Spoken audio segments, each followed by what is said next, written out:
Hello, everyone, and welcome to the final day of the Weissenhaus Freestyle Chess Grand Slam, and what promises to be a thrilling conclusion to 8 straight days of over-the-board freestyle chess action. I am very happy to be joined, as always, by the lovely Tanya Sachdev, David Howell, and Levy Rosman.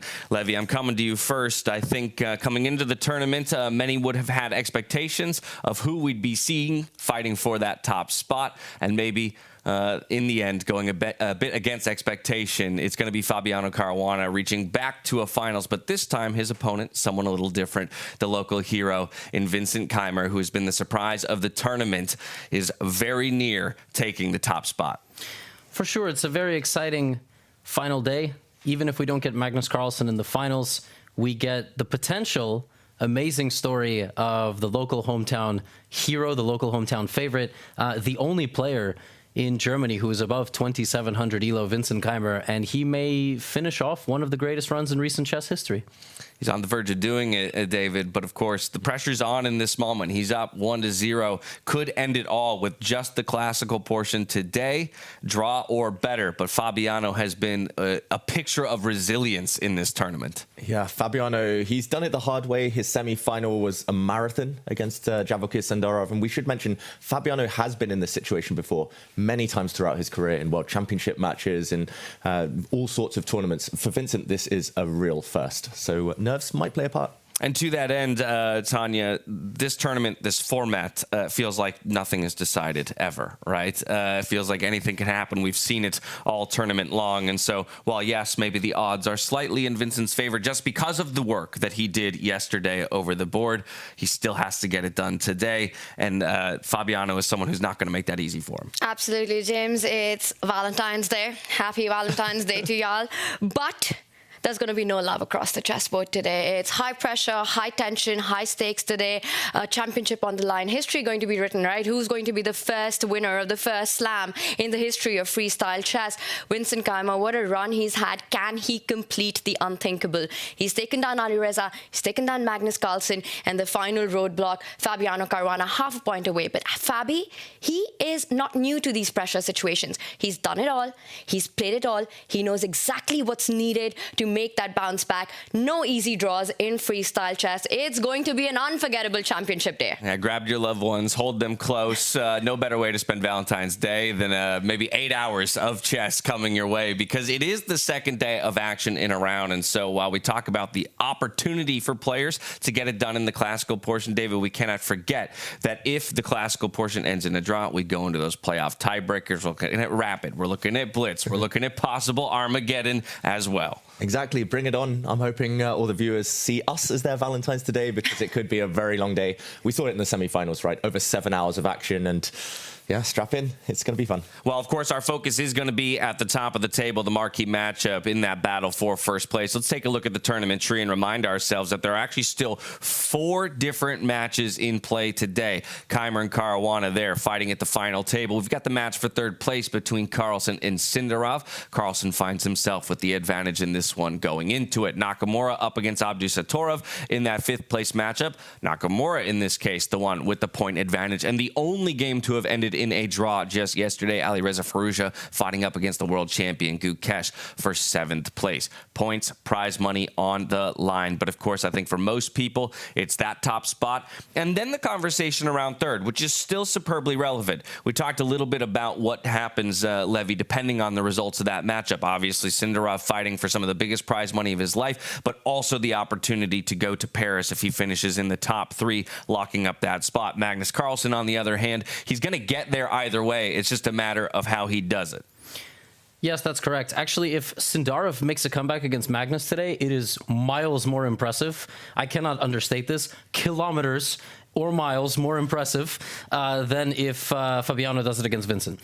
Fabiano, on paper, is still at least equal, if not a very, very slight favorite in just a classical game. Maybe not in freestyle, is what we're learning, but just in general. Sindarov beating Carlsen in a classical game and then beating him in a tiebreak would be unthinkable, and then he would qualify for Paris. If he doesn't automatically get to Paris, as we've learned, and in fact, because of the way all the regulations are set up, it would go to Arjun Erigaisi by rating. So it's a big day for Sindarov, it's a big day for Fabiano, and hopefully we get some exciting games all across the board. And with all that in mind, as we do have the scorelines coming into the day and still a lot of action ahead of us, let's take one trip down memory lane more to remind ourselves how we got here.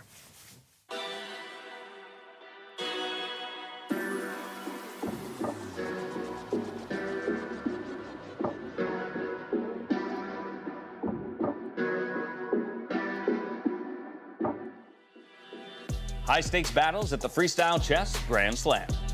While snow blankets the stunning Weissenhaus resort, the heat is rising inside for the first day of the final round. Can a blazing hot Vincent Keymer go all the way? Will an elite veteran finally halt momentum? All eyes were on the final between Keymer and Fabiano Caruana. Neither player held back. On move 3, Caruana sacrificed a pawn to lure Keymer's queen off course. Keymer returned the gift, sacrificing a pawn of his own to seize control of the center. And control became the defining theme of the game. With commentators and viewers watching in awe, Keymer tightened his grip on his seasoned opponent like a constrictor snake. He didn't snatch material when he had the chance. He didn't engage in the skirmish Caruana invited. Instead, cool Keymer increased the pressure, move by move. But on the other side of the board sat a 6-time world championship candidate defending himself. Caruana did everything he could, hiding his king, pushing his passed pawns, looking for counterplay. His efforts weren't enough. Caruana's duo of passers never got far before Keymer's pieces invaded his position. Beautiful game so far by Vincent, but can he put the finishing touches? Because it's really not that easy, right? You have to be so precise as white in these positions. A brilliant combination forced Caruana to resign, another masterpiece from the German Grandmaster. Now, Keymer is the heavy favorite to win the Weissenhaus Grand Slam. The match for third place saw another battle of generations, this time with the roles reversed. Javokhir Sindarov started strong against Magnus Carlsen, but couldn't keep up. I think my position has been quite suspicious most of the game, but I think I think it's been probably downright bad, but I feel like he's drifted a lot in the last few moves, and the ugly duckling of a bishop that I've had hidden in the corner is about to become a beautiful swan. The GOAT set up a powerful queen and bishop battery aimed at Sindarov's king. Visibly nervous, the young Uzbek tried to shake off the pressure, to no avail. In the match for 5th place, yet another generational showdown. Hikaru Nakamura looked to have rediscovered his form, grinding down Nodirbek Abdusattorov. Meanwhile, in the match for 7th place, Alireza Firouzja let a winning opportunity slip against world champion Gukesh. A draw. One more day to go at Weissenhaus. Does Vincent Keymer have another masterpiece in store? Will he claim the $200,000 first prize? We'll find out. Stay tuned.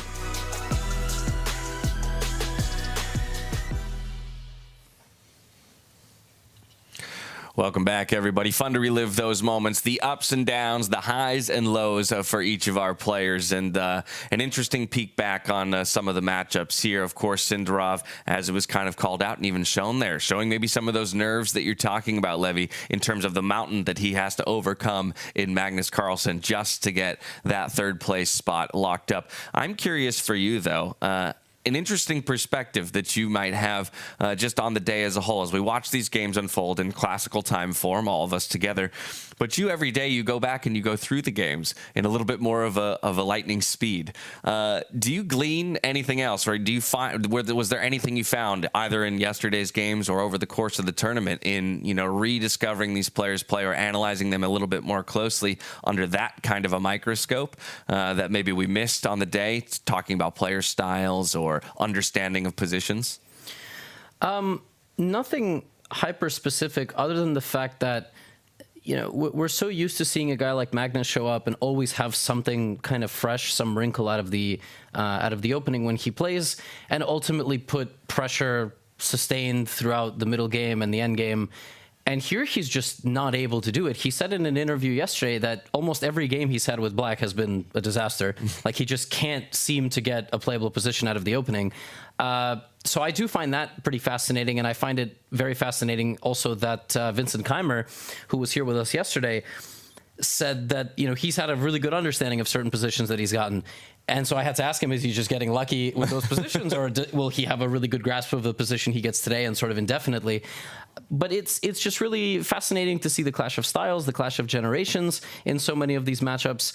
And in the case of Sindarov, Vincent said it yesterday, when you lose a 7-hour match and your reward is playing Magnus Carlsen, I mean, I might not get out of bed in the morning. Like that kind of sucks, you know? Like I don't know if you can summon energy for that matchup. So we'll see. I hope he doesn't just kind of melt today after going down yesterday with the white pieces, but we'll see. Yeah, that's like climbing Everest. And then they're like, okay, your reward is now climbing K2, you know, the most deadly mountain in the world or something like that. Also, I love his illustration or the way that he speaks about his position, even looking back at that confessional yesterday where, yes, with the black pieces, he thought maybe not a great position to begin with, but he had maneuvered himself into a position where he could turn, you know, the ugly duckling of a bishop, as he said, into a beautiful spawn, a disaster piece into a masterpiece. Yeah, I mean, just a nice treat for us as well. Gives us talking points during the game, gives us kind of insight into the future, into the players' mindsets. And yeah, I mean, Magnus showing that deep, deep understanding. Now, talking about understanding, we are very happy to announce that today, helping us understand the starting positions will be none other than Daniel Naroditsky joining us from home. So once the starting position is drawn, he will dive in,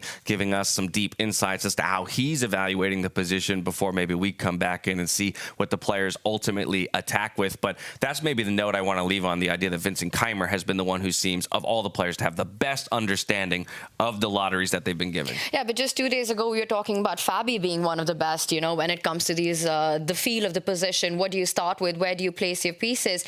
I think a lot will depend on what that starting position will be. The 2 matches I will point out that Vincent won against Magnus and yesterday's game that he got on with the white pieces, it just felt that he got that starting moment, what he would want. And he kept that pressure going. Incredibly difficult for Black to really understand how to do it. So will Fabi also get sort of a position that's harder for Vincent to handle? I think that would also be that would play a very, very big role. Just what numbers pulled out today. Fabi knows his task is cut up. I think for Vincent, the pressure lies in knowing how close it is, how close the championship is. In Fabi, it's about there's no margin for error today. We're ready. The players have to be ready. We're into the player hall to get that starting position. Excited to watch the exciting games between our finalists, hoping for some amazing content, hoping for some exciting games, maybe some tie breaks, and I can't wait to see what will happen today. I'm wishing the best of luck to Vincent Keymer and Fabiano Caruana fighting for the first place today. And now we would just like to have a recap of yesterday to show you what was happening. Every move counts. Every second matters. Welcome to the finals of the Freestyle Chess Grand Slam Tour in Weissenhaus. Alireza Firouzja versus Gukesh Dommaraju. Nodirbek Abdusattorov versus Hikaru Nakamura. Javokhir Sindarov versus Magnus Carlsen. And the game for the first place, Vincent Keymer versus Fabiano Caruana. This is definitely an event that's first of its kind. So you have almost all the top players here. And I think the players are being treated the way top athletes should be. Vincent Keymer's incredible success story continues. The 20-year-old German Grandmaster struck first, defeating Fabiano Caruana in their opening classical game. With remarkable control, he steadily increased the pressure before sealing the victory with a brilliant combination. For me, most things were coming very naturally, so I could also play quicker and my moves were easier to find. And also, it would, of course, mean a lot to me to win such an elite event. Magnus Carlsen applied significant pressure on Javokhir Sindarov in the opening game of the third-place match. The young Uzbek started off well, but ultimately couldn't withstand Carlsen's relentless attacks. My chess is in a relatively in a good place. I feel like I'm in decent shape. I'm struggling like a little bit in the opening, but overall I feel quite good. While Nakamura secured victory over Abdusattorov, Gukesh and Firouzja played to a draw. And there's more exciting news. The traditional chess festival in Karlsruhe, Germany, is evolving into a new format. This April, 2 major opens will take place: the Grenka Freestyle Chess Open and the Grenka Chess Open, featuring none other than Magnus Carlsen and Vincent Keymer. But first, all eyes are on Weissenhaus. One final step separates Vincent Keymer from the Freestyle Grand Slam title. The tension rises. Stay tuned.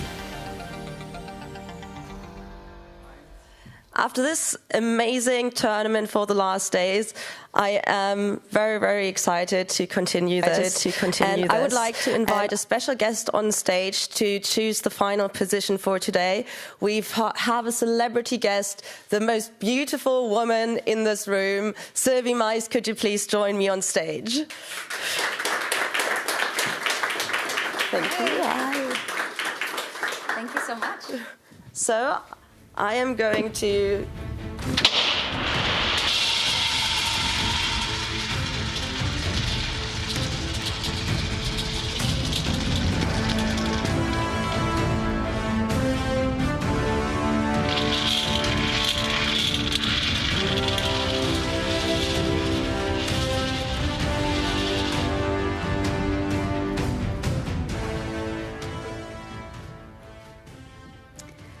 This is very exciting. So it will be number 909.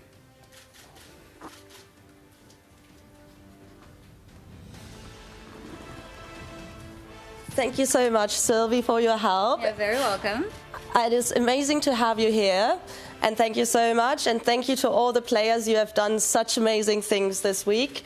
And I am super, super happy that all of you had fun at this tournament, first and foremost, that we had such amazing viewership. Everyone was so excited that we learned so much over the last year about how to make the perfect tournament. And we will keep evolving and we will keep doing the best for freestyle chess. Can't wait, and good luck to everyone. Good luck, everyone.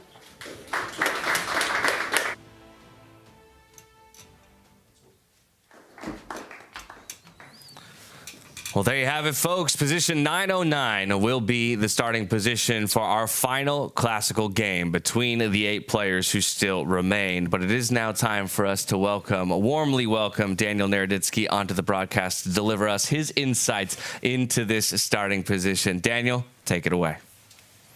Well, thank you so much, Dash. It's an honor to be joining you all for the final day. And first and foremost, I just want to say that, chess players are defined not by their reaction to wins and brilliant moves, but by how they sit back at the chessboard after a loss and after a bad move and after a blunder. And I just wanted to extend my deep gratitude to Jan Henrik in particular and the Freestyle Chess team for talking to me, engaging in dialogue that was at times emotional, but ultimately extremely productive. And I think we're all for the better moving forward. We analyzed our mistakes, and they have the marks of a true chess player and a true successful organization. So it's such a pleasure to bring my insights to you on this final day of the Grand Slam Weissenhaus.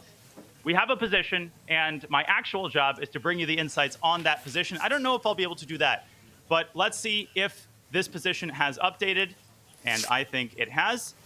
So let me see if I can pull this one up here.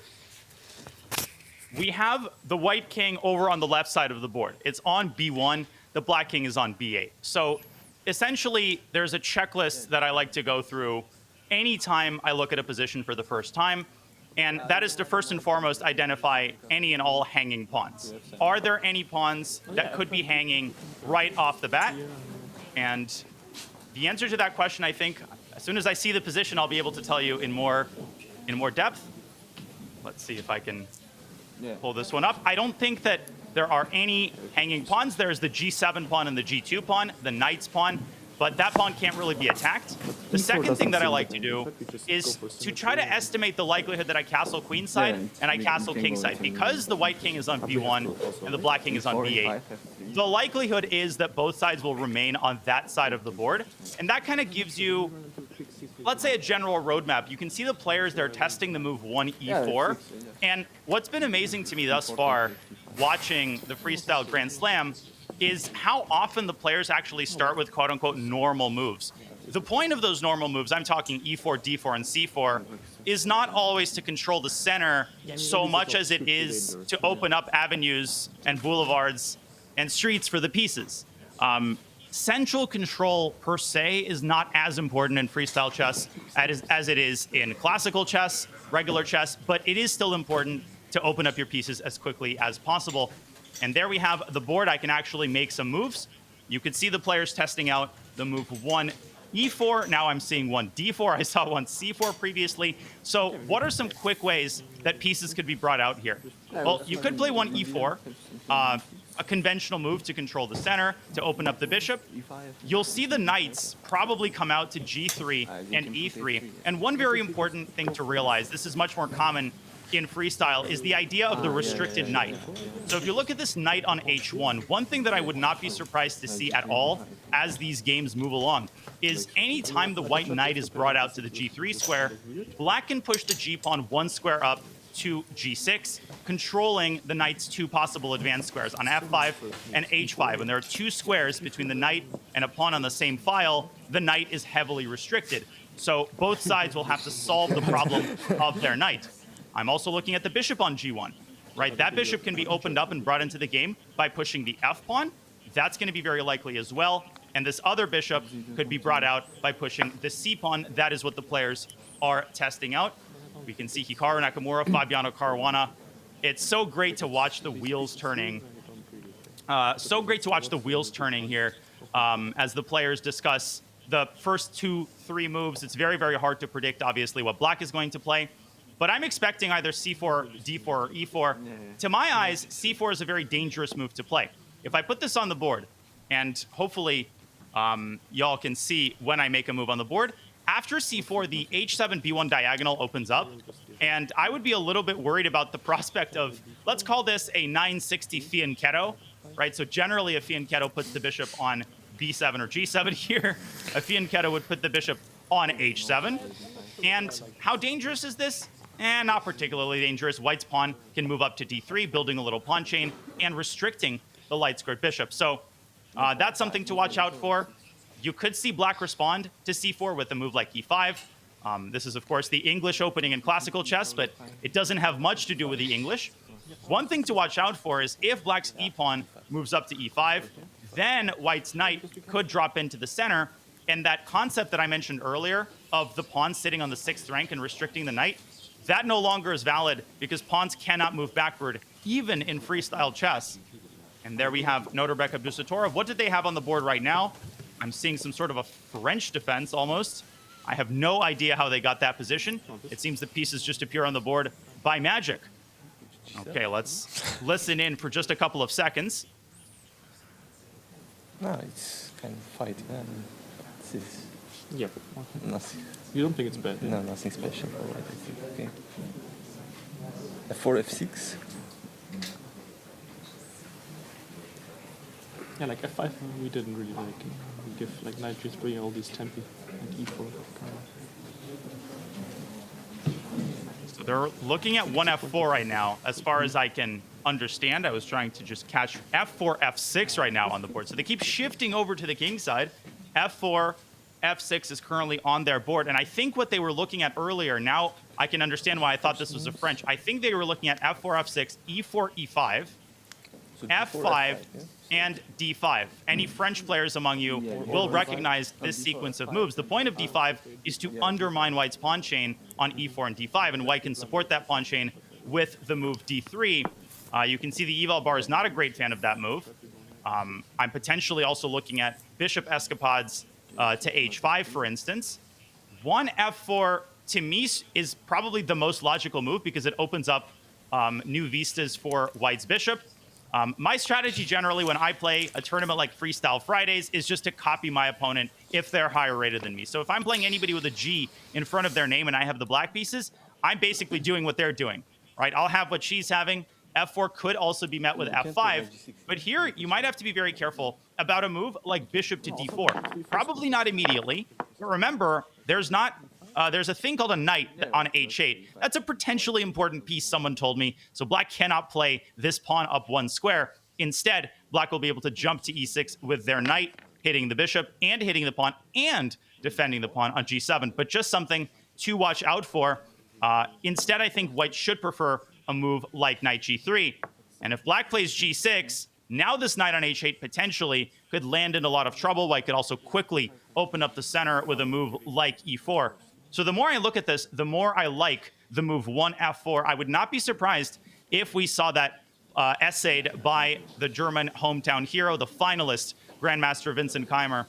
or Fabiano Caruana rather. Vincent Keymer winning yesterday, leading the match 1-0. Fabiano in a must-win situation. So Vincent is preparing against the move 1f4. You often see players reach similar conclusions. So to my eyes, I would bet that Fabiano is seriously considering the move f4. I prefer it over c4. I think it does the same thing, but it doesn't weaken the king. How would I expect this game to go? As I said earlier, I think the kings will stay, by and large, sort of on this quadrant of the board.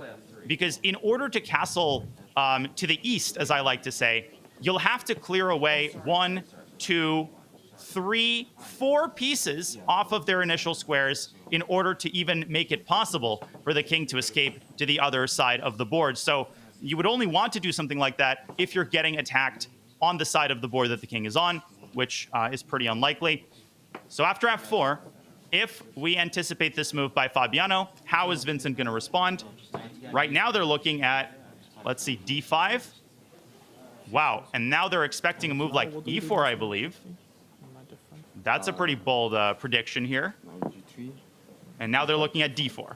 So they're basically anticipating Fabiano's possible moves and setting up responses against them. So after d4, I think they're looking at f6. Not something that you see every day. That was not on my bingo card. And now I think they're looking at knight to e3, e5, and knight to f5. Crazy position. I would prefer a move like e4 here for white, just controlling the center. This is what I call a, well, I don't call this anything. This looks like a Caro-Kann shifted over to the right side of the board. Never thought I'd want to see this until today. And now I can drive the pawn up to d5 in order to restrict the bishop. But the problem with a setup like this, potentially, could be a move like c6. Black would undermine the pawn chain and open up an avenue for his dark-squared bishop. And you can see how many different structures, how many different directions this game could take in just the first couple of moves. This is one of the things that makes freestyle chess so complicated. And as I said at the very start of the very first show, now you know how Philidor felt. Now you know how Wilhelm Steinitz felt. You're sitting at the board, you don't know anything. Maybe a couple of people came before you and developed a little bit of opening theory, but by and large, you're entirely on your own. You have no idea what's going on, and you still need to choose and recommend an opening to your fellow readers and those who come after you. A pretty steep responsibility. Now they're looking at e4, I think. e4, you can see like this position on the board, I think. Every time I try to make the moves on the board, they keep changing the position. Come on, guys. Don't they know I have some commentating to do? As we see Nodirbek and Vincent sharing a little laugh. Good to see that the atmosphere is fairly calm. Vincent not really showing any signs of nerves. Typical chess player thing there. They'll sort of show a move on the board without playing it. But okay. Let's start a but okay counter and let it run for 15 seconds. Oh, but okay. I think that's +1. And I think I heard Fabiano say we'll leave the but okay counter at 2. Go ahead. If I may jump in, brilliant breakdown of the position as we see the players making their way to the boards. I just want to once again thank him so much for breaking that down for us. And I turn to all of you and I wonder if, I mean, we talk about who's got mastery over starting positions and we're pointing at Vincent Keymer, but maybe there has to be a discussion about one Daniel Naroditsky in the way that he's breaking things down, because feels like there's a lot less unknown, at least coming out of that 10-minute explanation. For sure. Or more unknown.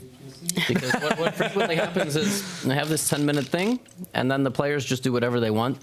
I will say, when you do this, like in the evenings here at Weissenhaus, we've had social gatherings. Fabi's been hosting card night. I should say Avalon, not poker or any other for-profit card night. And we play Blitz. We just set up a position. We don't think at all, and we just play. And it's hard. Like, it's really not easy to do. Sometimes you get lucky. You get a nice position. Sometimes you get a losing position. So curious to see how this one develops, because I don't love Black's position, actually. Yeah, and while we have Daniel on the line still, and we will be checking in with him all throughout the show if and when we have concepts that we really want to get deep into and have explained. Daniel, you mentioned the position of the kings already over onto the left-hand side of the board. I'm curious how you feel that's ultimately going to play into a game where players might already have an idea, right, of where they need to attack, where they need to send their resources to get a decisive victory, whereas in standard chess, a lot of times you're waiting for that castling decision to be made to know where you want to go and start to coalesce your resources. Yeah, I mean, first of all, it's one of those situations where both types of castling occur to the same side of the board. So I like to say castles to the near east and castles to the far east, right? So because the king position is often more clearly defined, you often see those earlier rook lift, for example, Dash. Like you might see black playing e5 and rook e6. The rook lift is a pretty standard mechanism in regular chess, but it usually only happens, toward the end of the middle game, or when it's very, very obvious that you need to exert all of your resources on an attack. But there's these small subtleties, right? And we're just not advanced enough as a human species to know exactly how they impact these various types of freestyle chess positions. It's a fascinating part of the game's development. Without a doubt, and day over day, we find new little learnings in each of our games, and we do have the first moves of the day, it looks like, going out onto the board, and so I'll bring us back into the studio so that we can start checking in on a number of them. Vincent Keymer, one of the players who has shown a quite deep understanding, or at least intuition, for these positions, albeit this time he's playing with the black pieces, Tanya, and that's been a conversation as well throughout the tournament, that the onus really does feel in most cases on white to figure out what their attack plan will be. Black playing a little bit more reactively. You can do all the work you want in trying to theorize what your opponent's move will be, but at a certain point you have to just wait to see what they put on the board. And to your point, that's the reason why on 3 of our boards we've got the black pieces still thinking after that first move by white right there. We saw four boards getting on with that move 1. 3 chose to start with the d pawn moving ahead, and 1 of them chose to start with the move that we were seeing on the analysis board as the players were trying to figure out their path ahead. Gukesh versus Alireza is the only one that started with that f-pawn moving 2 steps forward, which now has gone 1 step ahead as well. And I think Fabi's strategy to switch that up, we saw Fabi with Hikaru, trying to figure out how they want to go about this, is that perhaps they believe that the younger generation would in fact be expecting that f-pawn to go forward. David, to me, that also felt like the natural path ahead. And I see the players with the black pieces, the younger generation goes into a think early on. A slight surprise there. A slight surprise, and it feels like 3 of the players are just waiting for their colleagues to make a move so that they can copy. It is interesting that, as you said, Tanya, the 3 elder statesmen, the 3 more experienced players, Caruana, Carlsen, Nakamura, all opening the same way. We should mention that Magnus was a bit late, so we didn't see him kind of enter those discussions earlier. He came to the playing hall, played the same first move anyway. So interesting that he had the same thoughts. But yeah, Gukesh against Firouzja, just like yesterday, the first game to really start developing. I don't know what the best first move was, Levy, but when we've got Hikaru, Fabi, Magnus all start with a d pawn moving ahead, regardless of what the engine says, I want to believe that this had to be the top move in this starting position. Yeah, it definitely makes sense. I've seen a lot of these top players play a pawn move first. I had a blitz game last night in freestyle, and I moved my knight out, and I felt wrong. Like, normally, they are always moving a pawn, trying to see some space, and it seems like for black, the best move might be to move the f-pawn and go for a what's traditionally known as a Dutch defense, but a bit intimidating when this trio plays the exact same move against you. And I just love that Gukesh and Firouzja are already like on move 5. I was going to say, we will obviously spend the majority of the day keeping track of the top 2 matchup, first and third place being battled out for. But as you mentioned, Levy, yesterday, Gukesh and Firouzja treating us to a much speedier initial game. Granted, it was the final game to conclude of the day. Maybe we go there first, David, just to kind of see as they've taken a different approach and a different path than the rest of the boards. Yeah, very interesting early approach in that clash of the youngsters. Gukesh, the world champion, of course, facing Alireza Firouzja. Gukesh yesterday riding his luck. He had a lost endgame, but found a miraculous, really cunning way to save it. And he starts on equal footing to Alireza, who played extremely well, we should mention yesterday. Just couldn't get that last touch, couldn't get the killer blow in. This whole tournament, playing really well, can't get the last touch, has kind of been the feeling of it, right? Had a brilliant finish to that round robin, but unfortunately the bracket stage wouldn't treat him so kindly. Yeah, and this is the position. I just want to shout out to Danya here, because he actually mentioned that this position, this idea appeared on some of the boards when the players were discussing beforehand. White here, Gukesh with a beautiful pawn chain, the connect four that I like to rant on about, but black can do the same, I should mention. Black can also push forward in the center. There's some tension here. It's a stylistic thing. Do you trade a set of pawns, or do you just push forward yourself, build your own nice pawn chain? I think this is more than just aesthetic. Firstly, you're opening up this bishop's diagonal. Secondly, you're getting ready to push pawns on this flank, and that's where the kings sit after all. And we talked about pawns pointing in a certain direction the other day. Black's pawns are pointing this way. That's indicated by the head of the pawn chain. That's the side he should attack on. That's the side the kings sit on as well. And White's pawn chain, nice, but it's not clear exactly what they are doing. So, yeah, we see a question mark move for Gukesh this early. I know. This reminds me of the Fabiano Sindarov game. One of the tiebreak games, later ones, where Sindarov just pushed the pawn in the center early, completely locked the position, and Fabi didn't have much for the duration of the game. So, yeah, what if Firouzja just pushed the pawn? Like, I'm a little bit confused. Like, what? I guess Gukesh is going to just advance on the right side of the board. Yeah, he could advance. Firouzja will advance, and we could just see, I mean, this, I don't know, this type of pawn storm from Black just looks very promising against the White King.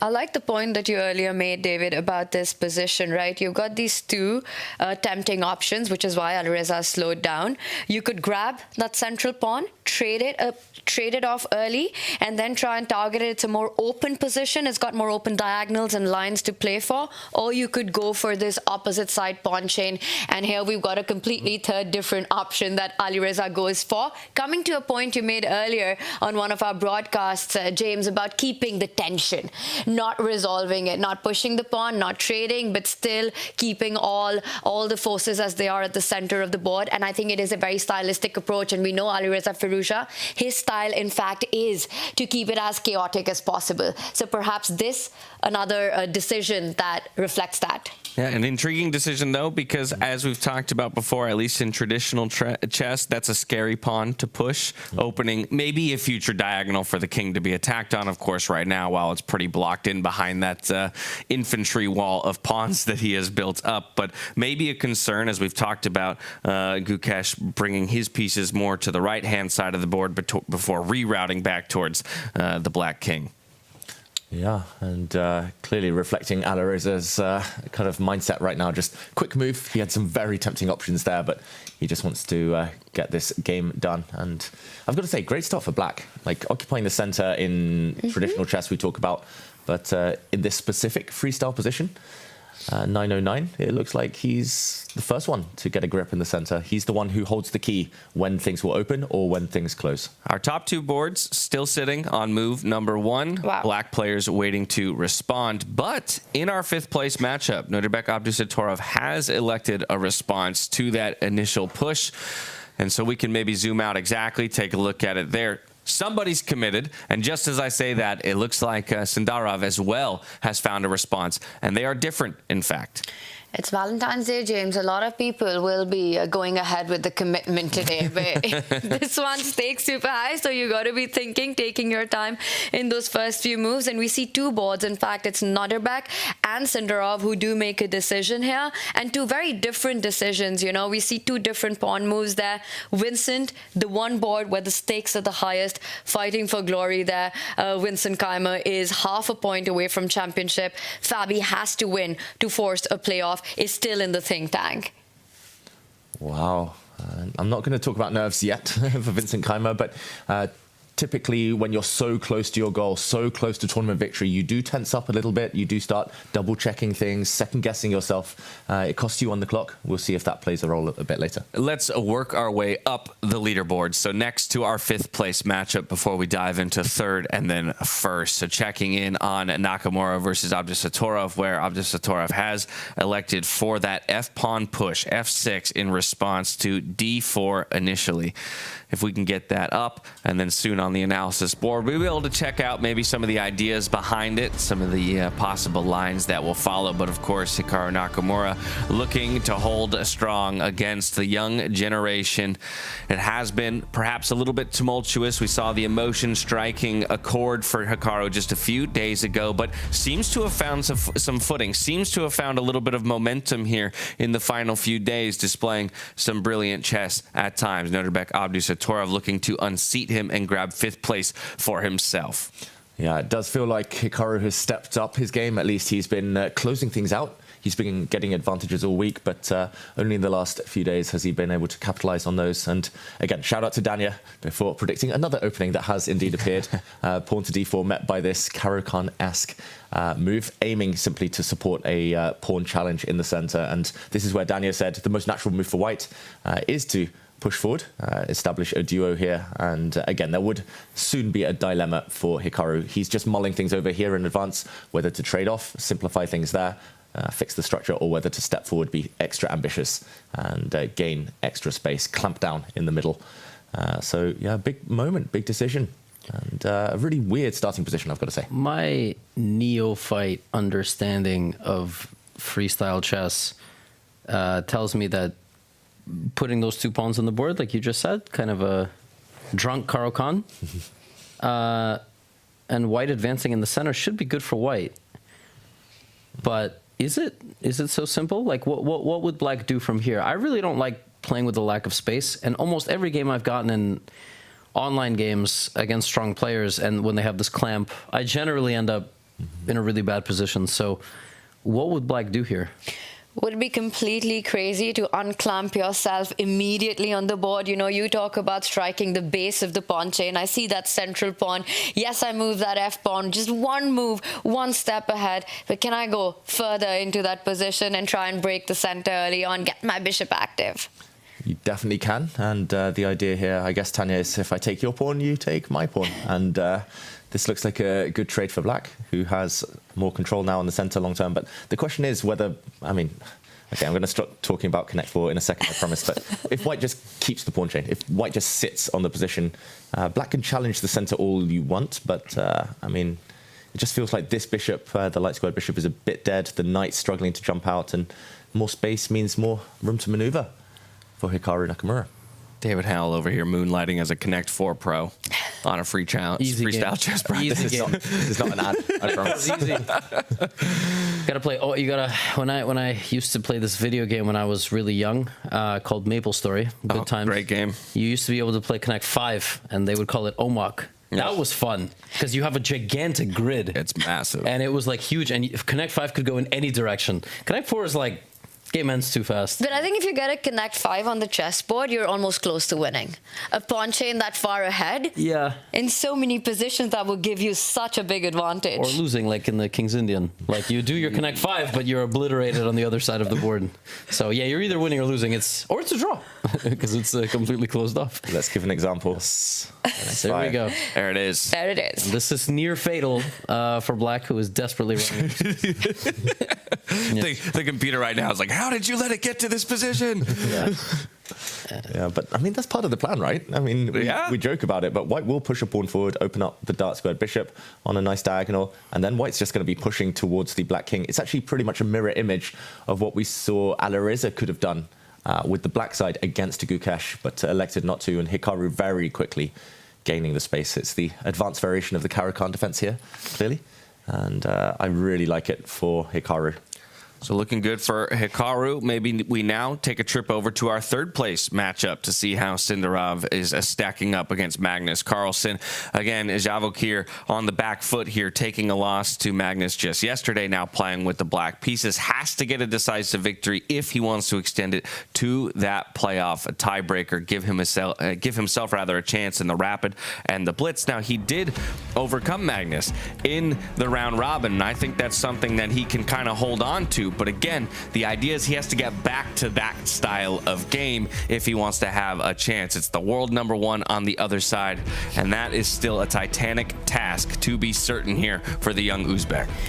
Actually, the more I'm looking at these positions, I know we've got hype for Sindarov right now, but I will just say I think this position absolutely sucks for Black. Like, it looks like on every board Black is about to get squeezed, and it's happening here too. Hey Levi, that's exactly the idea that I just suggested, and that just completely sucks for Black. It's totally the wrong direction. Yeah, it's exactly right, and this is and actually, this is more information for Keymer.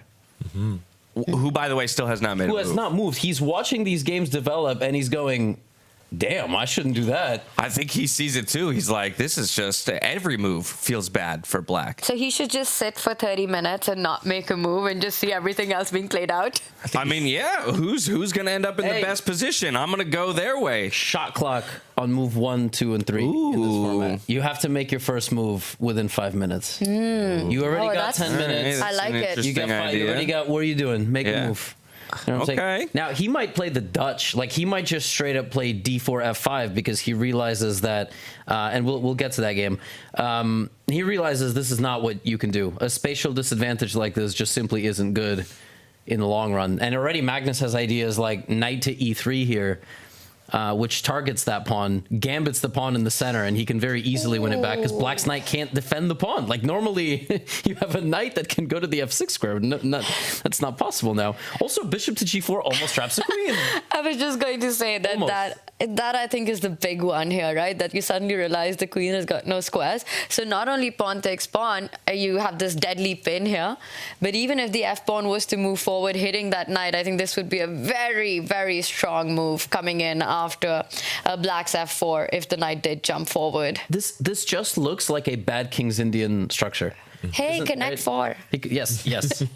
Because in the King's Indian defense, Black has this gigantic pawn wall, actually the exact same one, but the queen for Black is usually a bishop, and also White's king is generally already castled on the right side of the board. None of these conditions are met, so Black's light-scored bishop and even dark-scored bishop are completely not conducive to the pawn structure, and White has more space pointed at the Black king. If Black can somehow, by some miracle, develop all of the pieces and castle the king to the right side of the board, it's going to be fine. But I mean, yeah, visually, I would hate to play this as Black. However, guys, what we see frequently is that if you let the computer think for a while, it actually does go back to being equal, and it finds a way. But early days here, I really don't like Black's position. Yeah, and I mean, here basically, Tanya, you know this f5 pawn push that you mentioned, it's very, very logical. I should mention Sindarov's got one move extra compared to Abdusattorov because he's played this pawn push in one move. Abdusattorov pushed his pawn just one square, so if he later pushes it again, he gets the exact same kind of slightly dubious position that Sindarov has, just with one less move, so it's even worse for Nodirbek, whose game we checked out a moment ago. Definitely feels like Magnus, Hikaru, with these pawn pushes, the gain of space, they're already in the driver's seat. Fine, guys, I get it. I'll just stop suggesting pawn breaks in the future. It's a good move. It's just, I think maybe... Not working on either of the boards where it's played. Should have been played on move 1. Yes. Well, it's the harsh reality, too, of chess, right? That your best move still might not be, you know, a great move. It might not feel good. It might not result in the most advantageous thing, but it can still be your best option. I think the harsh reality is that sometimes in chess, the most natural move, the move that you really want to make, and, you know, something that principally we've been taught and the patterns we recognize, try to break the center, get your bishop active as quickly as possible, create tension. Like you said, is perhaps objectively not the best move, and the players need to figure that out in freestyle chess, which makes it that much more difficult right now. But Magnus, he's trying to find his way ahead. Do we have a move in our marquee matchup yet? Has Vincent made his decision? Still waiting, still letting the time tick down to 1:12 on the clock is Vincent Keymer. Don't worry, we got our eyes on that one for you at home, friends. We're not going to let you miss it. Yeah, well, yeah, we don't actually have any eyes on it, but we promise that we are watching the game, just not on the big screen because we don't have a move. This is pretty crazy. What a format. He spent how much time on the first move? Like 18 minutes? Yeah, 16? Yeah. But I will say, I don't think that has as much to do with other boards and figuring it out. I just think there's so much on the line. And maybe this is one of those starting positions where it is difficult for Black to figure the way forward. I mean, you know, the three greats, the three titans, they're showing us, well, at least, Fabi, just with his first move, how hard it is to respond to. But on Hikaru and on Magnus as well here, that indeed it's easier to play with white. If Black plays the most natural looking responses, strikes in the center, you can get in trouble. And Vincent, with his feel, understands that. You know, it's the kind of format you go wrong early on, the game could be over in just about 10 moves. And look at that. We've got not one David Howell, but two Connect Fours going on. It's a great day for you. I might be the happiest person in the room right now. So I take it you like Connect Four. I'm very bad at it, I should mention. Like, I don't know what it is. It's like you said, it should be such a simple game, but I don't know. I don't win that often. You have a Connect Four. That's all you gotta. I know. Do you like fall for those traps? Yes, there are like two different ways to get it. The only trap in the game. Yeah, like there's one tactic in the whole game. Three, I win. Guys, come on, you're very strong chess players. It's not. But it's also like a party game, right? Connect Four. So then it really depends. I normally play, in the evening, late at night, after a few glasses of wine, and then it goes wrong. All right. Well, while we're searching for insights and things to glean across each of these games, we are very lucky to again have Daniel Naroditsky on standby, who has a slight observation. So, Daniel, we're going to bring you back in, my friend. Javokhir Sindarov, Magnus Carlsen. What are you looking at? Well, listen, you talk Connect Four. Here's another game that I like but suck at, Settlers of Catan. And you often see this in freestyle chess. Like, Catan has been settled on the king side, and you see this very clear shift of battlefields from one side of the board to the other. You see both players saying, all right, now let's take a look at the other side of the board. And the reason that white has a superiority on the left side is because of this pawn on d5. My guess is that Black's next move against almost any one of Magnus's responses will be to open up a little bit of space with c6. And we should not assume that Magnus will automatically respond to that move by pushing his c-pawn up to c4. The trade on c6 might actually be beneficial for white. So the computer actually proposes a very deep idea. It was not to play c4. Magnus waited for me to say that. It was to play a4. But Magnus, he goes for the space advantage. I would not be surprised if we see this move, c6 from Sindarov. And then if we see Magnus winding his knight into the center of the board, if Black captures on d5, will we get a queen trade? As much as Magnus likes endgames, I don't think so. He's going to take with the e-pawn, opening up. Look at this beautiful outpost. This is a Valentine's Day outpost right here. Package that e4 square up and send that to your loved ones. Dash, back to you, Magnus, with a clear superiority. I'm not seeing Sindarov coming anywhere near winning this game right now. And absolutely perfect timing, Daniel, because as this game continues to develop, we finally have a move made on our marquee board. It's Vincent Keymer, the 8th seed coming out of the round robin, looking to challenge and take down Fabiano Caruana to take the title of the champion in our first Freestyle Chess Grand Slam. And after all that time thinking, Tanya, here we have it. It's going to be an f5 pawn push in response. On move one this time, so perhaps a way better way to start.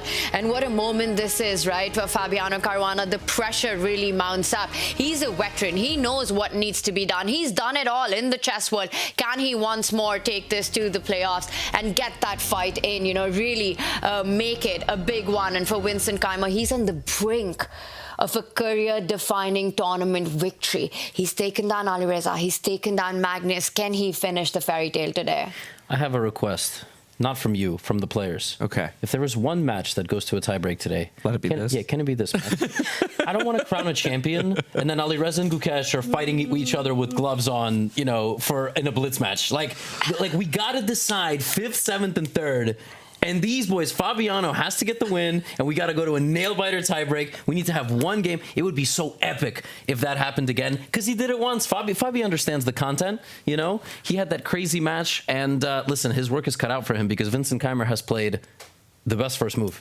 Okay. Wow. Yeah, and he said it himself on this couch here. He loves tiebreakers so much. At times he's thought, "What is it even, you know, a good idea for me to lose just so I can end up in a tiebreaker?" Good news for him today. He doesn't have to lose to get a tiebreaker. He needs that win, so he should be fighting for the win.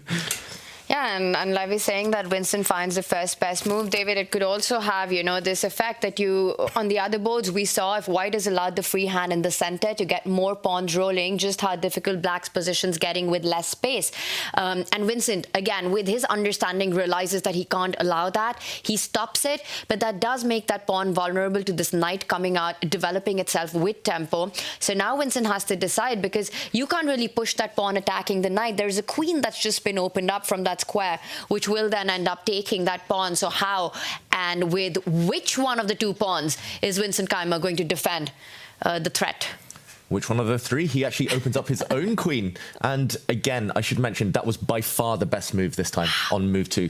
Everything else would have allowed white to break open the center and actually just get fantastic piece play, fantastic activity. He's clamped down Vincent. I think this is maybe what scared the other players from playing this great first move that Vincent chose. He needed a bit of time. He realized here the queen controls this square. The pawns actually stop any pawn breaks in the middle right now, and it becomes much slower, it becomes much more blocked, and actually that might favor Vincent now. Yeah, maybe scarier to the other players at first, but now that he's had the benefit of seeing how their positions have developed, he's realizing perhaps that, you know, those connect 4 pawn chains, the closed position for black just seems so much more dire. Exactly. Closed position here is fine because you're not kind of struggling for space. White hasn't kind of pushed any pawn into your side of the board, so your pieces, they can breathe. Black actually in the very near future might even lash out himself. White cannot control in the near future this key outpost with a knight. That's, again, something different from normal chess. This is what we often call the stonewall structure if black puts pawns just on light squares. But the downside is the dark squared weaknesses, but white cannot really challenge them. So just great understanding yet again from Vincent. And the reason why white is far away from challenging it is because those knights, you know, usually in standard 5-1-8, you already have a knight that's towards the center of the board that can arrive in one move to that square where the pawn has just moved from G1 and then get to that E5 outpost. But that's not possible right now. I want to just point out, Vincent took 21 minutes to make that first move and then instantly played his second move. So he had worked his way ahead. You know, he was looking at all the opportunities that white has and what would be his response if that pawn was indeed threatened. Fabi also sets up for a central break with his last move. Another quick pointer here, that white knight did attack one of the pawns. It also has a further jump in the position. The undefended pawn that Daniel pointed out to at the start of the show, you know, the G pawns in front of the bishop, knight h5 would be a threat. Eventually trapping that rook at the corner if the pawn was to move forward is something that Vincent might need to watch out for. But so far, a great start, I just have to say, for Vincent. Again, showing that he has the highest level of understanding, I think, of any player in the tournament. Well, this is what we're used to seeing from Magnus in regular chess.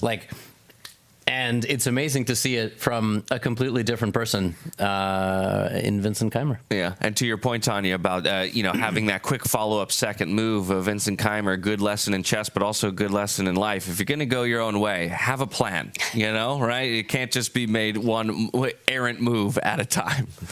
Yeah, you need to see often 2 or 3 steps ahead in different directions. When you make decisions, it's nice to know judging. I just want to mention Fabiano also playing very quickly, reacting very quickly, trying to capitalize, jump on the fact that Vincent has been thinking for a while, and Vincent now about to make a move. He doesn't look too happy on the camera. That's because, as Tanya mentioned, there are threats such as the knight jumping forward and the center exploding. This one could get very fiery, very fast. On the next move, I'd predict here, David, you were talking about a central on break that Vincent could be targeting, and I really think that's the move you want to make. And he reaches out, he does play it. I was about to say that looks extremely dangerous for black, because if white was to capture the pawn, invite the black rook forward, suddenly the bishop, the dark squared bishop opens up, lands itself on a nice central square, x-raying the rook and the black pawn behind it. Wow. Vincent Keymer. I only don't mind it because of the benefit of seeing the other board. So I kind of appreciate the approach of let's just blow the position up, and make things a lot messier at this point. What is happening? What is the idea? Like, okay, if he takes and then he gets pinned, does he have a tactic? By pin, you mean bishop to d4? I have no idea. No, I'm saying, like, does he have a response ready? Is he just going to bring the rook all the way back to e7, maybe? Just to defend? Then the knight jumps forward. Things get very murky there, no? Yeah, one of the black knights can kind of come to the center to attack white's bishop if it ever lands in the middle of the board. So maybe defending, maybe clinging on. But Vincent Keymer's paused. I mean, is he contemplating not taking this pawn back? Because I think 99% of us would just recapture the pawn, hope for the best. But bringing your rook out first, I don't think I've ever seen a chess game where a rook comes out before any knights or bishops. Normally they say minor pieces first. There was that game Vincent won with black against Alireza, the first classical game, where the rook went out. But the knight, I think, maybe the knight was out or maybe not, but the bishop was out in that game early. But yeah, like, there's a lot of these formats, rather I should say in this format, there are a lot of positions where the centralized rook pops out into the center of the board and then drops back, but then you can't castle. I mean, I'm just going to say, if on move 4, Vincent Keymer just gambits a central pawn, to your idea of bringing the knight out, I want to point out, if you don't capture that pawn instantly, Fabi can push its best friend on the next file, the f pawn one step forward, and then just make sure you're never winning this pawn back. The match situation, needing a draw for championship and going for this approach, that's very gutsy, incredibly brave of Vincent to do that. He keeps thinking, so he does have something else in mind apart from the very, very obvious recapture. I also want to point out one of the factors in this starting position, right? We see rooks next to the king. When that's the case, in the beginning of the game, very often we talk about castling being the way to get the king to safety, but it's also a way to get your rooks into the game, but not in this particular scenario. When you have the rook at the edge of the board in freestyle chess, very often you can just push the pawn in front of it at some point, keep the king as is, which looks extremely safe, and get the rook out with the rook lift, develop it. So I'm just wondering if castling actually is also something that's not even in their minds, because one of the main reasons of getting rook into play, there are different ways of doing it here. Yeah, different ways of doing it. And on that point, Tanya, we've got a very strong computer sitting next to us, and at a higher depth, black's best move is apparently pawn to a5. And wow. What? Wow. Shut up. If Vincent plays this, Fabi should just shake his hand. I'm calling the cops. Yeah, that's crazy. Oh my gosh. Yeah, and actually, as it thinks more, initially the second best move was rook recaptures pawn. That move is actually falling down the list as the computer has more and more time to think. It wants to leave that on the table. Can we put it on the board? Rook takes. Okay. Not A5. No, not A5. No. Rook takes. Rook takes. Bishop D4. What is the line there? Yeah. Oh, wow. And rook going back to E7, I would say, is the most natural. And here the computer says E4 and white has an advantage, blowing open the center. I think actually there will be some tactics later of the black queen being in a bit of trouble. But apparently the best move... Bishop F6 or something? It's never going to happen. I was also thinking bishop F6 or maybe knight to G6. But apparently the best move is rook to E8. Oh. And bishop takes pawn, looks like it's just attacking knights. Just give up a pawn and pretend nothing happened. And apparently black is better. So chess is hard. I mean, this is crazy. There's another line, instead of taking back with the rook. Mm-hmm. He's played knight to G6. Okay, so yeah, so now we can dive into this. So white defends the pawn with a pawn, right? Yes. Pawn to F4. And now black goes knight H4, I imagine, right? Attacking the pawn, threatening to trap a rook. So what is white's best move here? Is it to play knight E3, David? Yeah, again, according to the computer, I think knight e3 would be the first move I look at, but the downside is that after d4, your knight is actually trapped. And then the rook is trapped. And then the rook is trapped. And then the rook's trapped. That's sick. Goodness. Actually, I didn't see knight d2 was even possible. Like, like this format is... It's mind-boggling. So goofy. Okay, so knight d2 is the move. Just to point out, everyone at home, this rook would be trapped. So the move, instead of knight to e3, is to get out the other way and evacuate a rook here using the newly vacated f1 square, and the game goes on simply. At some point the black knight will be forced back and might have to lose a bit of time. White has a very strong protected pass pawn in the center, but then again black has a nice beautiful blockading square in front of that pawn, and this just looks very double-edged. I think this is very likely to happen considering what Vincent has just done. Clearly his knight move, dual purpose, attacking the pawn in the center and going pawn hunting on the edge of the board. But then that means that Fabi actually can't hang on to that extra pawn for too long. You can defend the central one, but there is no good way to defend that side pawn, which can be picked up with that knight jump. We were talking about the white knight jumping. It looks like it's Vincent's horse that's going to find its way in right now, if not for this line, because it looks incredibly scary. Can Fabi hold on? And also in the bigger picture, is Fabi happy about this imbalance that's been created early on in a must-win scenario for him?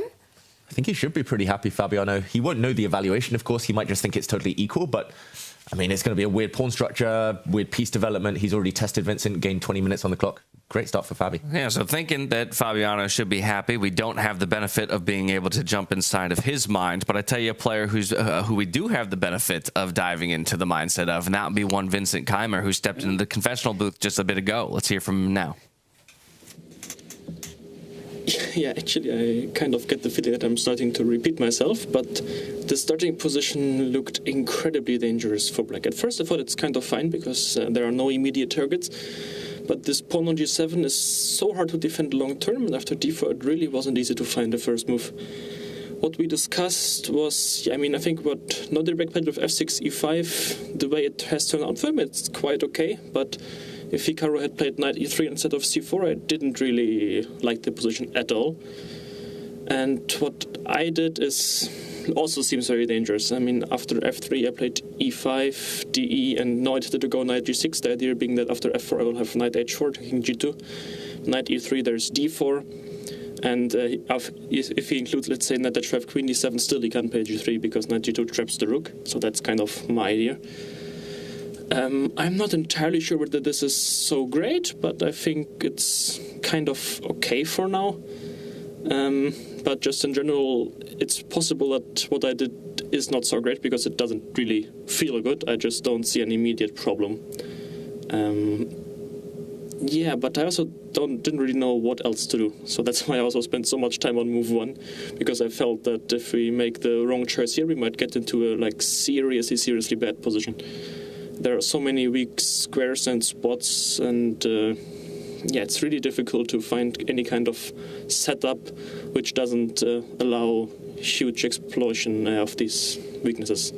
This knight e3, I think d4 also was a very good first move, of course, but it's kind of obvious in the sense that, yeah, you'll just play d4, e4, bring the knight either g3, f5 or e3, f5, and you're always right in time. I mean, the symmetry first move d5 would have been countered by e4, I think, and then again, also didn't really like that. Maybe it was still the best option, but yeah, I'm not incredibly unhappy with the way my opening has went, but I also don't have a really good feeling.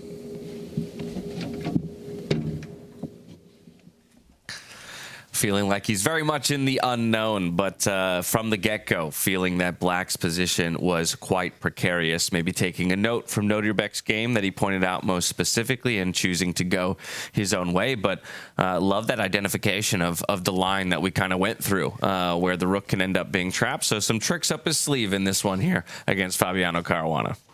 Yeah, and out of the 3 players with the black pieces who did face that same first move, pawn to d4, I mean, he's reacted the best. He played the best first move, the best second move, best third move, literally everything according to the computer, yet again showing fantastic understanding. And as he pointed out, none of the players in that playing hall know the evaluation. None of them know exactly what's going on. They're just trying to feel their way, trying to evaluate as best they can, try to get positions that they can handle and maneuver in their way. And yeah, fair play to Vincent. Although Fabiano should be happy with the match situation at the start to this game, I think Vincent's handled it admirably. I'll just say, this whole approach by Black feels so nebulous. It's so random. But Vincent can trust himself because he's already played really well. If he was having a bad tournament, I feel like you never go for this. Because you look at this position in your head and you go, it's ridiculous. Like, what am I doing? My knight is venturing out. I'm taking a pawn, etc. But he can trust himself. So it's really cool to see. And he's obviously got a good grasp of the position, and Fabi's happy, but maybe so will be Vincent.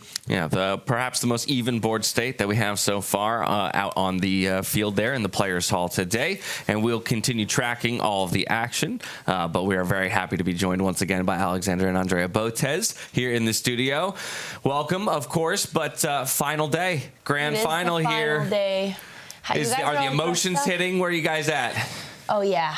The emotions are definitely hitting. Excited to see what happens in this game. And also, you know how you're getting towards like the end of the trip, you get some adrenaline, you're almost at the finish line. Yeah, without a doubt. Taking a look at these positions and the players as they step into the day, more so than the position on the board itself, I want to know from the two of you, did you have a sense coming into the day between Vincent Keymer and Fabiano with the way that Vincent's been playing, if he can conclude his historic run here at this first Grand Slam in top fashion, or will Fabiano strike back and give us an exciting playoff finish?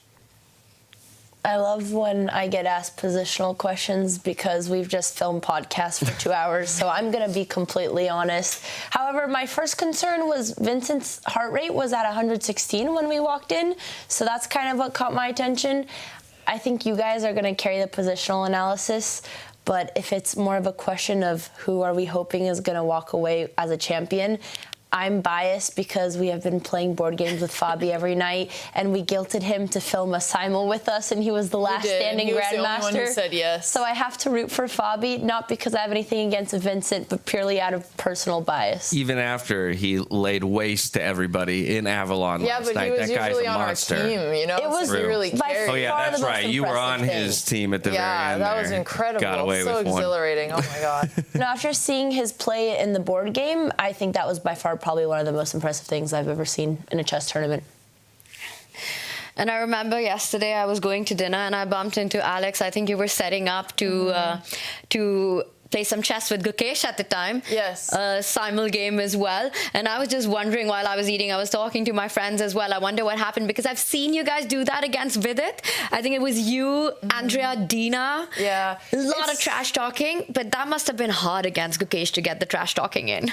We didn't get trash talking in. I think the meanest thing we asked was like, what's your favorite food? It was the only Botez video I've ever done where we didn't trash talk the opponent. It was impossible. When his father is behind him. His father was watching. I don't know, what am I allowed to say? So we were just very polite. I'm sure it'll still be an exciting video, but it's definitely on the low end of trash talk. I remember that video. What was the title? He lost all games, right? Can 3 women beat 1 grandmaster? No, that was definitely not the title. Was that not the title? It was like 3 women versus 1. Indian top grandmaster gets intimidated by women. Like, you're thinking of our cigar video, which we did. I think we would have said nice Indian man gets bullied by 3 women. We had to do some really tests. Well. It was really fun. I watched that one. Yeah, that was practically, we had the same video and we had to come up with a different title for the exact same content. So that's where that creative writing came from. Mm-hmm. But this one's easy because we can put world champion in the title. Yeah, that's it. Yeah. Enough said. Yeah, exactly. And if Vincent wins this tournament, you can put world champ. No, sorry. No, I'm not going to go there. You got to win the whole tour. Yes. To be crowned that. Well, as we are, nearing the end of this incredible event, but with the idea that we've got 4 more ahead of us throughout the year, I'm kind of curious the way the two of you are beginning to reflect on your time here, the level of access that you've been given to the players, as well as the venue itself to create any kind of content that you want, for your audience at home. Yeah, we were just talking about, for me at least, this was like the most special experience. We've never gotten so much access to the players. Also, just been treated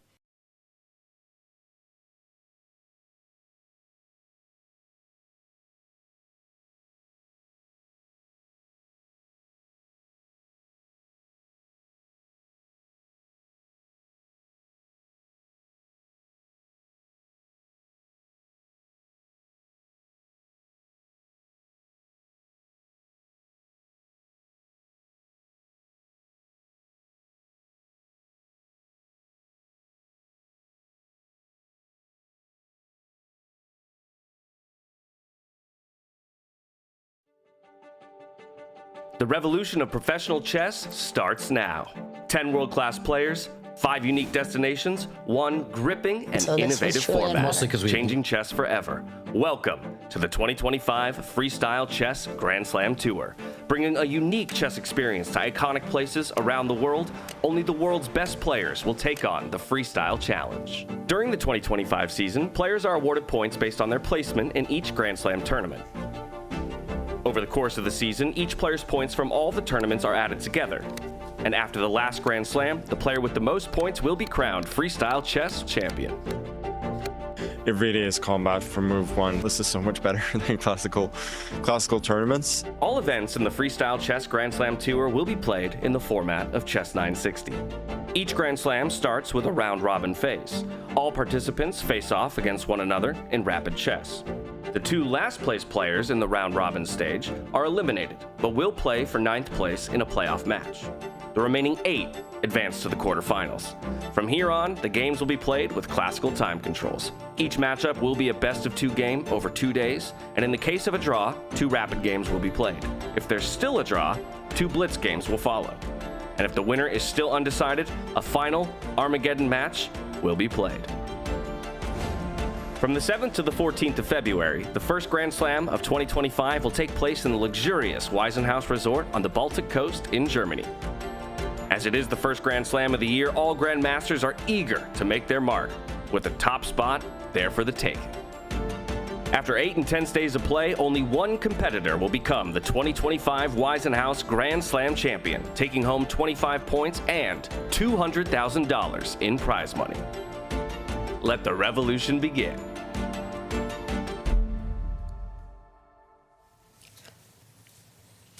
Welcome, everybody, back to the Weissenhaus here for the Freestyle Chess Grand Slam Tour in 2025. Apologies, we lost connection for you guys just a moment there and interrupted this lovely conversation with the Botez sisters. So diving back into it, as we kind of showed viewers at home, this is a year-long endeavor. This is just stop number 1. We've got a ton of cool cities slated in the future. Paris next, obviously back to America, New York as well, and then, of course, to India and South Africa to finish. I'm curious for the two of you, do you guys have your sights set on any of those locations for a possible re-entry into the Grand Slam space? Yeah, we're talking to the organizers about potentially coming to Paris. Nothing is set in stone yet, but it was such a good experience. We'll definitely try to come to one of these again. If you could have your pick, which one would it be? You gotta say India. You're right. Honestly, I feel like you can't not say India.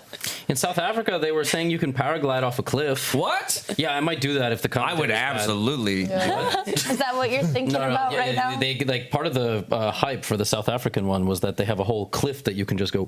Yeah, and they have a lot of insects there. Apparently, you're really in tune with nature. So I don't know. I'm kind of sold on the South Africa one. I've always wanted to go on a safari. Should be one in Australia. Australia is crazy. I've never been to Australia next season, maybe. Sydney. Michael yesterday, the owner of the resort that the event will be held at in South Africa, was here yesterday telling us, yes, about on a big nature reserve, lots of animal conservation, so maybe some safari opportunities and also wine country. I mean, it feels like a phenomenal place to end the entire tour. Ask the giraffe for opening advice. Oh, rather, there's no openings. I ask advice for the middle game, talk to a giraffe. Well, so then actually maybe a giraffe is as good as anybody else to ask for advice. Yeah, me for sure. Like me and the giraffe are equivalent for advice in this format, but India will be super cool. Obviously, Gukesh will be there. Maybe we get Prague or Eric Icy. So, yeah, it's exciting. All over. And New York, you know what I'm saying? It's going to be awesome. Yeah, all the iconic. And Paris next. I mean, it's hard to pick, right, where you really want to go. But I just want to say, Andrea, Alex, I'm such a big fan of everything you guys do and how much you've given to the game, contributed to it growing in such a fun way, building your community. And I'm always cheering for the two of you. I love it. And I want to ask you, is there any one super fun thing that you guys have done here that's special, that perhaps didn't make it to your content, but means a lot to you personally? I got to watch Hikaru play from the distance. First time? Yeah. How about you? Wow. In real life? In person? Yeah. For us, it was just the sauna. There's this really, for me, there's the sauna. There's one that you could look into the forest because one of the walls is entirely glass, and there's all these nice herbs around, so it smells really good. And we were there with some of our friends, and I love sauning in general, so that was a top moment. I was in that sauna with Fabiano. We were discussing life. Romantic. Yeah. Were you trying to recapture a similar moment to the one he had in Singapore with Magnus playing chess in the pool? We were indeed in the same state of undress as they were. We were actually discussing future, life plans, where we want to settle down, kids or not. Wow. Bad thing to discuss in the sauna, which is, I think, known to affect that process. Right. But, it was nice. It was philosophical. We talked about the event, its future, and so on. So, yeah, the sauna is definitely good. No awesome, content was filmed there. There was no Chess-Based India walkthrough. That's not making it to YouTube. Yeah.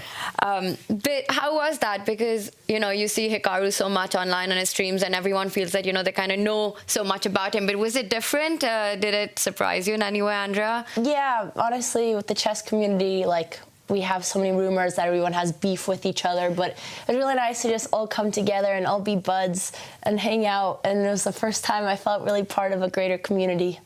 Very sweet. Well, as this is the final day and the conclusion of the event, I wasn't here last year, but I heard that there was a pretty rockin' after party. And I'm curious from the two of you got some dance moves saved up? We're going to see you on the dance floor tonight? Andrea's leaving in 2 hours. What? You're skipping the party? I had a meeting in Hamburg, and this was the only way. But my sweet sister is going to carry on, and there's going to be poker, and she's playing Catan.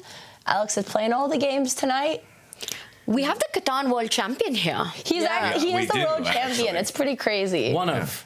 Did you know he's the best player? There's regional champions, though. I think there's an American champion or something. And he just started playing 3 years ago. Mm-hmm. Wow. And he's already world champion. Just to show you how much more, elegant chess is.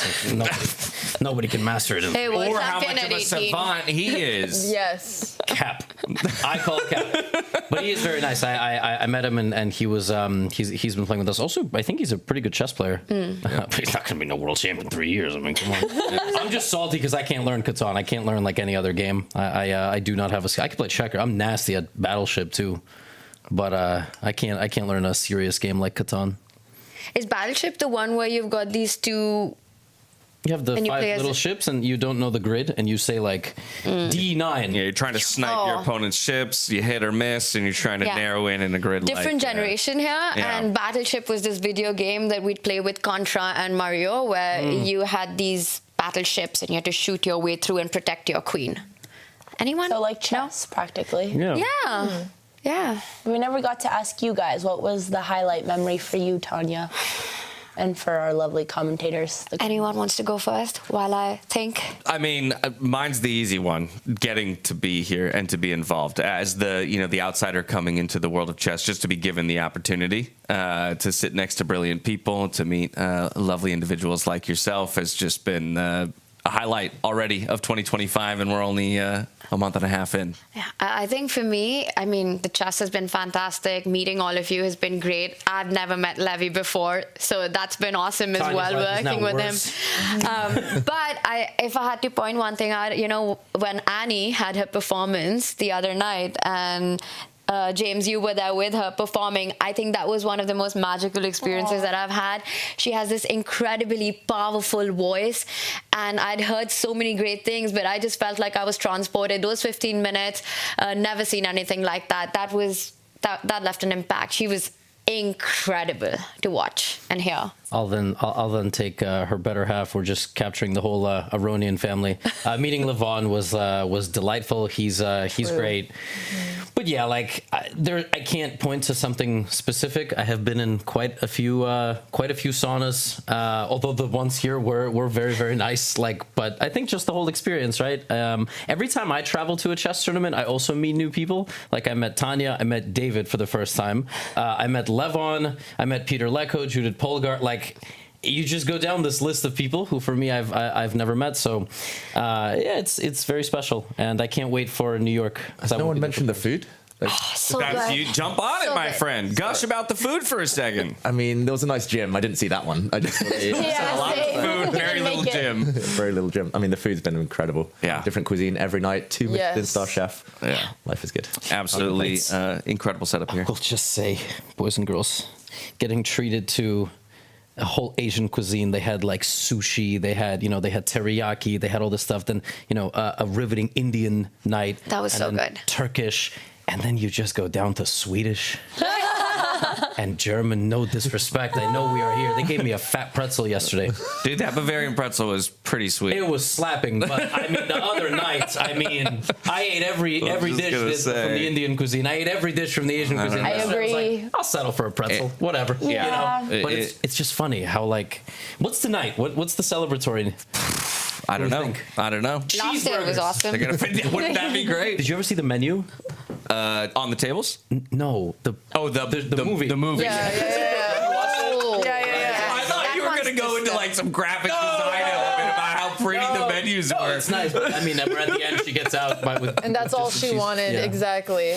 Oh, too funny, too funny. All right, well, as we've all taken an opportunity to reflect on the week, I'm going to take an opportunity to thank the two of you once again, Alexandra and Andrea. Thank you so much. Safe travels tonight. We're sorry we're going to miss you at the party. too. We'll see you at the poker tables, I'll Alexandra. see you guys tonight. Enjoy the rest of letting your us day. interrupt the broadcast. It's a pleasure. Oh, we appreciate you greatly. Enjoy the rest of the day and You too, all of the guys. action. Boat Test And Live podcast. check it out. Don't miss it. And as we peek back into the player hall, it is that man on your screens right there, Vincent Keymer, looking to get it done against Fabiano Caruana in the classical portion of the day.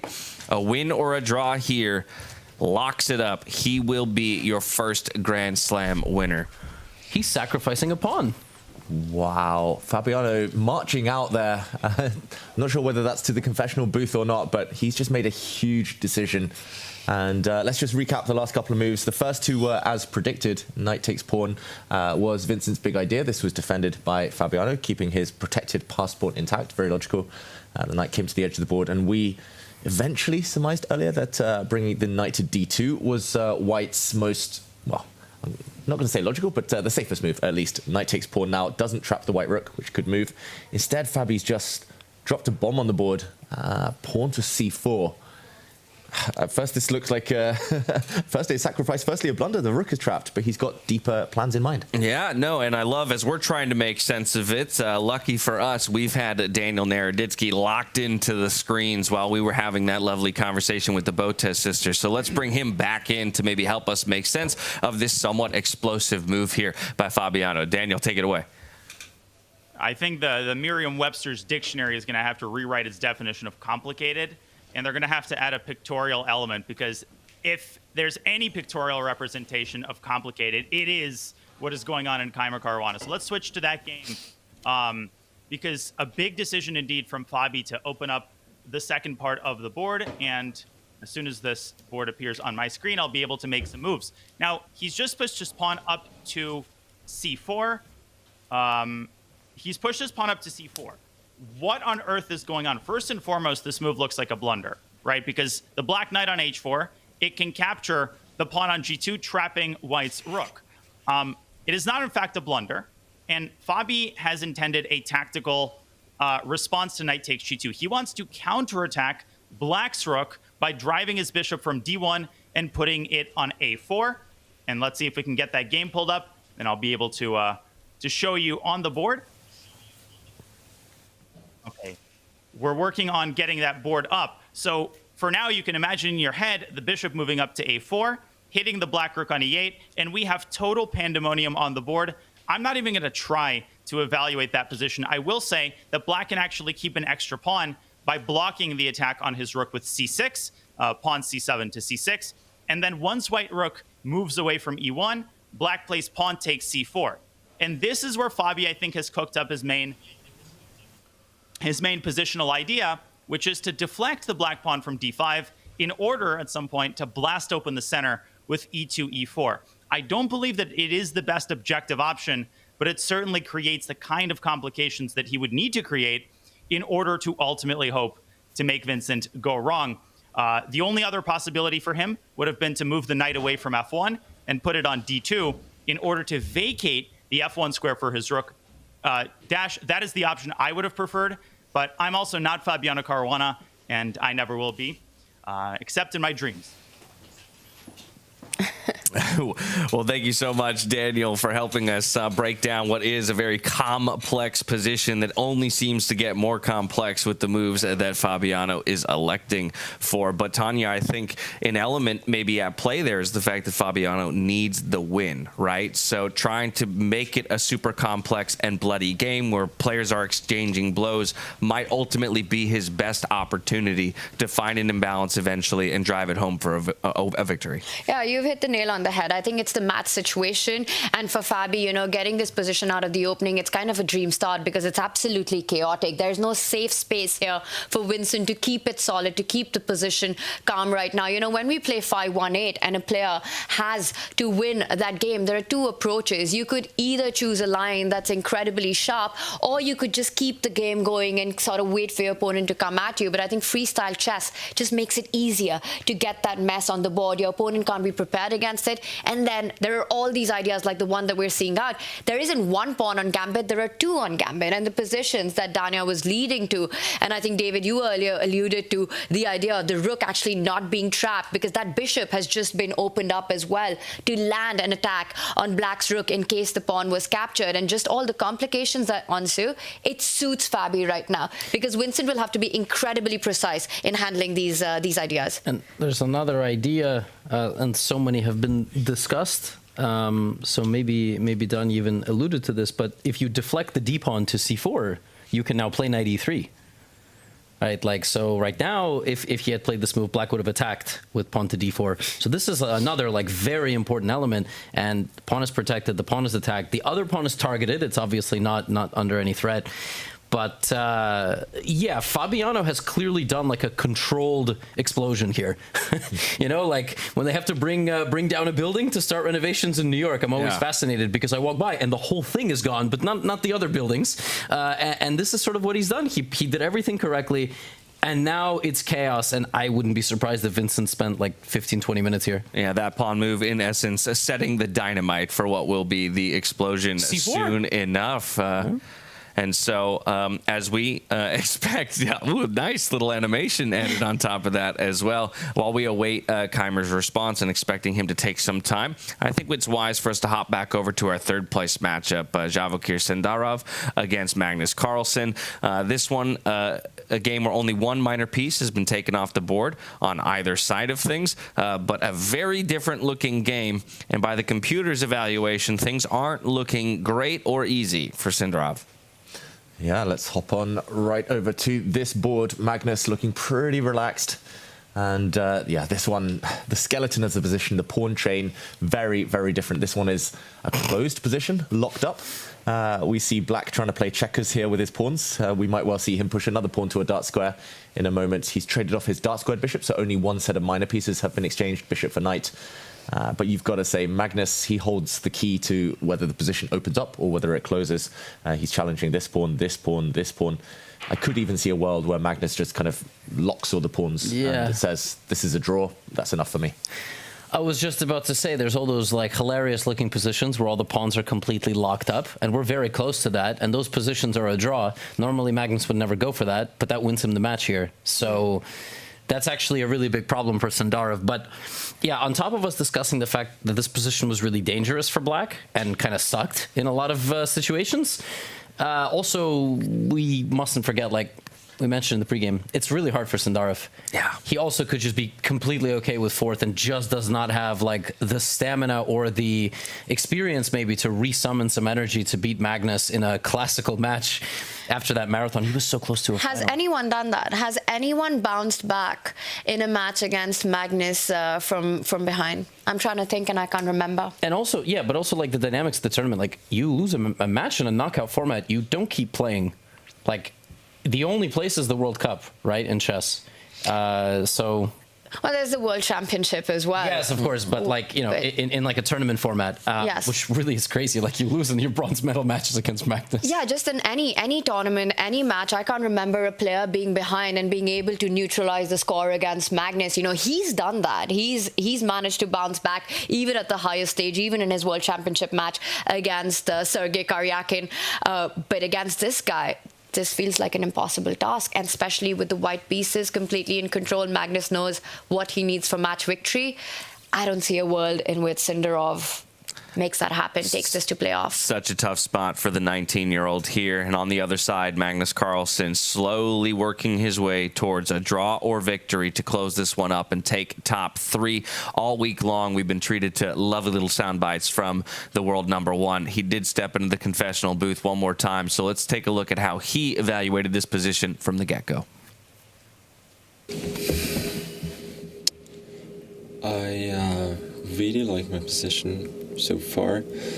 I think one of the peculiarities of our freestyle is that the same structures that are good normally in chess they can be a bit different. I feel like in this case his bishop on g8 is particularly atrocious. He will need a few moves to get that into the game, while mine on g1 is kind of participating by attacking his pawn chain. In a more active way than his is. There was an interesting option on the previous move. His move c5, I don't particularly think he wanted to make that move closing up the queen side. Another option was maybe to push c6. Then I was going to play like knight f2, bishop b6, knight d2, and everything is about the bishop on g8. I can even exchange my nominally good bishop in this structure, and my other bishop, even though it should normally be worse than his, is actually better because it's closer to the action.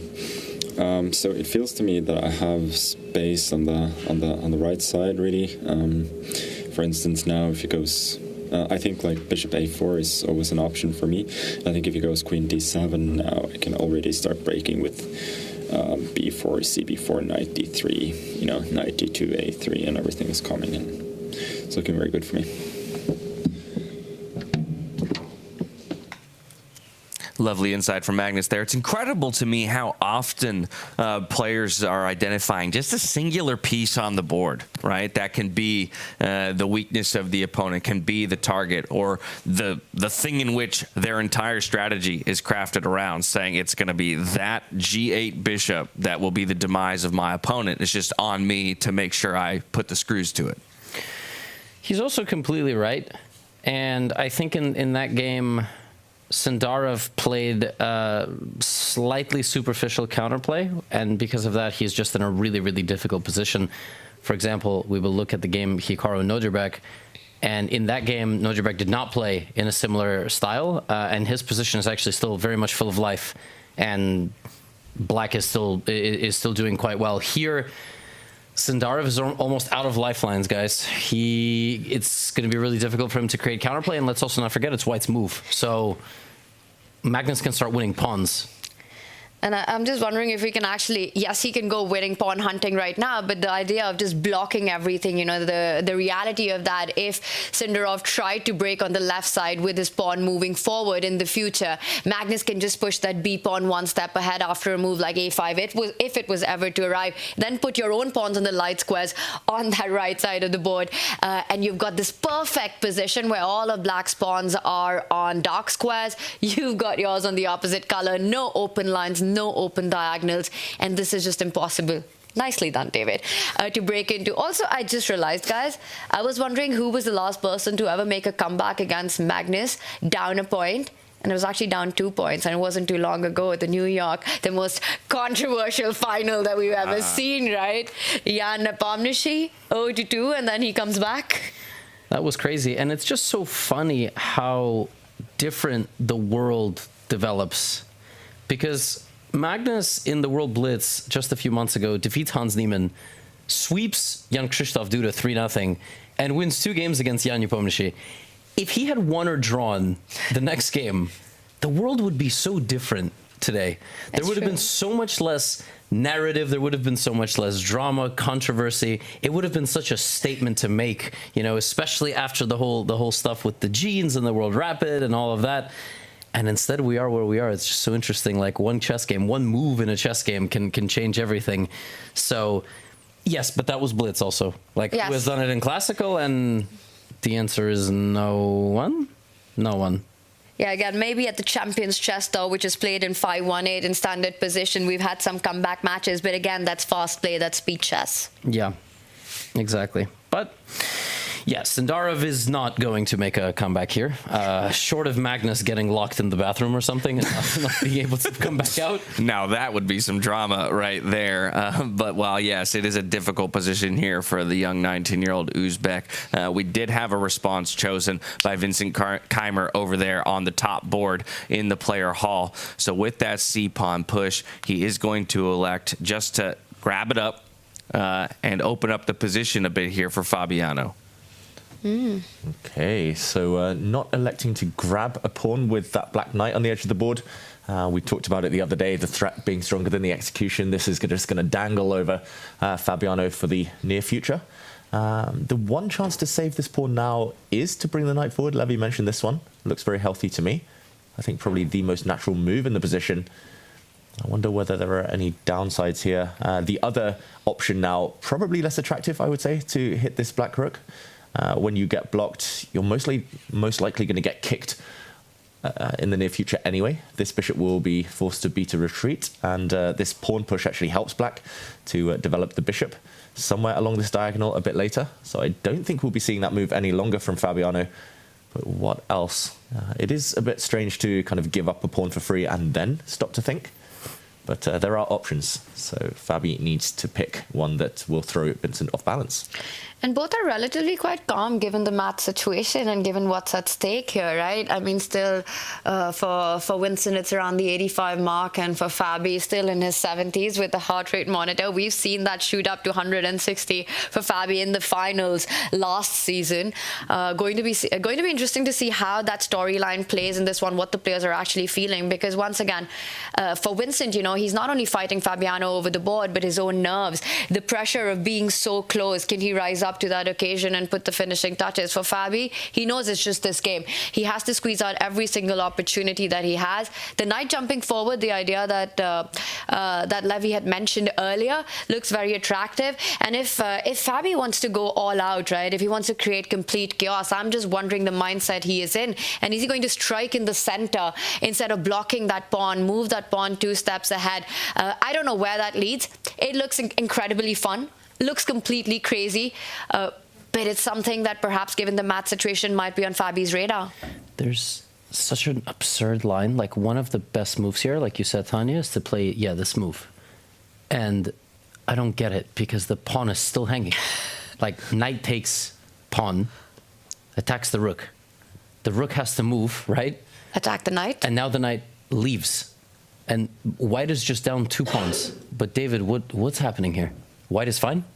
I think he's only down 1 because he was up a pawn a few moves ago. He grabbed on e5. So 1 pawn down. Oh, he never lost the pawn on g2 yet. Okay, so now... that one yet. Okay, so he's down... The threat. He's down 1 pawn. Greater than the execution. I forgot about that sacrifice already. But the threat's so great, Levy thought it was an execution. Okay, so... Now what? Now what? And maybe it's just about getting pieces into the game. Black has only moved 1. We should mention only the black knight has moved. I'm not sure whether we trade off this pawn yet or whether we activate this bishop. But for example, I don't know, just trying to get pieces into the game. I could see a world in which, okay, there's some pressure here. And if black is forced to ever trade, white gets a beautiful pawn chain. White is only 2 moves away, by the way, from getting the queen out and castling the king. If I just put this on the board. Something along these lines, and suddenly you see all the white pieces start to gather. The white knight just needs to be improved, but black's piece is very much stuck. So for just a 1 pawn deficit, probably good compensation. Whether it's enough for an advantage is another question, but it looks very playable for white. And while we're going to see a lot of tactics on the board, I think just given the nature of the position that we have, I'll point out one strategic long-term aspect of what we have in front of us. We've got 5 versus 3 pawns on one side of the board and 4 versus 2 on the other side of the board. But look at Fabi's pawn that's far advanced at the center. It's a protected passed pawn. It's 3 steps away from promotion, while Vincent's majority really doesn't have that clear way forward. So any endgame, if as many pieces come off the board, that protected passed pawn at the center of the board will be a big asset for Fabiano Caruana in this. And are you thinking about the end game already right now when you're evaluating this position, which pieces to keep on the board, which pieces to take off the board? Yeah. Or are we not there yet?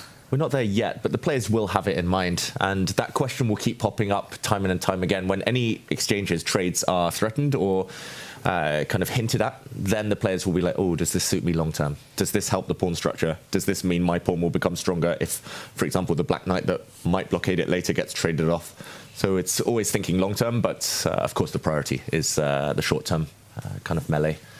So it's always difficult. That's the tricky balance that a lot of players struggle to kind of judge, especially when they're first learning the steps and gaining experience. But here, I'm going to say that, this middle game ahead is going to be where the battle is won and lost before the end game. And what do we make of this time usage here from Fabiano? As we said earlier, it's very rare that you would, throw that c-pawn forward, opting to gambit it away without having a concrete idea of what your follow-up would be. Do we feel like he missed one of the kind of 3 ideas that we were just talking about? Possibly, or maybe he was just so locked in on Vincent getting greedy and grabbing this pawn that he was mainly kind of trying to go deep in that direction. I think this strand of pushing the white pawn forward, this kind of branch of the variation, maybe you do need to go deep as well. And or maybe he's torn between 2. Maybe he thinks knight into this square, defending a pawn, attacking a pawn is also good. And maybe he's just trying to weigh up the pros and cons of these 2 different directions he's likely to go in.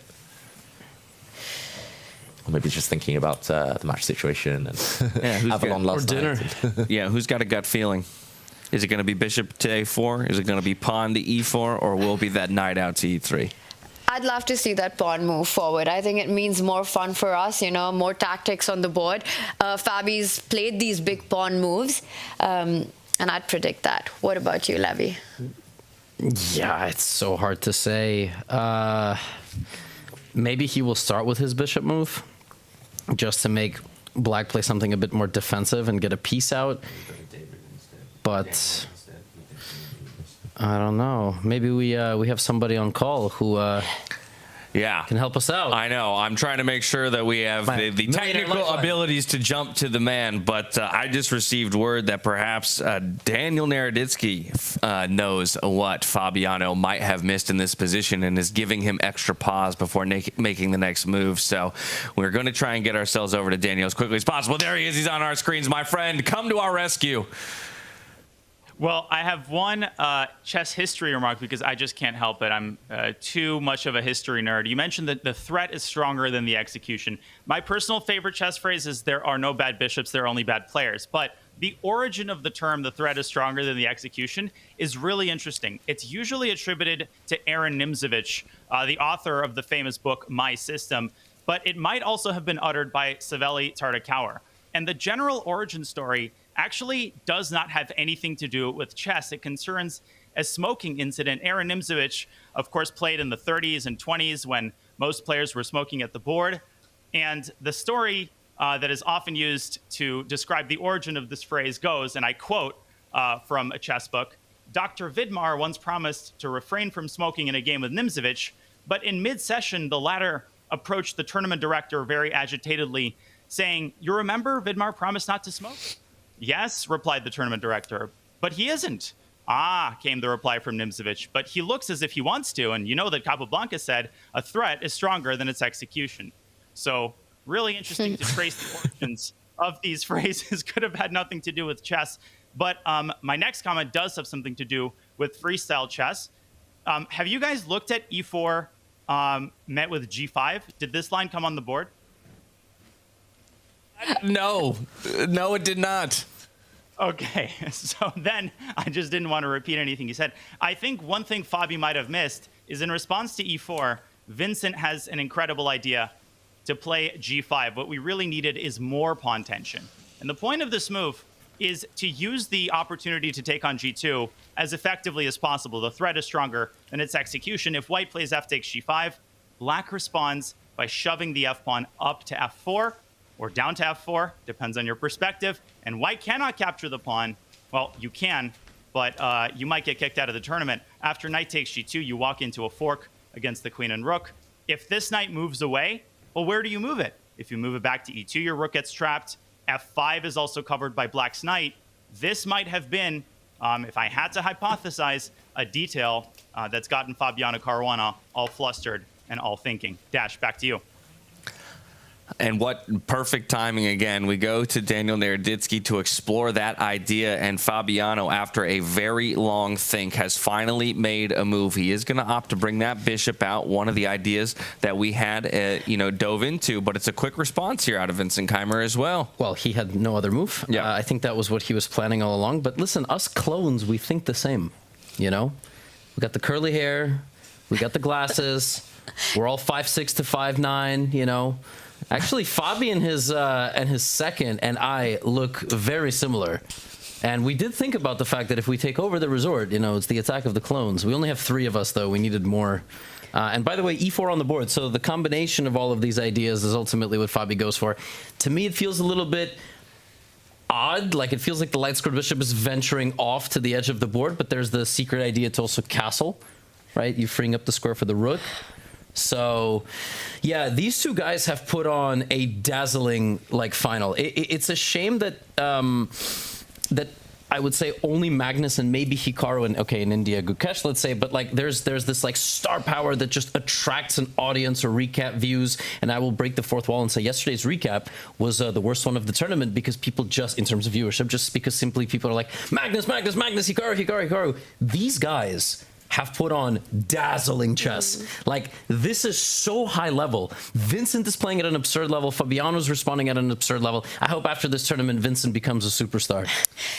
Yeah, Vincent Keymer, I think he's just taken the chess world by storm over this last week, and it's been incredible to watch not just the score line, but the chess that he's producing on the board, start to finish, amongst the biggest titans of the world. Start of the tournament, would anyone have picked in their top 3 as Vincent a potential winner or even a finalist? Probably not. Top 5 picks? Maybe, maybe not. And yet here he is, half a point away, and I can't stop thinking about the idea that Daniel pointed out, something that was nowhere on my radar or my picks in this position here.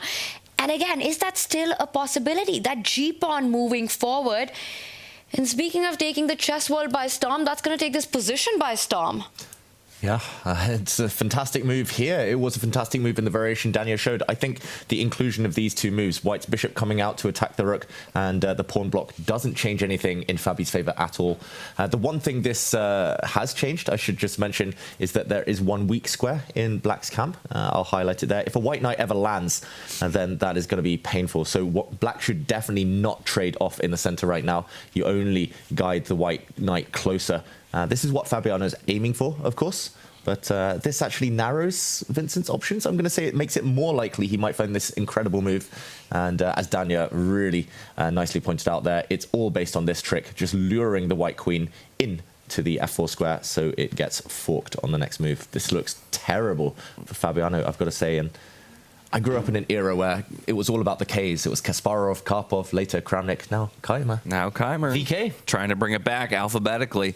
Either way, with the level of chess that he's had on display at this tournament, wouldn't be surprised if he finds that idea and ultimately brings it onto the board. Both these players, they deserve your respect. Their chess demands your respect at this point in the way that they've been playing. And very much, the goal of freestyle chess is to find and develop new superstars. And I think already very early on in 2025, we see one rising above the rest in Vincent Keymer.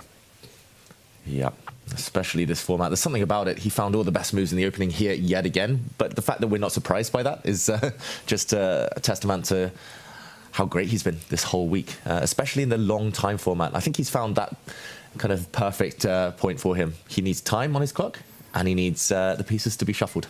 But it's also the kind of position, right, David, where every move is such a high responsibility move, and the players don't know that they're playing the absolute best moves according to the engine. Objectively, really strong chess being played here, not just practical problems being posed. And when you're sitting across such a position, you have to work out so many variations, so many trades, the pawns hanging. Once again, one inaccuracy is the cost of a championship, perhaps, here. So huge pressure. And I saw Vincent there, he kind of looked up at Fabi, and you could literally see through that. And I think all these ideas, whether to play this move G5, which I think is the most chaotic, one of the most chaotic pawn tensions that I've seen so early on the chessboard appear. It's going to be awesome to see Vincent play this move. I don't know what else he's thinking about. Does he go for the pawn grab immediately? Does that change anything? Because that also feels like an obvious response here. To David's point, one move you don't want to make is allow the white knight to land on that beautiful post. So many options, so little line, time, and so much at stake here for the players. I think we should also point out why black can't take the pawn. I feel like we have been right, and maybe we did. No, the other one. Like pawn takes pawn, right? But it's not good because white gets a one-way direct flight into the black position, and he played G5. Wow! Oh my! This is unreal. What is this form? What is going on with Vincent Keymer? He can do no wrong, it feels. How is he finding this stuff? How? Just the absolute best move? This is some of the best chess that I've seen. Yeah, dude is. I think Fabi might be cooked. Like I feel like G5 is one of these moves. It's like when you get rocked in a fight. Maybe he saw it coming, but just for Vincent to consistently be clutch again and again and again is not a good sign for Fabiano Caruana. Yeah, that's a punch that makes your opponent stagger for a moment, right? Yeah. You can kind of see it in the body there. And that may have come as a shock a bit to Fabiano, that his opponent continues to find the right answer every time. And I just want to point out, it's been a total mess on the board. It's been chaos, but 99.7% accuracy. Oh, my goodness. And brutal. He's literally played the best move every single time, apart from earlier. Maybe playing A5 first, the computer-esque move would have been even stronger. He's played the best move since move one every single time. Yeah. And it's by a distance. It's crazy. And none of them were obvious. 0 moves were obvious in this game to anyone. Here, even with us kind of having access to engines, we had to kind of find our way through these murky waters, but Vincent's doing it all on his own. There we see the accuracy scores at the bottom of our screens there. Just incredible from him so far. And that's the thing. You're still staring at a 95% accuracy from Fabiano, right? That's, if I could tell you could have that accuracy in any freestyle game you play, you'd jump at that opportunity, right? And it's not enough. It's not enough here. Absolutely. I mean, each of Vincent's decisions, the least natural is what it seems, and it's not against anyone. I mean, the opposition isn't just the Grandmaster. You're talking about the absolute best in the chess world. You're talking about the world #1, the world #2 here, and Fabi as well. It's not an out-of-form Fabi. It's not a Fabi who's struggling in this format. We are seeing some of the best chess by Fabi as well. Like you said, 95%. That's awesome chess, but Vincent is on beast mode. Yeah, so let's talk about what the response Fabi needs to find is, right? How does he breathe life back into the position for himself? I was just going to say, I don't know if we got Daniel on the line, but he's watching, and he sent a message, and I saw it, and he told us that knight takes f5 is the only move to limit the damage, because actually it's either the position is slightly better for black or much better for black. All right, well, yes, that idea, exactly as you mentioned, is going to be knight takes f5 that Daniel kind of teased to us in a quick message. But why not go to the man himself to more deeply explore why it is that it has to be that move Fabiano finds in this moment? Daniel? Well, this is so impressive by Vincent, just echoing what you guys said. You don't play for a draw when you need a draw. Even in regular chess, in freestyle chess, you cannot play for a draw. You just need to play the kind of chess that has served you well thus far. Now, Fabi's already in dangerous territory where he needs to tread a very narrow path in order to avoid black's advantage from getting out of control. The only move here, according to my analysis, is actually knight takes f5, the only move to keep black's advantage under control. This will lead to a loss of a pawn. Black will very likely take this knight, right? White takes again, take times 5. Bishop to c2. Black is not done taking. Queen takes f4. And this is a very important position. Let's count the pawns. I'll give people several hours. Just kidding. Black has 6 pawns and white has 5. And now very important for white to find the move bishop to e3, saying, take me, please. What happens if black takes on e5? I drop back to f2. This reminds me a little bit of Fedoseev Carlsen. Remember knight b2? So kind of a similar retreating move, leading to a discovery against black's rook. So black's queen will be forced to drop back after bishop e3 to a square like f7. Does white have enough compensation for the pawn? Absolutely not. Black is going to start bringing his pieces out. But at least Fabi can play for the initiative and play for access to the d6 square. Dash, back to you. I think Fabi is capable of finding this. Thank you so much, Daniel. Yeah, needs to find it as well. His best of the bad choices, if you will, right? Still recognizing that at the end of that entire line, Daniel just worked through. Black still has an advantage, but it's how we keep it into its minimal sense. Yeah, and just to echo Daniel, I think he will find it by a process of elimination here. Essentially, there's 3 moves you consider, 3 candidate moves. You take this pawn with your pawn, you take the other pawn with your own pawn, or you take this one with your knight. So Fabiano will be looking in these 3 different directions. He'll be comparing, contrasting, and yeah, the other moves are terrible here, unfortunately. I think especially taking the pawn that has just challenged his edifice there due to the tactic of stepping forward, hitting this knight onto simply a bad square, and just this fork concept will drive Fabi in the right direction, most likely. Then again, he could just be reeling, and I think it would be very natural for Fabiano to spend 10 minutes here just regaining his bearings after this kind of sucker punch, potentially. Pawn to g5, great move. Well, if we have a bit of time, maybe we do a quick trip around the world, just take stock of the current positions on each of the 4 boards that are in play. Let's zoom out for that bird's eye view, and then perhaps we can quickly slide through each of them. Anything jump out to you? I mean, I'm looking at that bottom right. Firouzja, Gukesh, again, the 2 players most willing to blitz out moves early on and get the game underway. It does seem, though, that black has found themselves an advantage there. Alireza Firouzja, this is familiar territory, right? He has an advantage, but now the question is, can he close it, which he struggled to do in the past? Yeah, I'm going to say that, yeah, that advantage less clear-cut than his position yesterday, where it was very much one-way traffic. Still a complicated one, but let's start here. Let's go to it. He is the world champion, Gukesh, and he is looking for his first win in the classical time format of this event so far. Here, Gukesh with the white pieces, just making a mistake. Rook to this d1 square, given a question mark. I mean, aesthetically, it looks quite nice to me for white. If you get 1 or 2 more moves, I think the main problem might be the white rook trapped in the corner. You're essentially playing without a piece right now. The white knight is well in the corner, but black has a bad piece of his own. The black bishop still stuck on his starting square. Alireza yawning as if nothing's happening, but it looks like quite a chaotic position. There are some threats against black's pawns on the right flank. Maybe it's about switching things to the other flank for Alireza.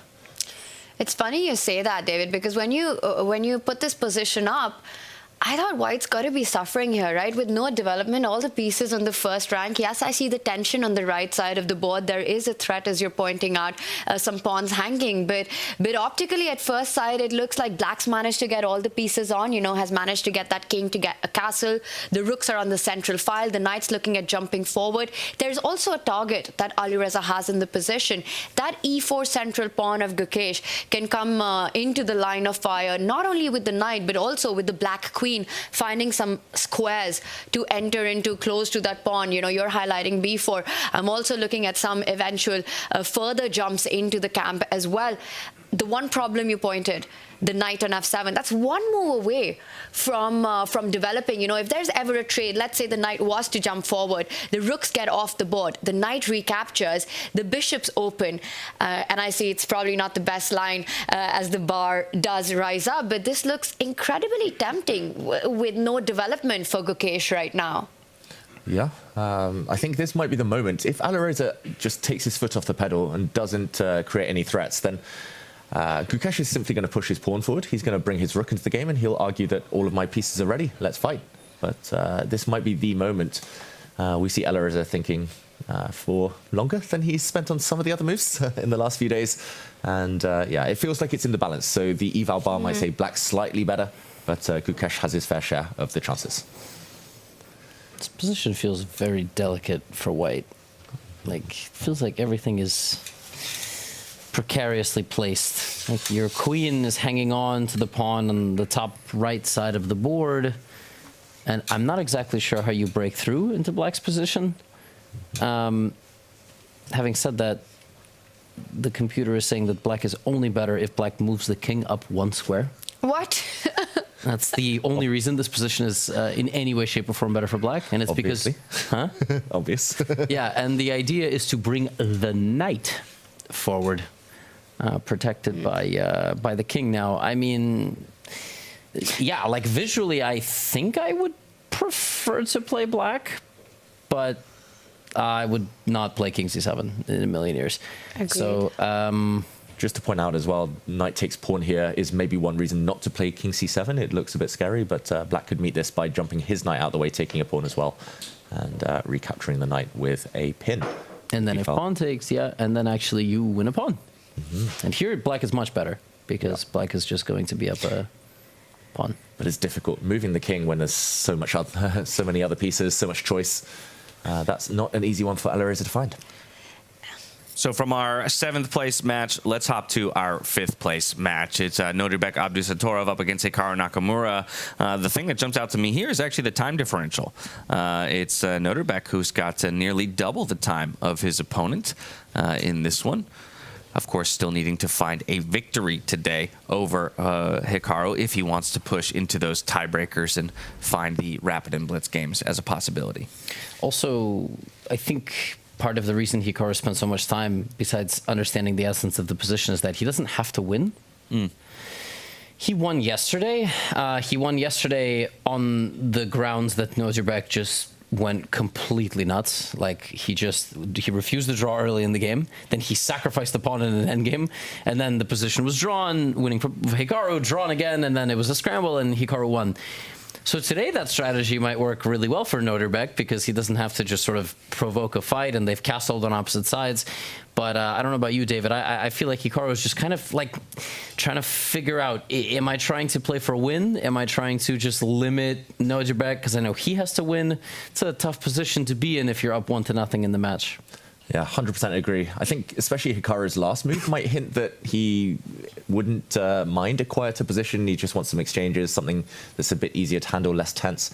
But yeah, it's always difficult, caught in two minds. But just one moment I want to highlight in this game. It looks roughly balanced right now. I'm expecting a trade of knights, maybe an exchange of bishops.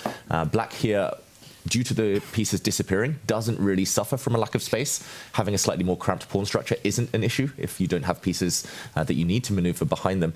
But Vincent Keymer, in his confessional earlier, alluded to one moment, and I've just checked, he's 100% right. Vincent just understands freestyle chess. If we backtrack to move 3, where there was a challenge, we saw Hikaru pushing his pawns forward. There was a challenge on his center. Vincent just kind of casually said, oh, you know, Nodirbek's fine now, but if Hikaru played knight e3, that wouldn't have been the case. And computer says huge advantage for white here, because the knight is actually coming into some really juicy squares very, very quickly. Hikaru could have had a big advantage. Instead, he pushed his pawn forward. Vincent said that this was a small mistake. It was, and this allowed the black bishop out. And yeah, the door was closed, essentially. The black pieces now pouring out themselves. So Vincent just not only understanding his own game in just on site, but he's identifying the mistakes of others. Not enough to be at a final table. He's also, you know, in his mind playing the positions of the other tables and evaluating them at the same time, and with near perfect accuracy at that. He was 100% right, Vincent, there. It's wild. Man's brain is going to be studied after this one. Yeah, how did Hikaru not? I mean, it's move 3. Like, you know, you do kind of wonder how did he not, and how did Nodirbek blunder that, right? Like, it's just so interesting that on the third move here, you could be in a lot of trouble. Yeah, it's interesting because in that confession, he said that this is what they were looking at, right? The youngsters were analyzing together. And then later on, while playing himself, he realized, he worked it out, that in fact, there is a deviation from Nodirbek's idea where white gets the advantage, missed by Hikaru. But this also shows that at the end of it, you know, those 10 minutes are not enough. You kind of get a feel, a very superficial level feel, but you have to sit down and work it out on your own. A big miss on move 3 could be incredibly costly. 21 minutes on the first move by Vincent, so that would explain a lot. But to wrap up, I think this particular board that we have, it still feels needing only a draw for Hikaru. Everything's under control, you know. White's got more space in the position. The problem of the undeveloped knight will be solved soon. There are some light squares. I also really like the way Hikaru's placed the king and the rook, sort of preempting the opening up of any lines towards his own king. So not giving Nodirbek the option to really grab that pawn on d5. Things look under control for getting that at least a draw in for Hikaru Nakamura. Yeah, under control on the board, but maybe the clock, the one issue for Hikaru. If this game gets a bit tense, he's down at 35 minutes, but yeah, looking level, and that's enough. Now, as we continue our round trip back to the top table, let's first make a quick pit stop over there at third-placed match, Javokhir Sindarov against Magnus Carlsen. Still a very congested position, it feels like here, David, although I'll note 1 pawn apiece has fallen off the board since the last time we checked in. Yeah, 1 pawn apiece, and that does hint that Magnus doesn't want to shut down the game. He is happy to kind of just play chess, as they say. The 1 pawn that's disappeared was on the G file. There's now an open file on this flank. That one exchange, and traditionally, again, talking of that pawn pointing kind of theory, Black's pawns in the center, this trio here, they do point in this direction. That means both short-term, long-term, Black should be aiming to play on that side of the board. And if Black gets a rook across, if Black gets a knight in a bit later, you could see weak squares there appearing for White. It's just so tense, though, right now. I still think Magnus has full control. He could still try and lock it up later, but he won't get that totally blocked structure, the safe one we pointed out earlier, because at least one line will be open for the rest of the game. Yeah. But what can Black do here, right? I mean, this is the big question. The only side you're going to break through is down the G file. That's it. You're not going to do anything on the left side of the board without probably losing some sort of material. At least a pawn. Like, Black can play the move pawn to a6 right now and just simply lose a pawn, but open up the lines. But I'm not sure you have any other follow-up. And then White can even lock in the bishop and play like pawn to b5 and just keep advancing. Not necessary, but obviously possible. No, it's very tough for Sindarov here. I agree. I really like White's position here. And you know, sometimes I think this is one of those cases where, in fact, the space advantage that Magnus has will really come to use, because you can sort of move your pieces so much quicker and faster to the other side of the board. All the ideas that you were pointing out, David, for Javokhir, get that knight into g3, the rook there. Even if you achieve all that, I want to point out there are no big targets, no big weaknesses, even if you get that beautiful knight. Meanwhile, Magnus can slide over his queen. He's also eyeing that Black rook, trades on c5. There are weak spots in the center as well. I'm looking at sacrifices, potential sacrifices, directing itself against the Black king. You could get your rook on that triple line, create that Alekhine's battery, and then trade. It still feels that having control of that one break in the board, right? The one pawn tension that we see, Magnus controls that one, and that would play to his advantage because there are some tender spots in the center which he could look at for tactics as well later on. Well, in this matchup, Javokhir Sindarov is hunting for one result and one result only. That is a pure victory here over Magnus Carlsen in this one. And as it is such a congested board state and it feels difficult to find the answers, we're going to bring our resident expert back in, Daniel Naroditsky, who's analyzing from afar, my friend. It doesn't look easy, but if he's going to do it, have you found any way? Well, I'm sad to say, Dash, if it's not easy in Weissenhaus, it's definitely not easy in Charlotte. The Southern Air is not helping me chart a clear course for Sindarov. I think the lesser evil, as it were, is probably to park the Black Bishop on h5, sort of a prophylactic measure, right? There's this concept, sounds like a big word, prophylaxis. It makes you want to run into a corner and hide.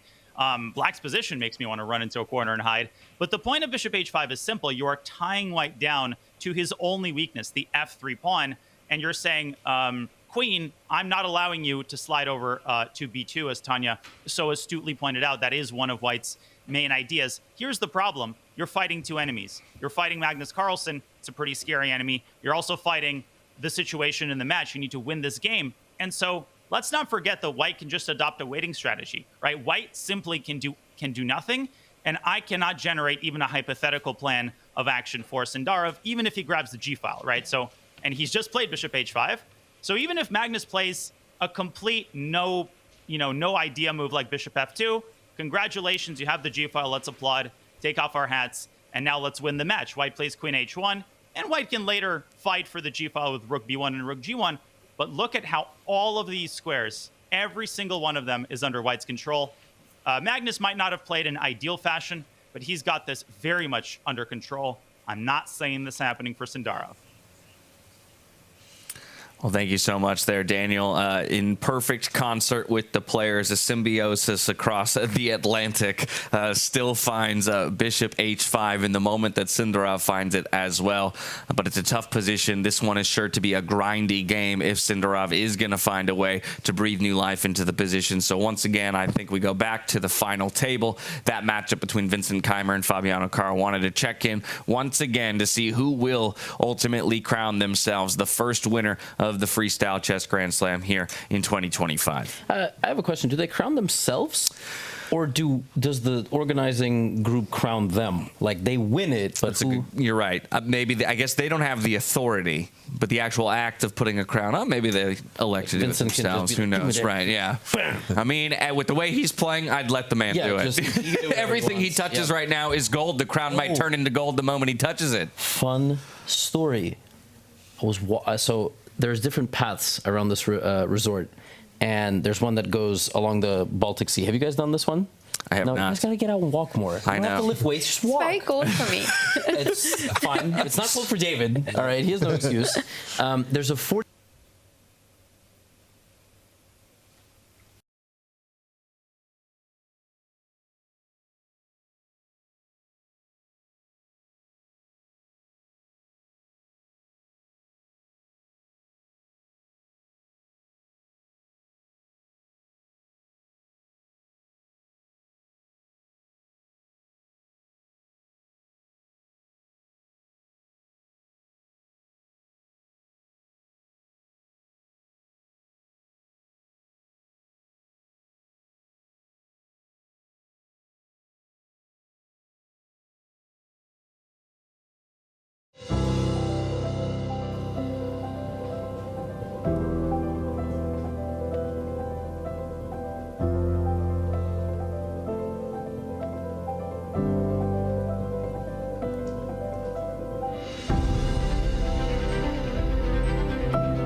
Welcome back, everyone, to Storytime with Levy, where the internet said nope and got us right out of that one. I apologize for losing you in the middle of that little Vincent Keymer and I went on long walks this morning and ran into each other. Which was lovely. That's the story. And also, I heard that internet sucks in Germany, and well, it's coming true. It was so much better the first time you said it. It was beautiful. It was scenic. It was a beautiful story. And, you know, we took walks. All right, nobody cares. Just let's analyze his game and finish up today. Yeah, let's. But I think because maybe not many heard that story. I don't know at what point our audience lost Levy, but the whole thing, right? Vincent out by himself for an hour before the games. The games start pretty early here, 1 p.m.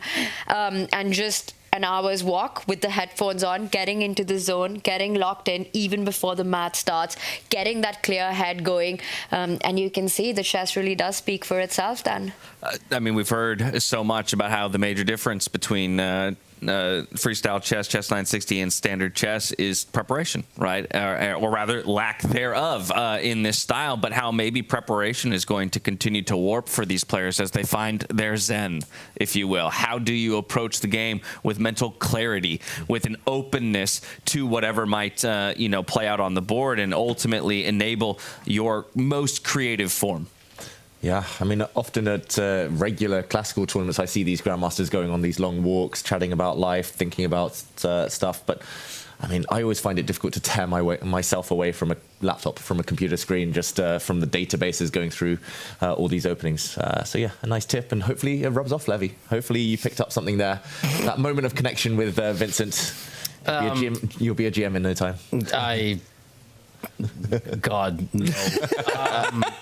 But this one's exciting. I was going to say, you talk about being glued to the computer. Yeah, what's the computer telling us about this position, my friend? Yeah, I mean, Vincent Keymer playing great moves. Maybe we should call him the Kaiser. But I know that we do call Daniel Naroditsky the Prophet. And he's predicted all of this. This was the variation that Daniel said Fabiano had to find simply to stay in the game. And of course, he did find it. He's a world-class player for a reason. And maybe we just backtrack and show these last few moves because we did leave it with this bomb dropped on the board by Vincent Keymer. Fabiano found the only move to minimize the damage. He traded off a set of knights now. Knight takes pawn, a recapture, a check. This was nicely blocked by the white bishop. Stepping back, black queen captured a pawn. White did not trade queens. White is a pawn down currently. The bishop activating itself. The black queen drops back. And now the knights both activating. So if Fabiano can somehow get his knight into this square with maximum effect, then he's loving life. If not, then he might just be a pawn or two down. Still big moments ahead. Yeah, I just checked, and I want to point out, since move 3 in this game, every single move has been a gambit of a pawn. A pawn has either been hanging or threatened or captured, and the players have had absolutely no time but to take care of the tension on the board. So that's been pretty fun to watch, you know. I haven't seen that happen since Vincent struck in the center with that e-pawn moving 2 steps forward. It's been maximum tension on every single move.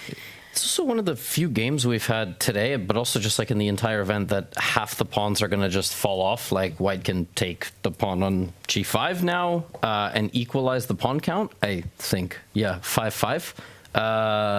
Yes. And then it's just complete chaos because White has a 2-on-1 on the right side of the board, a 1-on-0 in the center, and a 2-on-4 on the left side. 3.5 with Black's pawns being, of course, doubled. So how do we evaluate this endgame? Like, I know the computer is telling us it's equal, but what can we expect in the later stages of this game? We're not going to get very clear-cut king attacks. We're not going to get one side suffocating for air like yesterday. Where are we heading in the next 10 moves? Yeah, it's very difficult to predict. It's another one, another scenario where it's hard to imagine a draw, right? Just because the pawn structure is so imbalanced. And of course, a draw not being enough for Fabiano, maybe that's a good thing. But taking this pawn, I think, maybe the most natural move.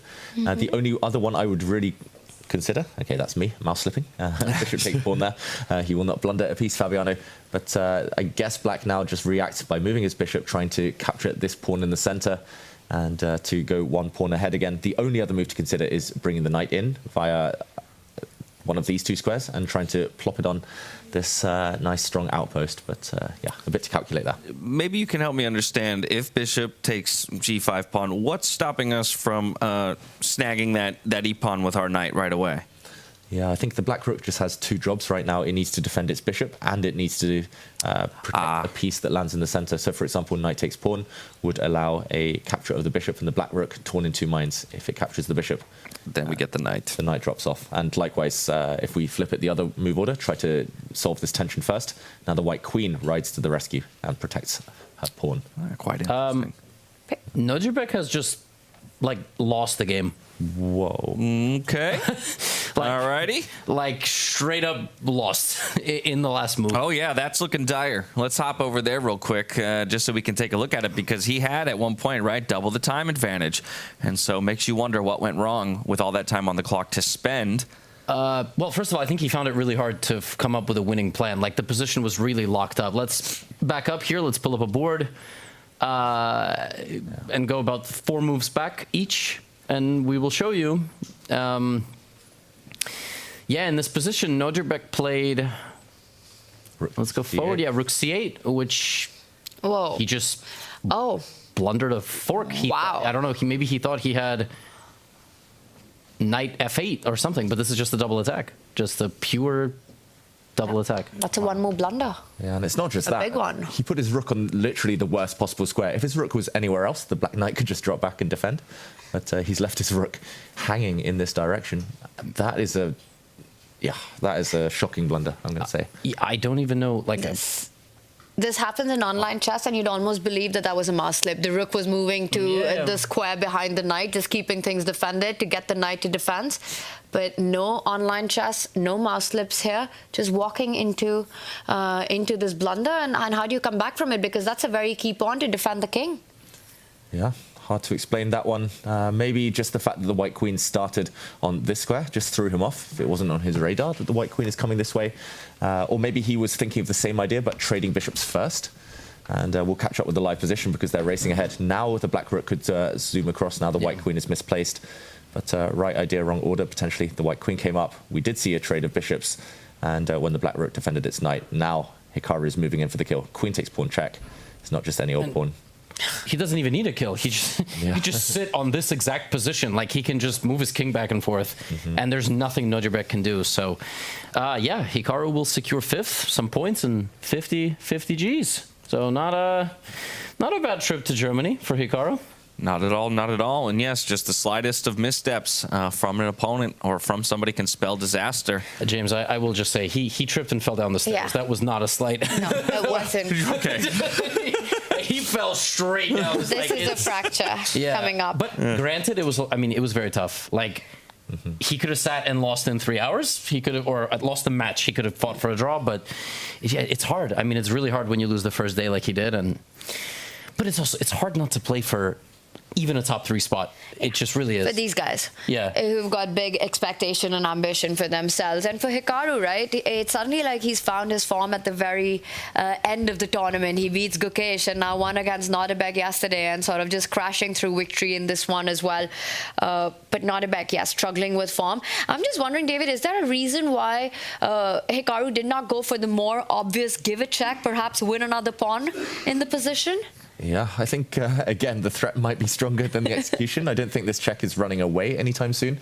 Hikaru giving a check. But let's just quickly show that and investigate because, I mean, I think, most of us would have been tempted to give the check here. The black bishop dropping back would not have been a good idea here. You'd simply get pinned. And you'd now need to move the king and you get checked and checkmated within a few moves. So instead, the black king would have had to run away. This would have been a second pawn. Maybe he was just scared of the black rook coming across. Oof. The queen isn't trapped though. She can run. She can escape. Just to point out that using this square would not be a good idea. You would get caught by the 2 black rooks. That loss would be following your opponent off the cliff that they just tripped over. If Hikaru did that, he would have been investigated. All right, like. Well, look at Hikaru on screen. He's wondering, hey, why did you just blunder the pawn, and how are you ever going to come back from this? This is over. Hikaru just has to make more retirement threats, and then he will win the rest of his matches basically indefinitely. Like, he said in his interview yesterday, right? All of that depends on how the World Cup and Norway chess goes for him when it comes to classical chess. But, like, I mean, World Cup is one of the hardest tournaments, period, because you have a lot more of these Keymer and Sindarov stories, and you have 2 games against every opponent, and that one is a real marathon. That one's a month long. So a bad result in the World Cup for somebody who is not actively playing so much classical is not that, like, unexpected. It wouldn't be crazy if Hikaru didn't make it to even a round of 16. Like, so Norway chess also, like, it's got Magnus, Gukesh. I mean, if he has 2 bad tournaments and 2 of the toughest tournaments of the year, I don't think he should retire. But you know, as a chess player, chess commentator, and primarily as a chess fan, for me, I don't want to see any of these guys retire ever. It's, I think, one of the most heartbreaking moments for me in the chess world was when Magnus took the decision to step away from the World Championship match. I think many were disappointed because you just want to see them play out. And I think greats like Hikaru, greats like Fabi and Magnus, you never really want to see that become a reality. But everyone's got some time. This is one of the toughest moments in any sports, right? When you see a legend of the sport, come to the conclusion of their career. Both watch them and their realization of it, but then also the impact and the realization of the community at large that, this titanic force maybe isn't what they once were. And there's a new wave coming in and what, that push and that pull, up until that final moment where you finally do have, a new great arise. Not everybody can be Vishy Anand. That is true. Man is 50. In his 50s. He's 27-70. If we made Vishy play as actively as he did in the past, okay, maybe he would be 27-40, 30, but dude is maybe even not. He's such a monster. It's unbelievable. And that's a bit of an anomaly, right, in the chess world, because it's been so difficult for his generation to keep up with as chess gets younger and younger, and the computers get stronger and stronger, and the principles keep evolving. But Vishy, he kept doing it, and until very recently, David, playing in the Grand Chess Tour, playing in the very best tournament with the very best in the world, and still holding his own, even in shorter time formats. Yeah, but chess does stand out there. Garry Kasparov retired back in 2005 when he was still number one by a distance. He was still the best player. He could have gone on a few more years, clearly. Before that, Bobby Fischer retiring when he was number one. Not many other sports do you see a player still retire when they could be dominating if they wanted. Mostly you see the decline start, you see things start to fall off, and then players make that decision. But we've seen some of the best players in history retire at the peak of their games. Why is it the ego? Is that what we think it is? It's very rare. Quit at the peak? Yeah, right? Because, losing in chess is so different maybe than losing in another individual sport. Even in tennis, you're going to see guys sort of not finish in the top, have an injury, and then ultimately retire. Do these guys just not even fathom that they can play in a whole calendar year of tournaments and not win a single one? That's just too heart-wrenching for them? Yeah, that's interesting, because you'd almost think it'd be the other way around. Almost, right? Where it's that I would feel like it'd be tougher to let go of a game that is so centered around my mental ability, right? Because that feels like it'd be a harder thing, to almost come to terms with, that I am not mentally, as in it as I maybe once was, where it might be easier, to your point, Levy, to say, well, my body just can't do the things that it used to be able to do, right? That seems to maybe be almost an easier understanding, and yet it works in opposition to at least what I feel like would be the decision maker. Yeah, in physical sports, it's so much more tangible, right? You can see that the fitness level or the stamina perhaps is not where it used to be, but for a cerebral game like chess, it's perhaps harder.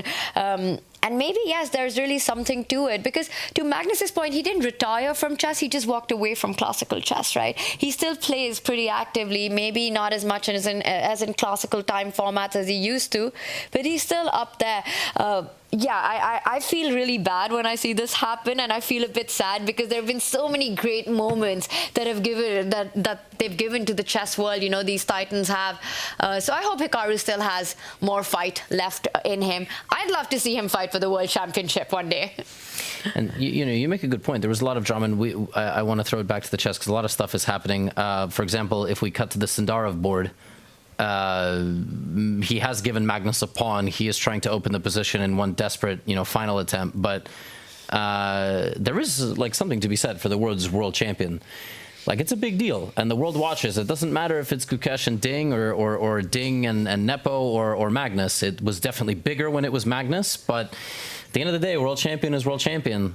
You can't really, get around from those words. And it's a lot of fun when the whole world is watching two people compete for one game and one crown. Yeah, with that in mind, let's jump back to some of our top tables here. That third place matchup between Javokhir Sindarov and Magnus Carlsen, as Levy just mentioned. Javokhir looking for a way to break open the position, and by offering a pawn up, that pawn over on the H file, which we had talked about before, was always an option, and he will ultimately elect to go for it.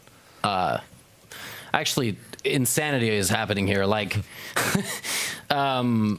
Did he go for your idea? Did he sacrifice that pawn on A6? But Magnus's knight is hanging. We gotta just hold on a second. Magnus started it. I'm gonna say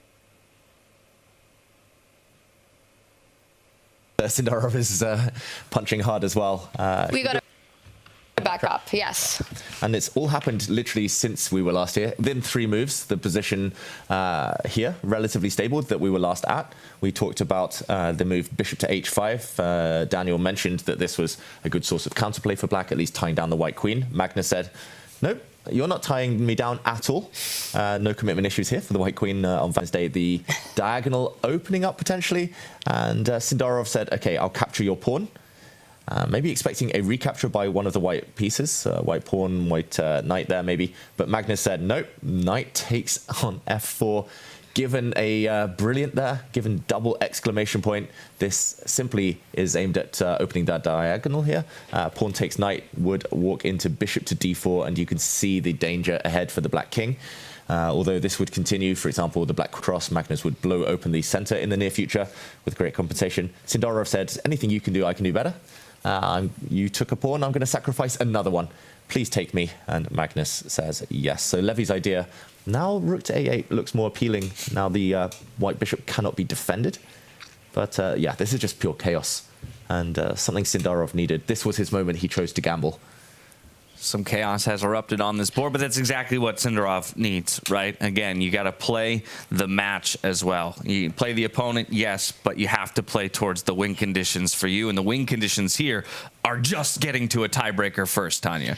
For Javokhir, a draw and a loss means the same thing, right? It's a match loss. So you just go all out. You throw the kitchen sink at your opponent. You hope for that chaos. You hope for that complicated forest where, you know, it's very difficult to work things out and only one person gets out of there. So there are a lot of ideas, but to me, it does appear that the complications might favor Magnus here. At first, you know, the line that you were pointing to the knight. So instead, he lines up against the bishop. He's also X-raying that pawn in front of the white king. And I see that if the bishop falls back, yes, you can trade. But what happens then? Because as long as you can't pick up the knight on f4, which is just grab that pawn because of the long diagonal opening up, how does that benefit Sindarov? It looks messy, but is it only messy for black? Yeah, it looks... Oh, I'm not going to make a messy pun here. It looks Lionel for black. But, yeah, I mean, he's not out of it. At some point, he might take that white knight, you know, and he might just say, I'm a piece up and try and checkmate me. Let's try it. Should we try it? Should we try to checkmate David after he does capture the knight? Okay, let's... How about 3 of us three versus David? Let's go. I think he's out of it. Yeah, bishop b5. All right. Let's do this. I'm going to try and... Levy, we wanted to match up against the Grandmaster here, right? This is our best shot. David's cooked. There's no whole... Okay, David, make a move. Let's make a move. And this is analysis. This is not the position on the board, just for everyone at home. Magnus... Rook takes. Smile there. Okay, I'll take you. Right. I'm playing the black side. King takes. King takes. King takes. Wow. Okay, I will take your knight because I promised to. Let's get our bishop at the center of the board. Yeah, it's probably a good start. So a pin. I will defend this one. Defend the...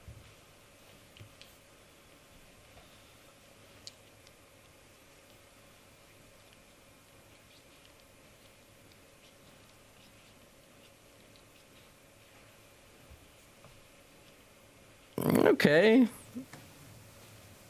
No, we can't. I mean, I'm not sure why you can't. Actually, wait. Can't we play my move? Mm-hmm. We can play my move. Maybe let me... King b3. Okay, yeah, let's go back. Pawn takes pawn. Rook is on e1. Yeah. Oh. I knew I was a genius. Okay. You made me doubt myself. Accidental genius. Yes, exactly. I forgot I was pinned, but actually I was... It was clever, yeah. But push, take, it's losing. King b3. King b3, king b3. Hold on. Oh, black to move. David has to find the move here. All right. Okay. All right. Is he just defending himself and he's completely fine? Yeah, by fine if you mean winning, yes. Yeah. Bishop takes. And knight takes. And we're just down a piece, yeah? Yeah. Wait, and you have queen g7 at the end. Yeah, I'm switching sides. I'm on team David now. Okay, Tanya, you have to make the move if e5 doesn't work. All right, let's try it one more time. But I believe we did see a move on the board. Are we going down this path? We are. Oof. So we might see this. Back. And yeah, I mean, just to aid this variation for white, maybe you just leave the pawn on a3 as a bit of a shield.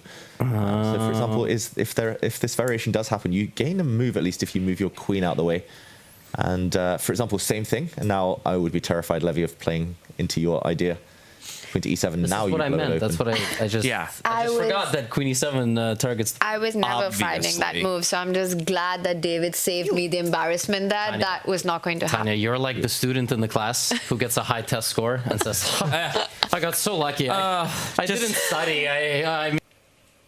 Yeah, it's brutal. You know, it's funny you say that. I was that front row student always, and everyone hated me for that. But I'm sorry. that's fine. Bad memories. That's okay. Were you a backbencher or a front row? I was a kid in the back of the class. Oh, you were still acing it. I pretended to be bad. But I always got good grades. I was always like percentage of chess players that are front row versus back row students. What do you think? Just like in the whole demographic of chess players, you think it's skewed 75, 25? That's true. Actually, they're no row students. Guys, big moment, by the way. Is Magnus going to find that queen move because it was not so obvious to us? Well, but to Magnus, it might be. Yeah, I think probably it will be, right? It's an umbrella pawn. Yeah. You use the pawn to hide from the rain. Better on the board than off it. Yeah. It's the double agent. It wants to be off the board. It wants to be captured. But helping the white king, despite being a black pawn here. Yeah, I don't think Magnus will capture it yet. I'm not sure he has any other options other than queen c3, maybe. And in that case, taking the white knight would be, I think, a bit too much to ask of Sindarov's position there. Yeah, if queen c3 happens on the board, the move that David's highlighting, I think it's over, match over. And if not, is Sindarov back, David? Sindarov's not back. Surprisingly, the computer doesn't give a huge decisive advantage, but Magnus is better in control and most likely will be an extra pawn up later in the game. So we're eyeing c3, but is that a3 pawn just too tasty? Do we just want to pick it up because it's there? Depends if he had breakfast, Magnus. Is he hungry? Yeah. Is he hungry for pawns here? We're expecting the white queen to stay on this diagonal and for the white king to stay safe, though. I think it's a very Magnus move, queen to c3, just kind of slightly improving the piece. Also covering this pawn, I should mention. This f3 pawn hanging. Multi-purpose move. Yeah, so do we think this is something he finds quickly? I hesitate to keep us away from our top-tier bout too long. I think it is wise maybe to check back in with Vincent Keymer and Fabiano Caruana. This one's still a very tense battle between the two players. Fabiano, in terms of time, working with just under 25 minutes on the clock. Keymer, 40 minutes in his pocket. So while he spent so much of his initial time trying to craft a response to Fabiano's first move, he's now the one who finds himself with a time advantage. And I believe we've had one move since we left it last. A move that we were looking at where white does in fact pick up the pawn if we just do a quick action replay of Fabi snagging that g5 pawn right there. We left it last here, David, I believe. And it was this moment we were discussing why that central pawn is not hanging. You've got two attackers, one defender, but the rook is overloaded. So you don't have time to really pick that up. But then that brings the question, right, of the bishop slide that was earlier mentioned in the broadcast, because then I'm seeing three attackers, one defender, and does that mean that that threat would be fatal for the central pawn? Yeah, it looks like Fabiano might be about to go down a pawn, but with very active pieces for white. We should mention we were away for a while from this game. There were no moves at all until the exact second we jumped in. So Fabiano only just played bishop takes pawn. He's down 15 minutes on the clock. He had a big time advantage before this moment. And yeah, suddenly for Vincent, he has the luxury of choice and a good position. Yeah, so both of these players perhaps feeling the pressure of the moment, and Vincent will look for his next move. And as he does, we are going to take a quick step away, hear from the man himself following his victory just yesterday, heading into this final matchup against Fabiano Caruana. Then a short break. When we come back, we'll catch you up with all the action. Stay tuned. I'm here with Vincent Keymer, who's just beaten Fabiano Caruana in game one of the finals. Vincent, you just keep on winning. How does it feel to get the win in this fashion today? Yeah, I'm really happy about the game. I think it was quite smooth, at least from the human point of view. And also, I think I was quite happy with the starting position that we got, because it was incredibly dangerous for black. Magnus talked about him struggling today with the black pieces to, unwind out of the opening. Did you get the same sensation that Fabiano was also struggling with finding the right plans or the right ideas? Yeah, it seemed that actually he played the first 5-6 moves well, and the resulting position was objectively completely fine for black. But again, from a human point of view, I was really happy with that position, and I also thought it's better for me. Just sometimes engines are too strong for us. And let's talk about how you navigated the position. It looked like you found some important ideas, for example, this h4 push, in order to bring home your advantage. Yeah, I would say the good thing is that just in searching for harmony of the pieces and making sure that everything fits together, all the right moves were coming. So I didn't have the feeling that I had any incredibly difficult decisions to make, which is actually very rare, because usually to get the winning position against these top guys, you need to work like absolute crazy. And yeah, I think the position was really just playing itself, kind of. I've talked about this yesterday already, but I have to repeat, I'm so impressed with how calm you remain. I mean, you beat Magnus Carlsen in a match yesterday. Today you beat Fabi. You're just one draw away from winning this event. How do you think you managed that, to just, stay so level-headed? Yeah, I actually think it's way easier to stay calm when things are going well or when you're winning compared to when things are not going well, because this way I don't need to think about what to change or what I should do. I can just, basically keep doing what I've been doing, and as long as it works out, everything's great. Today I watched the broadcast a little bit. Levon was joking about your Peter Leko's influence on your play when you played this rook f to b1 instead of taking on f7. How much do you think you've been influenced by your coach? A lot, for sure. I mean, Peter has been around for so long.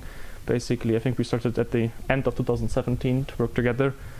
And he has been there for pretty much my whole professional chess career. So of course, that's a huge influence, but I don't really think that exactly the move rook fb1 was because of that. Simply, I think it's very fair to say that in general, of course, he has influenced me a lot and also helped me really a lot in improving as a chess player. Can you talk a little bit about how you work with Peter here? Because there's not that much time right before the games. We start at 1 p.m. He's also a commentator. Is it mostly just discussing things, or what does it look like? Yeah, here I don't really work that much on chess, like in general. If we see each other at dinner or breakfast, of course we will have a chat or also discuss maybe how to approach the game in general, but I haven't done a single thing of like concrete preparation for this tournament or the matches or the games, which I think is quite different to Fabiano. From what I heard, he played hours of training games with his second, which also seems to have worked out quite well. So I think it's interesting to see that different strategies can also work. As I mentioned, you're only a draw away now from winning this tournament, which would be huge. It's on your home turf here in Germany, but there's also a big prize fund. First place is $200,000. Do you think of that? And if you won, what would you do with that amount of money? Yeah, I don't think I would have any special plans. Of course, it's amazing. It would be amazing to win this tournament. Also, would then clearly be the strongest tournament I ever won, and for sure, if not the most important, then one of the really most important moments of my chess career.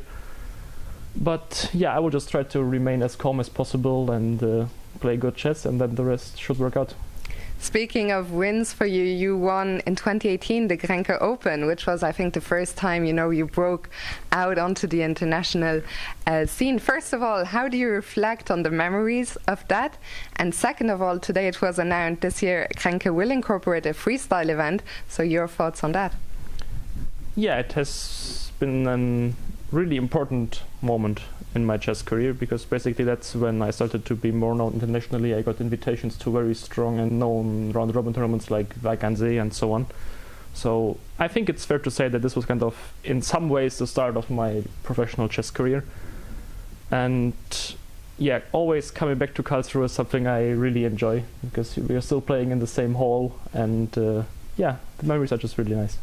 Vincent, thank you so much for your time. Congratulations on a huge win, and all the best for tomorrow. Thank you.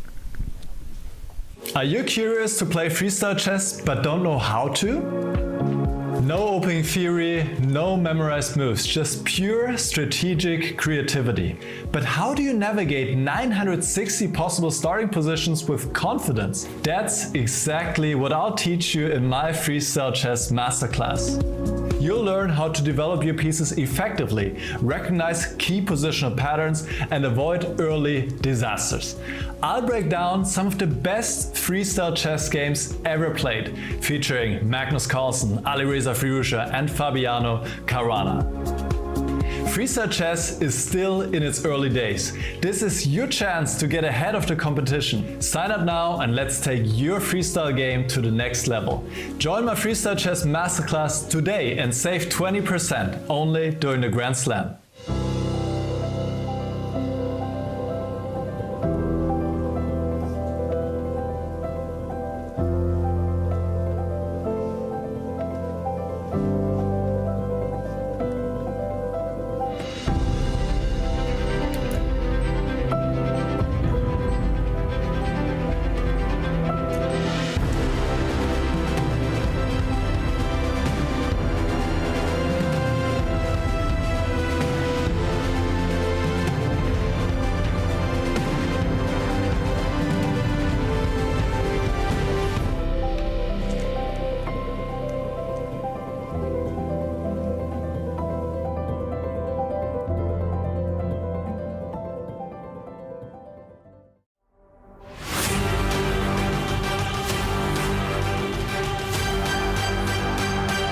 Every chess master was once a beginner, learning, struggling, and mastering chess, one game at a time. And now, it's time to prove your skill. Welcome to the world's biggest chess tournament.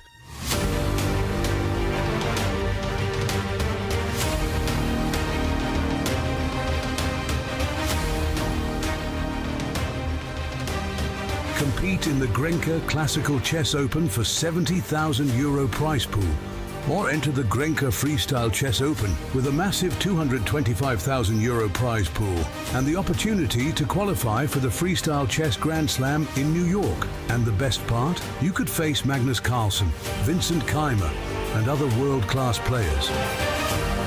This is your chance to play against the best. Are you ready to make your move?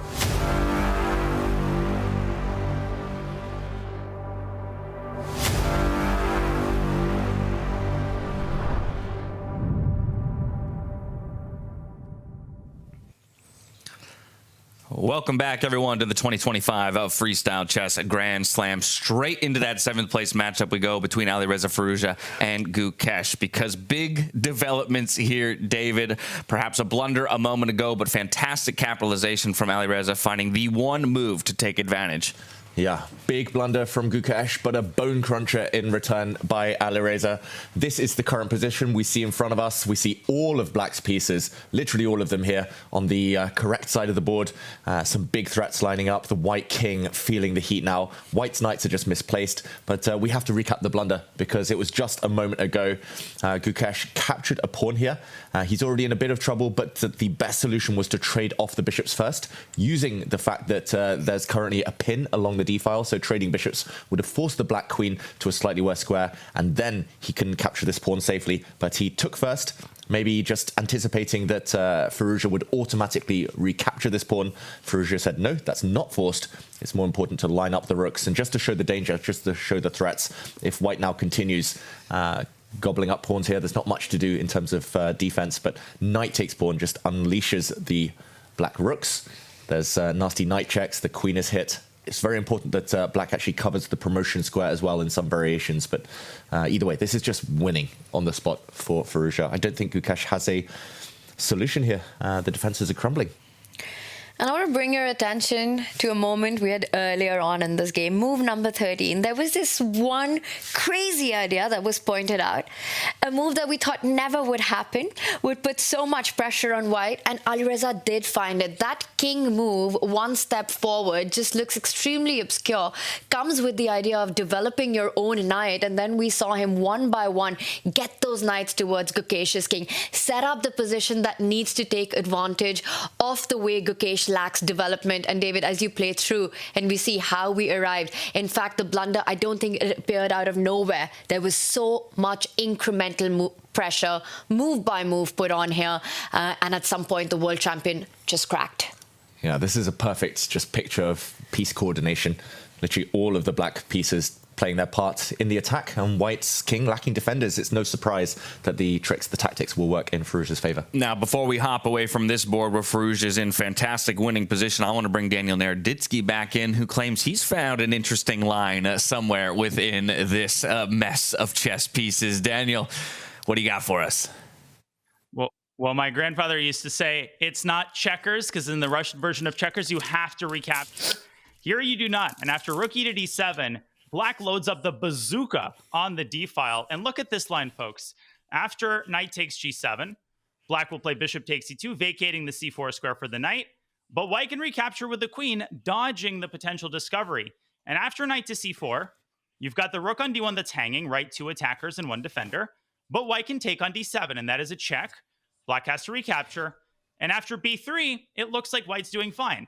Because even though it may seem like White loses the queen, no, the knight defends the queen. And guess what? Bang, c takes b3, queen takes b3. And look at this checkmate, ladies and gentlemen. In this position, you have to deflect the queen by sacrificing the rook d1. And what a final move this would be if Alireza Firouzja is allowed to execute it. It's over and done, folks. Dash, it's time for these players to pack their bags. It's over and done. That's the way for Alireza to do it. And what a beautiful end it would be to what has been a tumultuous tournament for him, having winning chances before and not able to wrap it up. This one does feel like an inevitability. So from here, I think we zoom back out. We can kind of quickly take stock of the other boards. Of course, as we mentioned earlier, Hikaru finds himself in brilliant position over Nodirbek Abdusattorov. In fact, a winning position outright. And looks like that game has concluded, in fact. So we have our first result with Hikaru snagging that 5th place finish here on the final day at our Freestyle Chess Grand Slam. Quick update on the Carlsen board. That queen c3 move was found in that complex kind of line that we were looking at as well. So he seems to still have solid control. That means our focus goes right back to the top of the ticket matchup. It's Fabiano Caruana trying to keep his tournament hopes alive here against a Keymer that is rather having the tournament of a lifetime. Yeah, this is Vincent Keymer in control, and I don't want to be pessimist here, but I think Fabiano might be running out of ammunition, simply. This is the current position. The queens are off the board. A quick action replay of the last few moves. Fantastic control again from the German Grandmaster. We left it here. We actually saw a trade of bishops, the white queen coming out, but instead of getting fancy here, Vincent said, okay, all I need is a draw. Let's shut the door on your chances here. He gets the queens off. This queen exchange, there's only one way to dodge it, but not a great move here. The white queen sliding to the edge of the board. This would have backfired because black can still castle, and suddenly we see the might of all of black's pieces playing a part here. Instead, Fabiano had to trade off the queens and castle himself on this d-file, but just a couple of moves down the line, we see knight capturing pawn, finally. That could have happened as early as move 5, but it happened on move 17 instead. The white rook shifts, runs away, and now a knight fork. And yes, this isn't going to win material, but I just wanted to point out one final detail. The white rook probably wanted to land on the 7th rank, but after a trade here, black can still castle. It's still legal. It's a bit of an optical illusion here that the rook on d7 normally would prevent anything from happening over on that flank, but the white rook suddenly would get challenged twice. Black is a pawn up here, we should remember, and I think a draw is the very minimum Vincent Keymer will be aiming for here. An extra pawn, and the only dangerous aspect for Fabi is the central pawn, right? You want to get that moving, but where is it going? It's a big weakness here. It's not a strength. It's not an asset. It can easily be blocked by Vincent's bishop if required, or can be put under massive pressure. I want to just point out the universal style that Vincent has shown well throughout his matches, but especially today as well, right? Going into these extremely tactical ideas at the start, very sharp play, playing in the most principled manner, you know, with direct confrontations of the pawns that we saw. And then when it was time to pull the brakes, to offer the queen trade, he was ready for it. He didn't go on pushing the narrative that I'm playing for the win here. I feel I have the initiative. So having that sort of awareness of the match situation, of understanding the practicality of it, again, just often the youth shows that lack of experience in these moments. and fails to pull the brakes at the right time. I think Vincent in every single game has shown such versatility as a player here. Yeah, just the fact that he remembered he could still castle in this endgame, I think that's actually quite key. Otherwise, Black's rook in the corner stuck. But yeah, Vincent, he's just mastered all the forms, all the kind of little nuances of freestyle chess. And it's incredible. I mean, what's his accuracy here? I just want to check. It's still in the 99s. Oh, wow. And again, it's not like Fabi's playing an inaccurate game. His accuracy is 97%. Yeah, when 97% is not good enough, it's nothing you can do. Yeah. And in a starting position that most players struggled with, that was difficult to deal with. And here, Vincent, with this accuracy, is the one, if anyone's pushing, it's him right now. He's got the extra pawn. He's got the attack on the central pawn. He's got that key resource of castling if required. He's trading off pieces one after the other. Traditional chess wisdom, you're up material, get as many pieces off the board as possible. Vincent Keymer on camera looking confident as well. Finding and recognizing that critical position and where the critical move needs to be made.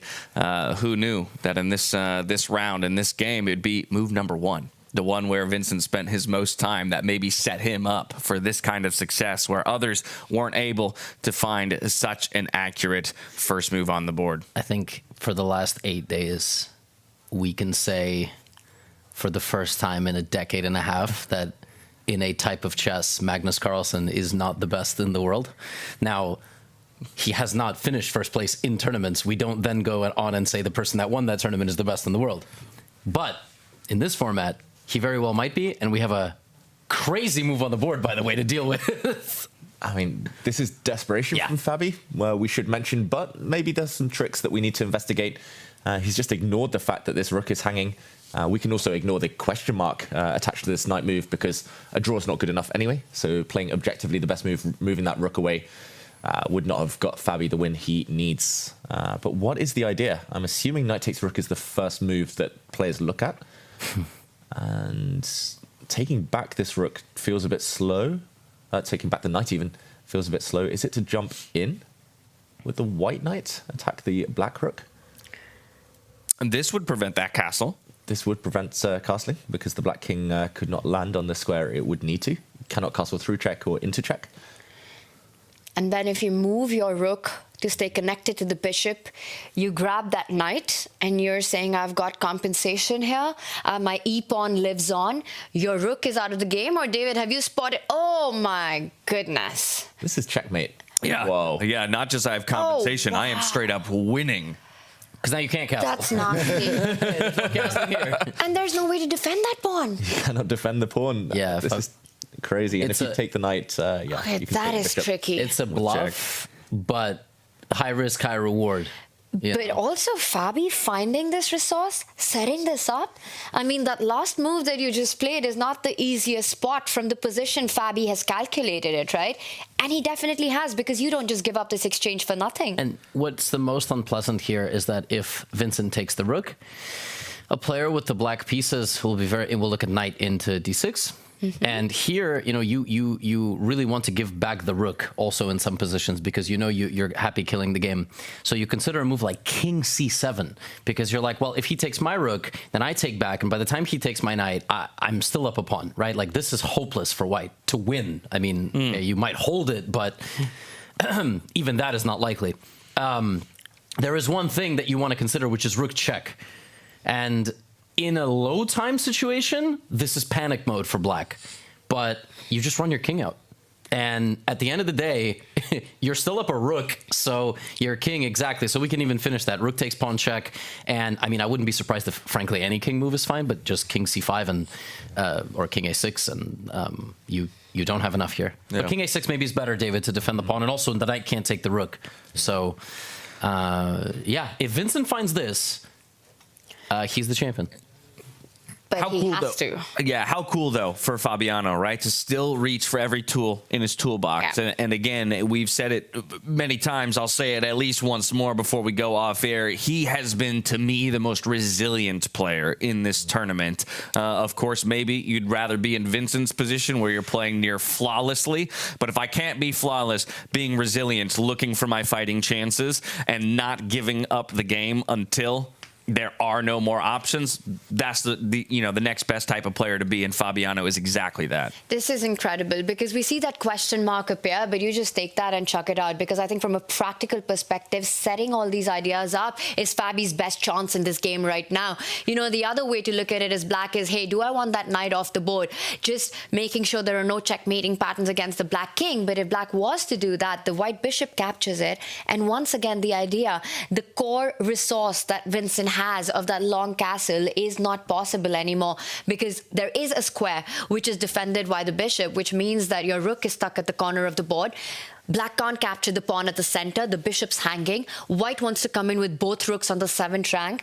Fabi is really creating some practical chances with this last move. Yeah, go ahead if you have a point here, David, real quick. No, I was just going to say, Fabiano's body language, he knows it's a bluff. He was just waiting for Vincent to call that bluff. Knight takes rook played. Oh, he goes the other way. Yeah. Fabiano. Okay, well, as we're nerding out about this and the players are throwing their responses out onto the board, oh, maybe not. Maybe too late to bring Daniel in. I don't want to put him into a position. No, he can still talk. He's got plenty to say. Let's go to Daniel then to help us understand maybe anything we missed in these complex variations that we're discussing. Daniel, sorry to get to you just after the players have thrown a move onto the board. No, what an idea by Fabi. And this is even trickier than the immediate knight d6. He's just saying, take everything you got. All you can eat buffet. I'm going for your king because that's the 8-ball. And you guys looked at the other move order, which was to start with knight d6. By starting with rook g7, he's preventing king c7. And knight d6 is similarly a devastating threat. Now, Vincent has a couple of ways to deal with it, but the most effective is this move a5, creating Luft.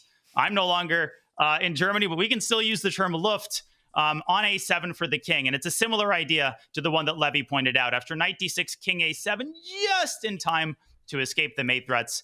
And why do you have extra material? Well, obviously, in order to give it back. If Vincent finds this move, he is one move away from 200K. Dash, let's dash back to you. Thank you so much, my friend. Even within these, crazy ideas, finding yet another small adjustment to make, presenting a different move order and more complexities to the situation. Yeah, and I mean, the form he's in, he's about to... Okay, he doesn't play pawn to a5. He plays another move, a very safe move, maybe more aesthetically pleasing. He castles his king this deep into the game, as late as move 20. And, okay, he's walking into a check, but now just a couple more accurate moves. He should be able to hold this one. Vincent didn't need to play for a win, didn't need to find the best move. He still has this under control. Yeah, but this is going to go into an endgame where he's up a pawn, but the h-pawn falls. And that is a draw, but you still have to show a level of technique, right? A5 was just straight up winning on the spot. I'm curious if he saw the idea. I also thought you can castle here and just give up the rook for the knight, but this is not completely over, right? Like if we trade everything and then you take on h7, you still have to play a little bit at least. Credit to Fabiano for finding this idea. First of all, fighting on. I think Vincent, that last move, he rushed a bit. If you told him there was an immediate knockout, he would have found a5. He has 30 minutes on the clock. But this is where, I mentioned it earlier, especially when I was younger, I would start to get a bit impatient. I'm like, oh my God, I'm going to win the tournament. Oh my God, I'm winning the game. Oh, 200K, come to daddy. But no, I think he just rushed slightly there. And he should still get the job done. But it's not immediately over.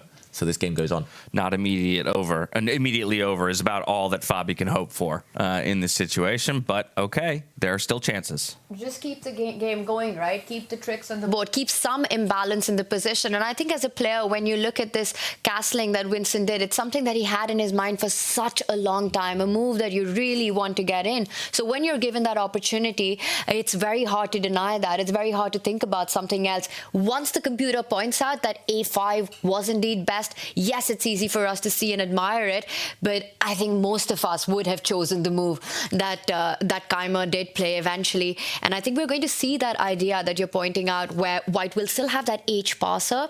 And the reason I say that is that to win the central pawn, Vincent is forced to get the bishop out of the way, which is currently under attack, which means the pawn on the right side will be left undefended. Yes, you have a 4 versus 2, but Fabi will play this out till the end, till that h-pawn is alive. Like you said, you know, the game goes on. It's still, I actually feel like if white had a king, bishop, and 2 queenside pawns versus those king and 4, it's still drawable for black. Like, you could be down an entire bishop, but because all the pawns are on the same side, it's drawable. But this will just be a slight nuisance for Vincent, because you start getting nightmares. I'm gonna somehow let the pawn run up the board, and I'm gonna blunder and everything. But if he's smart, this should be easy. Yeah, the speed that Fabiano is playing, he knows this should be a draw at the very best for white, and that's enough. But yeah, castling his king earlier, Vincent, the most natural move in the position. It's dropped his accuracy down to a mere 96%. Slacking. It was the first move I thought of. I thought, oh, I can just castle. But yeah, a5 was just there, and it's not the best move. But given the match situation, it's an okay move. I don't want to say it's the best move given the match situation, because a5 was quite literally winning on the spot. He did not blunder his rook. That's a board relay malfunction. Yeah. Happens all the time. And now he's going to rotate the rook behind the pawn. And Fabi is going to really struggle to make progress. Even if Fabiano gets his rook up and pawn all the way advanced, he can't queen. It's just not possible. The white rook is in the way of its own pawn. This good tip for everyone at home. Rooks behind passed pawns are the best way to stop them. White's pawn is the only hope, the only potential savior. But yeah, even if Vincent starts giving checks as well, the white king's going to find it difficult to dodge those checks, hide from those checks, while saving its own pawns. These might be the last few moments of the race for first place. Yeah, Vincent Keymer, it does look, is about to win the first slam of season 25. And look at this, you know, you look at the camera, you see Fabi's body language as well. And you can feel it, that it's sort of sinking in. He's had a fantastic tournament. He's had a fantastic run. Also playing some of the best chess that we've seen by Fabi, you know, getting the feel. He loves this format. But I think he realizes that just not good enough, because who he's playing against has just been that much better. And you can see Keymer's heart rate just kind of buzzing in those triple digits, feeling how close he is to wrapping up the top spot, taking home $200,000 and the title of our first Grand Slam winner in 2025. And 25 tour points. Oof. And that would mean that he would be leading the Grand Slam Tour. And what a way to do it as well, right? Well, he's still putting the finishing touches on this. And once again, as long as the H-pawn lives, it's not going to be a draw offer by Fabi. Let's put it like that. He's going to play this out till the very end, you know, hoping and praying for some mistake. But right now, Fabiano Caruana is relying on a miracle. Yeah, what's going to happen is Fabi's going to take one last risk. He's going to get a dead lost position. Then he'll be like, okay, draw. Save some honor so you don't lose 2-0 in the final. But either way, Vincent, yeah, he's on the brink now. Even just giving a check, as we mentioned, forcing the white king to commit and to kind of side with its pawns here, or just pushing the black pawns down the board. Looks like a healthy way to do it. Maybe pushing the black pawn, bring the black king out from the kind of cut-off 8th rank here. There's multiple ways. There's too many ways for Vincent to get the job done. That's the issue. Dude, I'm just so impressed with this 20-year-old, right? Playing on his home ground right now. He's played against, well, I don't know, a death row of chess legends in this tournament, starting from the quarterfinals, Alireza semifinals, Magnus Carlsen finals, Fabiano Caruana gets that first win, and it's his home ground. It's the first slam. I don't think anyone would have predicted Vincent even getting this far in the tournament, let alone clinching the victory. And he's been one of those youngsters, you know, in this generation who's been a super strong player, but that tournament victory has eluded him for such a long time. And here he is at the brink of it all. And I will say, we've been talking about the pressure of being so close to your goal. Vincent's handled it so incredibly well today, just keeping his nerves. It's that walk in the forest with Levy. It's just helped him stay chilled, calm. Yeah, he looked up, he saw me. I was the second face he saw all day, and he knew it was going to be a good day. So he's on the brink now. Spectacular form. There's that rook check that you were looking for, just shoving the king out of the way. Yeah.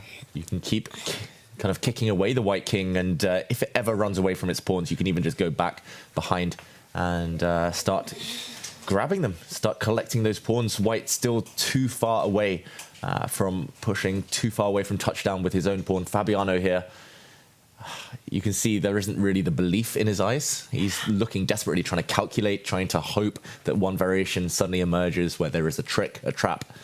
But I don't think it exists, simply. And I think you've spoken about this, right? Just how much the prize money here would mean to this younger generation. 200,000 has got to be his biggest tournament win, the biggest purse at a tournament that Vincent Keymer has had.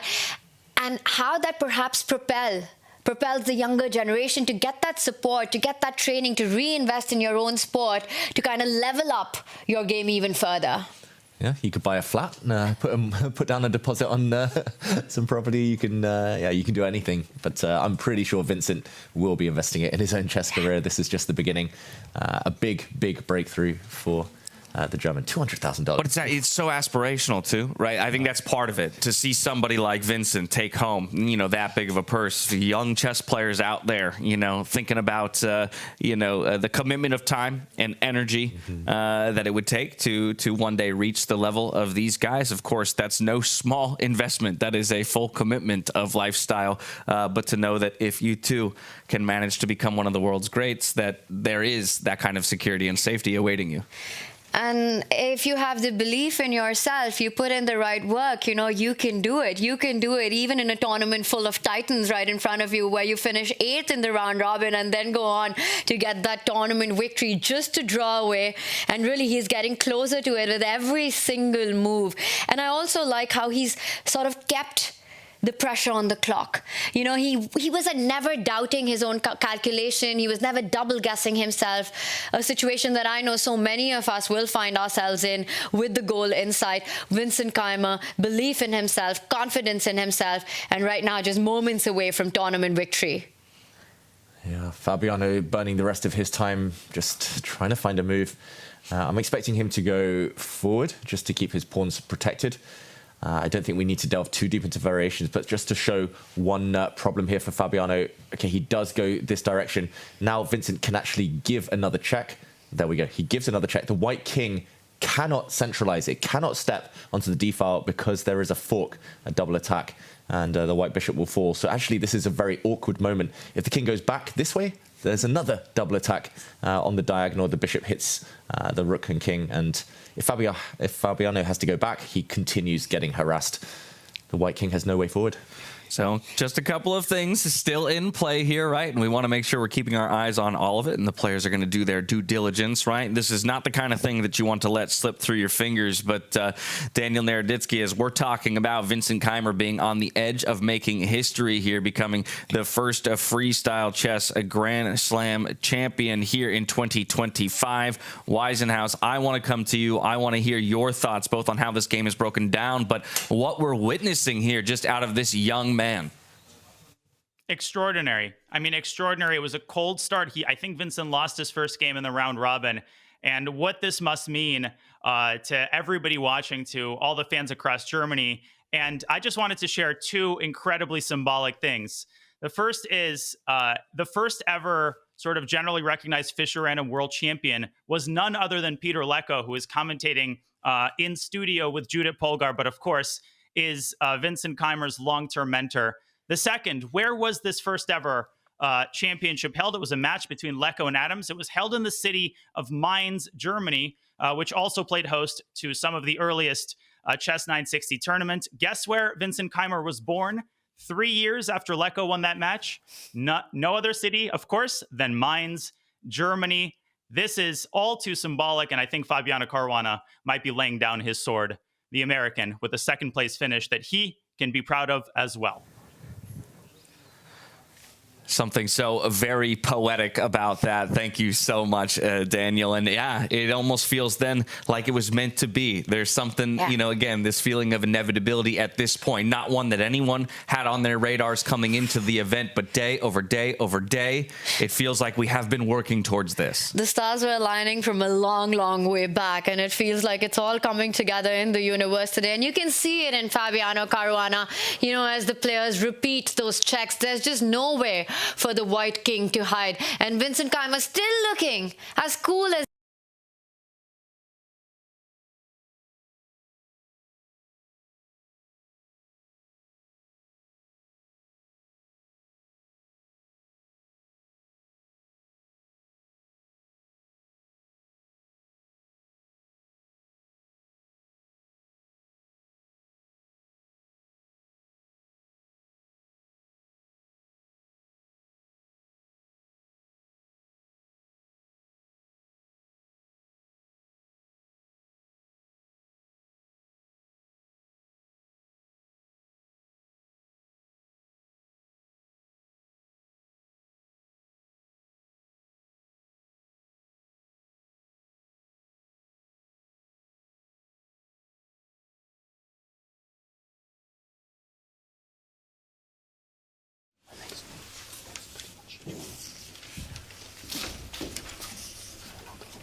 Well, there you have it. Just a quick peek back into the player hall as Vincent Keymer continues to celebrate his much-deserved victory here. Again, it's not what anyone expected, but now it's going to change the conversation here in the chess world when it comes to the freestyle format. He is the king of Weissenhaus. He is, and I really want our cameras to be following Vincent Keymer right now. You know, this is the moment, James, when you get to see those emotions on a player. We saw Peter Lecco. Did he just leave his stream, come down to hug, to celebrate, to congratulate Vincent Keymer? And what a moment that must be inside the playing hall right now. Yeah, what a moment. I see Peter Lecco outside actually discussing with Fabiano, but I'm sure there'll be hugs, there'll be high fives. There'll be a lot of celebration tonight. That's a flip of a script, but it just goes on to show how much respect the players have, you know, not only for each other, but for the legend that Peter Leko is. He's played a World Championship match, the history that Daniel was talking about as well, and he's the man behind Vincent Keymer's success. Yeah, this whole event is a celebration of chess played in, you know, its purest form. From the first move to the last, it's about who has the best intuitive understanding of the position, and in this tournament, none had it better than Vincent Keymer. Yeah, Vincent, just fantastic understanding. He even he was able to switch gears, just kind of bank the draw, get the draw that was required for the title towards the end there. I mean, he never looked in trouble. His heart rate was calm. He looked calm on the camera. His chess was perfect. I mean, I know we've had him on the couch many times, and he's talked about it. You know, the idea that, well, things are going right. When you feel like you're playing your best chess, you don't have to change much. But I have to have just such respect for the composure of this young man, right? As you've mentioned before, when you get into that situation where you feel you're on the verge of doing something great, there's an adrenaline spike, right? There's so much that can go into it. And yet, through all of that, the man has played calm, cool, and collected, not missing a beat.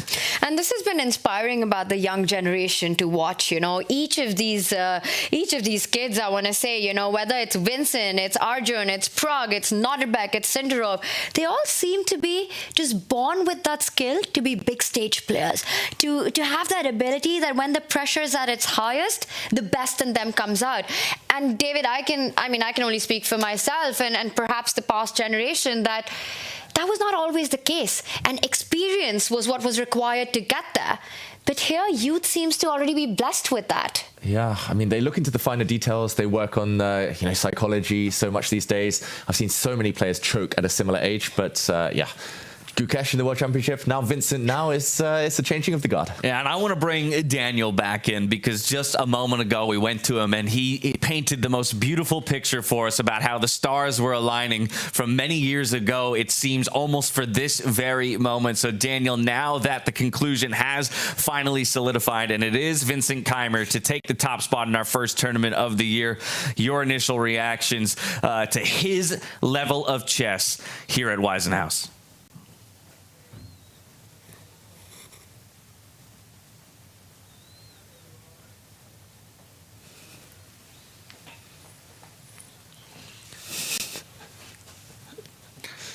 Well, perhaps our connection to Daniel is a little wonky at the moment. If and when we can get him, we'll be sure to do so because with the way that man just broke down for us, what felt like an inevitability, I do want to allow him an opportunity to give us his concluding thoughts here on the tournament. Meanwhile, I'm just spotting the champion. He's just walked out of the playing arena, and we've got this beautiful glass room with us so we can see it. Autographs being signed right now. Swarms of people. Cameras following him, and yet looking cool and calm as Vincent Keymer always does.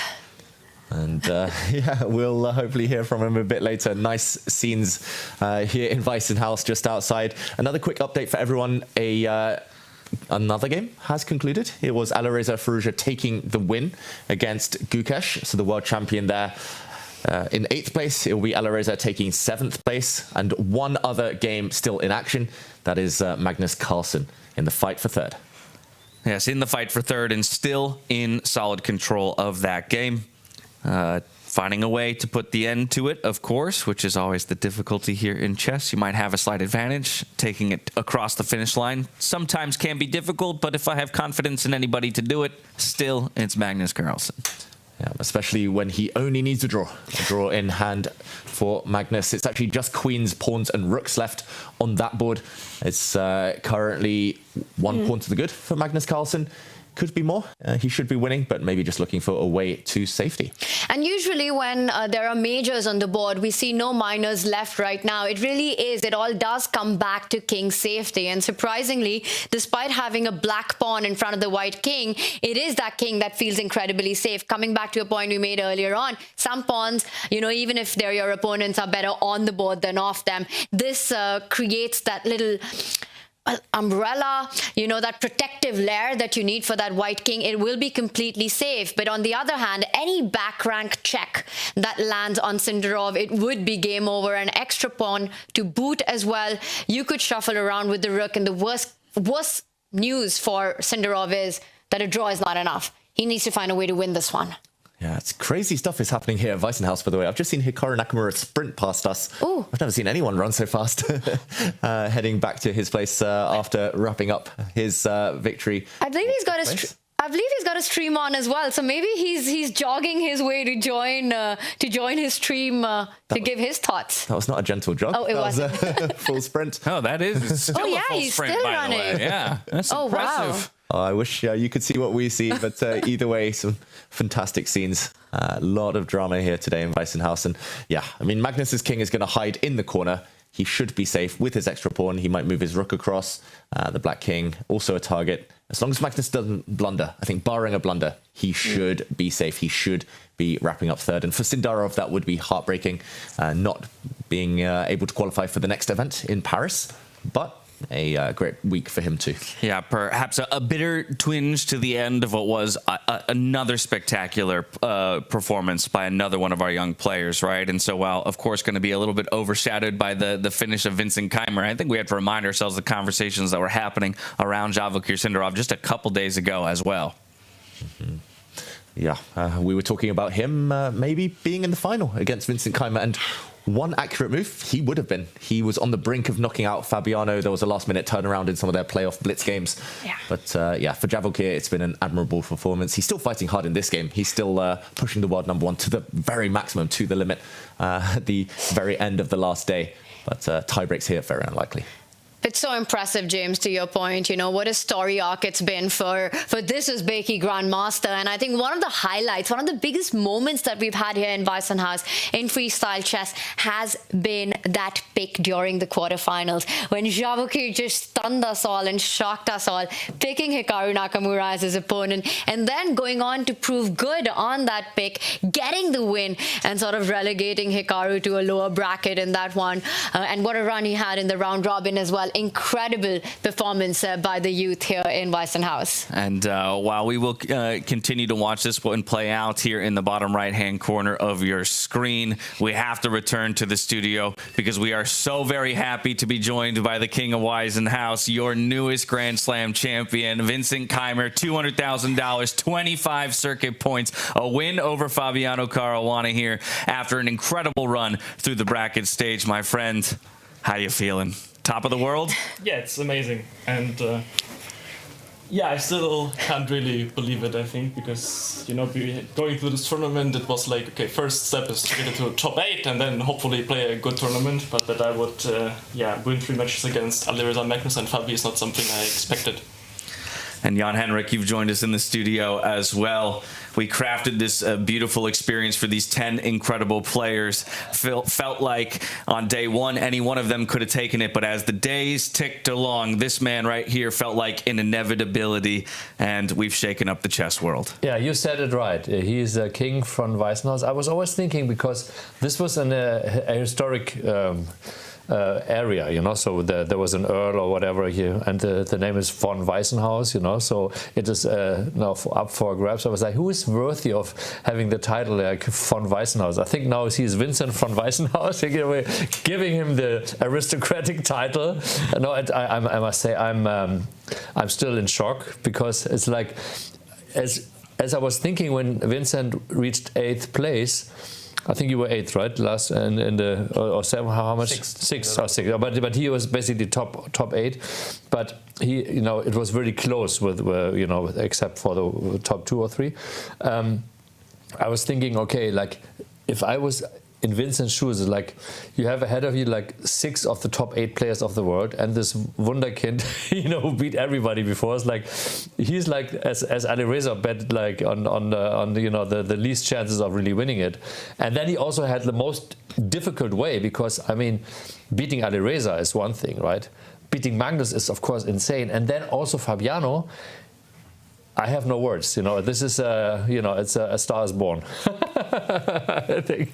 Very much so, a star is born. And Vincent, we return to this idea of intuition, I think, when it comes to the game of Chess 960, and whether or not you can put words to it, but it just seems time and time again, every time you step into that confessional booth, every time you make a move on the chessboard, it's to perfection. It's as if the engine itself is up there in your brain. I struggle to understand how a player can have such a feel for the game. Yeah, I also don't understand, maybe I can get that feeling for classical chess as well, yeah. But 99.5% accuracy. Amazing. Just wild. Yeah. Just wild. I think that's the thing, because you look at Fabiano's accuracy, it was like 5%. Anybody would be happy to have 95% accuracy in the game of freestyle chess. It's not enough to take you down. Yeah, no, the thing is, when I first saw the starting position, I thought, okay, we are fine, because there was no immediate way to attack anything. And then when we started analyzing, I saw that there's this G7 pawn, which is so tough to defend. And yeah, I think we also came to the conclusion when analyzing that D4 was the most critical approach. And then, yeah, we discussed, I think, F6, D6, and F5, because D5 really doesn't look very nice. So none of them looked good to me. And I was really annoyed already, in the sense that, it's hard to accept that you're kind of having a shitty position without having done anything wrong whatsoever. So that's why, of course it looks stupid, no, to sit at the board for another 20 minutes after having analyzed for already 10, only to play the first move. But I think it actually has been incredibly important for me to find this idea of going D5, E5, and knight G6, allowing him to play F4. And yeah, he was also incredibly resourceful. The C4 is something I had completely missed, I have to say, honestly. It was an incredible resource. Okay, engine giving it the question mark, yeah, but yeah, it seemed like a very interesting idea to me. It's so complicated. It's very hard to assess what's right, what's wrong, and so on. Yeah, I guess he must have missed G5, because otherwise I don't really understand going bishop A4, E4. At first I was a little worried, because maybe I'm the one who missed something, and if G5 doesn't work out, my position is just really, really shitty. His knight is getting to E3, and then everything works together very nicely, and my pieces are kind of tied down. So anyway, as soon as I took DC4, in general, my whole idea was to play G5 in one of the next moves, to force him to play E3, and therefore kind of cutting his knight and bishop from the game. But yeah, it seems that here after G5, the lines just work out for me. Yeah, and pretty much perfect chess. Only one move, I think, the whole game, not approved by the computer, but that was just to make it safe at the end to castle queenside. So, fantastic, Vincent. And I just wanted to ask, when you won your game, when the result, when the handshake was made, we actually saw Peter Lecco run from the other commentary room to the playing hall. How much of a role has he played in this big success? Yeah, a lot. Of course, it's very hard to attribute a specific success to the way we work together, but he has shaped me as a player in pretty much every regard, also as a person, but I don't think it matters so much for this tournament. So yeah, certainly it's most of the chess player I am because of the way he taught me to be. So that's for sure. And yeah, I also had the feeling that in that moment he was happier than me. But yeah, I think for me it will take a little time to sink in. Vincent, over the last week, you've completely shaken up the chess world. Winning the first slam, it's huge, but winning it with the path that you had, that's massive. To take down Alireza, Magnus, Fabi, it's something that few chess players can boast in their entire career, and you did that in one tournament to get to the championship. And I want to ask you, over the last week, is there any one particular moment or game that you're extremely proud of? Oh, that's extra special for you? Yeah, very hard to say. Still, in terms of the single match win, of course, now that it's the final touch to it, it's a bit different. But in general, winning the match against Magnus was, I think, most important for me. Because, yeah, usually this is the toughest thing to do. Still, Fabi, of course, also here in freestyle, he was being quite convincing in the sense that he beat Gukesh 2-0, the world champion, which is also quite something. But, yeah, no, not really, no. I think everything has been going rather smoothly in the sense that, of course, I was under pressure quite a few times, and I made my mistakes But in general, I always kind of managed to keep some sense of control or at least fighting spirit. Levy mentioned that he bumped into you in a morning walk today and you were by yourself with your headphones on. Is that something that you've been doing in Weissenhaus, sort of just, being a part of nature and getting into the zone of the game that's coming up? Because the battles have been, well, very epic from our perspective. And how have you been preparing for it? Yeah, that was pretty much my preparation. I mean, I just woke up and then I'm going for a rather long walk, alone, headphones, and then coming back for breakfast, relaxing a bit, and then going to the game. That's all I did. A massive victory here. I know you said it might still take some time for it to fully settle in, but $200,000 coming your way as well. Any ideas how you might celebrate this incredible, career-defining victory? No, not yet. I just know that the next tournaments are coming up. As chess players, we don't have a lot of time. As a chess player, right? Well, that's we have like 1.5 days, and then things will continue. So, well, how about that then? Because you are now the leader in this year-long tour, which means to a degree you've put a target on your own back. You are now the guy to beat. How do you feel about being in that position going forward with all of these other guys now knowing who it is that they have to overcome? Yeah, it's nice. I mean, I don't mind that. I think anyway, whenever you play matches or in general chess, no matter who you face of these incredibly strong players, they will try to beat you and win that game.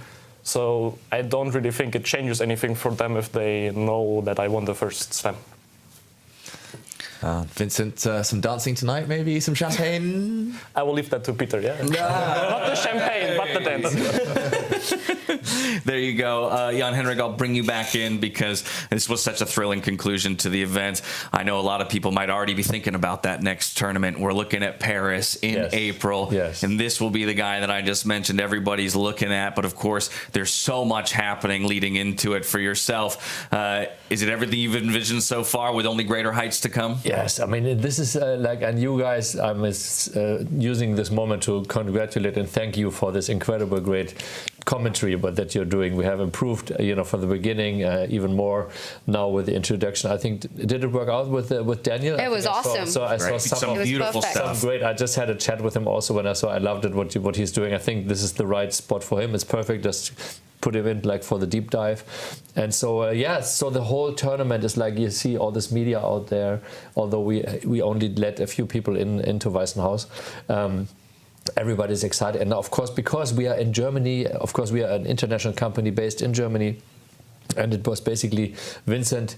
He didn't qualify through the last tournament, but he was qualified because he's a local, and we always want to promote the locals. Like next time in France, we want to also promote French. So he's now in Paris. Then we will have the third one in April, also in Grenke. So there are still some points to collect. But I was already calculating. I was thinking if you have 25 points now, and I think it's very, very likely that he will be among the 12 people that will be in South Africa, even if he wouldn't get another point. So he will be, in all of these tournaments, as a participant, being able to collect more points and winning the whole thing maybe in the end, right? So we'll see. But it's exciting. It's so exciting, and it's just especially because we are in Germany and we're getting all of this extra attention from the German media, of course. Of course, internationally they're also interested. How is this for you now? You see, all of a sudden everybody's you see it, and the world champion is just walking by because he has to make room. So how is that feeling for you? Yeah, unusual. I mean, of course, I played top events before. Not many as strong as this one, but winning such an event is certainly something entirely new for me. Perfect. And it's the first time, right? We have a different winner in freestyle chess. Last year at Weissenhaus, Magnus Carlsen. The Singapore event, Magnus versus Fabi, Magnus won that. And this time it's Vincent really shaking things up. Vincent, when you came to this tournament, when getting into this and looking at the stellar star cast that it had, what were your personal ambitions and how far were you expecting yourself to go? Yeah, that's the thing. You don't really think about that beforehand. I mean, of course, I was aware of how strong the field is and thinking that will certainly be a tough event. But of course, it's also something I'm always looking forward to, facing all the best players in the world. But yeah, I mean, the minimum goal was to qualify to the quarterfinals. And I think as soon as you hit those matches, you can't really expect anything. I mean, of course, it's great not to get knocked out immediately, but I didn't really have any plans or specific goals coming here. Well, again, it was such a brilliant victory. I'm, in fact, getting peppered with some curiosities as to whether you'll partake in the Freestyle Friday that's happening in 50 minutes, or maybe a moment to breathe and relax. Yeah, I think I will rather take a moment normally, but we'll see. All right, well, let somebody else maybe take the top spot in Freestyle Friday. Final thing to you, as you did take this much-deserved finals victory, give you the opportunity to talk to any of your fans, anyone you'd like to thank along this journey to greatness. Yeah, so of course, thanks to everyone who supported me. It was has been an incredible journey, being here, playing here, facing all the best players in the world, playing all the matches. Also, thank you for organizing this amazing event. It's really a pleasure playing here. I mean, as players, we are just free to do everything we want, and then we just fully focus on the game. We have a lot of freedom in that sense, which is really very pleasant. And of course, a huge thanks to everyone who has been here with me. So yeah, this is important. Well, once again, congratulations on a much-deserved victory here and overcoming so many greats on your way to the top spot. And thank you, as always, for joining us here to give us some of your insights. We look forward to seeing what you have on the chessboard as we look forward to Paris. With that, I'll let you go continue your celebrations. Thank you, Vincent. Congratulations. Jan-Henrik, we'll see you later as well for some celebrations, my friend. And back we return to bask in the glory of that man there and what he put on display on the chessboard. While there is still one game in play, it looks like it is Javokhir Sindarov trying to reason his way out of a lost or a losing position here against Magnus Carlsen. Yeah, this endgame going on, continuing. Magnus is the one trying to find the way forward, the way through Javokhir's defenses. I just want to point out one interesting moment where Magnus actually decided not to agree to the draw that would have banked him the match, would have secured him third place. It was just a couple of moments ago. This is the current position, Magnus in thought, but he jumped his rook forward, attacking the black queen, and Javokhir reacted by giving a check to the white king. Magnus stepping back. Javokhir gave another check, and here, moving his king forward would have pretty much forced a repetition of moves, Magnus. Javokhir has nothing better than continuing to check with his rook. If the black queen had jumped in, then Magnus could have simply walked up the board to safety, because watch out, as Tanya mentioned earlier, it's actually suddenly the black king that would be under heavy fire. This would have been winning for Magnus, so he would have pretty much clinched it. Instead, after this check, he dropped back, and after the white rook retreated, the black rook retreating, Magnus trying to find a way through. He could still force a draw, most likely, by bringing his rook back where he came from, but the world number one, once more, he's going to force us to keep going. Man wants to play some chess. Freestyle chess. Freestyle chess. Yeah, it's funny, right? He needs only a draw to wrap up the match, but he's always playing for the win. And we've seen him do that so many times, even in standard 5-1-8 positions, you know, where it's just about his love for the game. He feels he has a chance, he'll go on playing. That pawn has moved forward, so looking at further clamping down Black's king. If it steps one more square, you know, you're in this eternal danger of checkmates on that final rank as well. He's putting the pressure on. He doesn't want to just win this match. He wants to win it in style.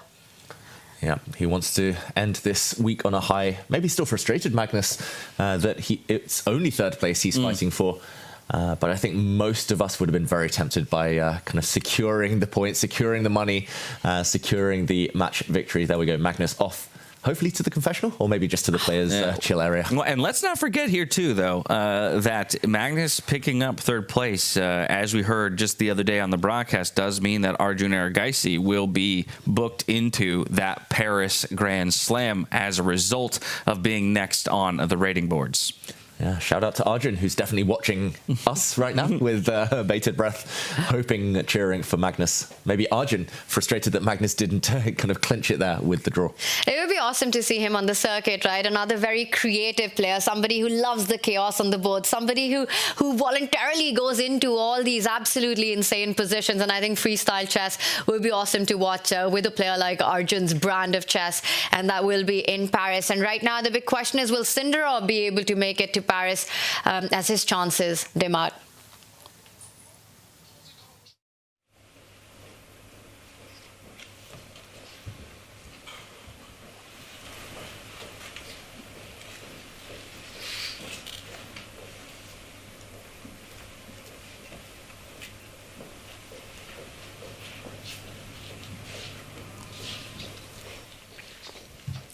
While Magnus is away from the board, Javokhir will rack his brain for any remaining resources that he has available to him.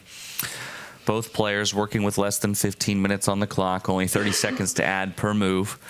Don't think it's going to be a time trouble game per se, but even still, it's a difficult equation to solve, if anything, here for Javokhir Sindarov.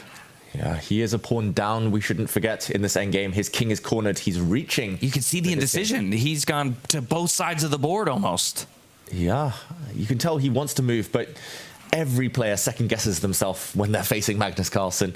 He eventually does bring his king out into the open. A last-ditch effort. Yeah, a last-ditch effort, but that king does not have too many hiding places.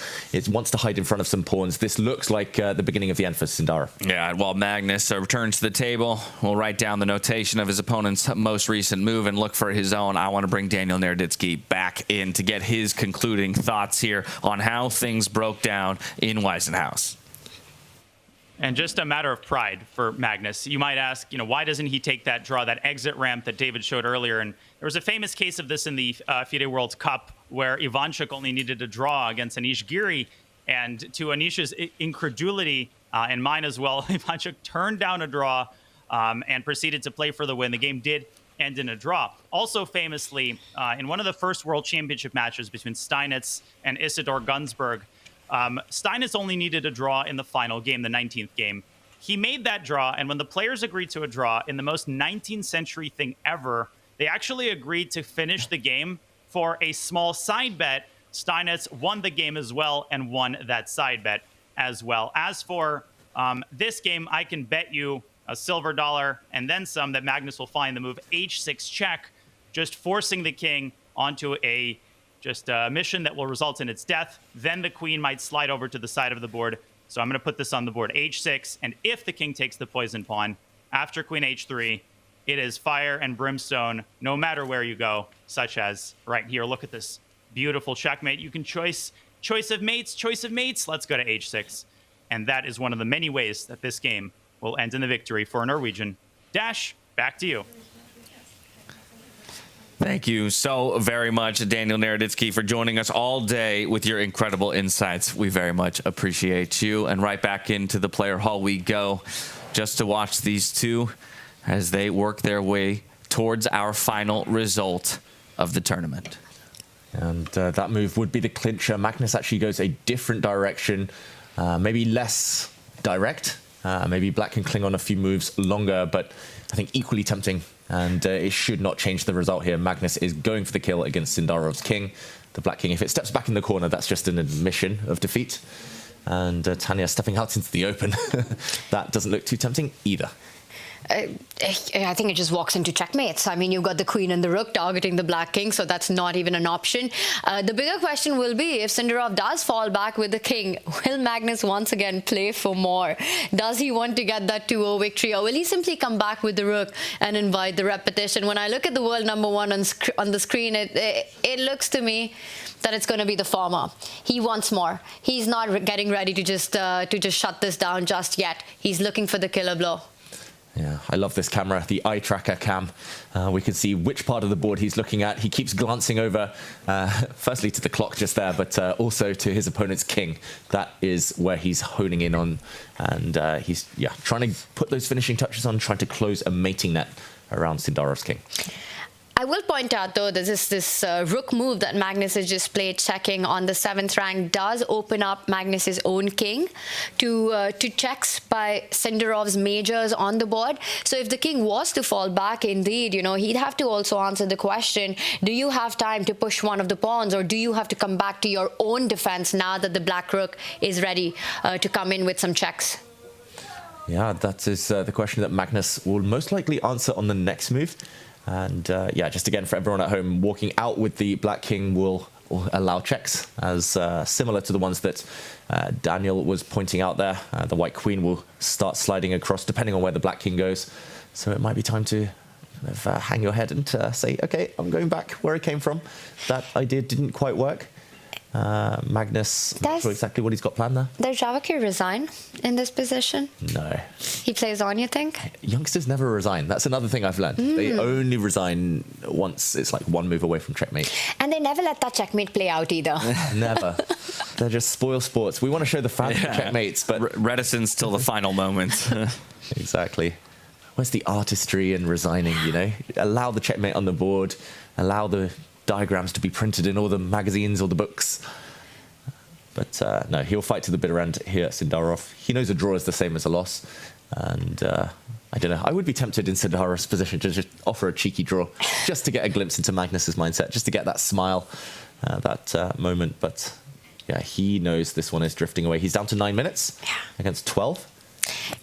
It's just hopeless, especially knowing that you need to win, and second, seeing how Magnus has denied the repetition so many times already, and the world #1 in this position, in this match situation, still once more up upon your own king. You don't have anything better than to drop back or to go get into a checkmating pattern. Yeah, the bitter end is going to be pretty bitter here for Sindarov. And I must say, I love Daniel's kind of historical precedence of these types of situations, you know, when the top players like to play on and when not to. For Magnus specifically, though, I think it is against the younger generation. He likes to hammer home the point. If this was an older opponent, they've played each other so many times, the psychology, the kind of dynamic between them will not change. He might just take the draw, take the money, go home. But against the young guys, he knows Sindarov's coming at him. He's coming up through the ranks. He wants to kind of plant this in Sindarov's head that Magnus is the boss. He is going to torture the young guys. And yeah, this is kind of a clear sign that Magnus wants to, I mean, that the ego shines through, even now. How many times we've heard Magnus say in an interview, beat them while they're young. As many times as you can, you know, before it gets too tough. And this could be exactly what he's trying to do this time as well. You know, so close to that match victory, but just wants a 2-0 to take it home.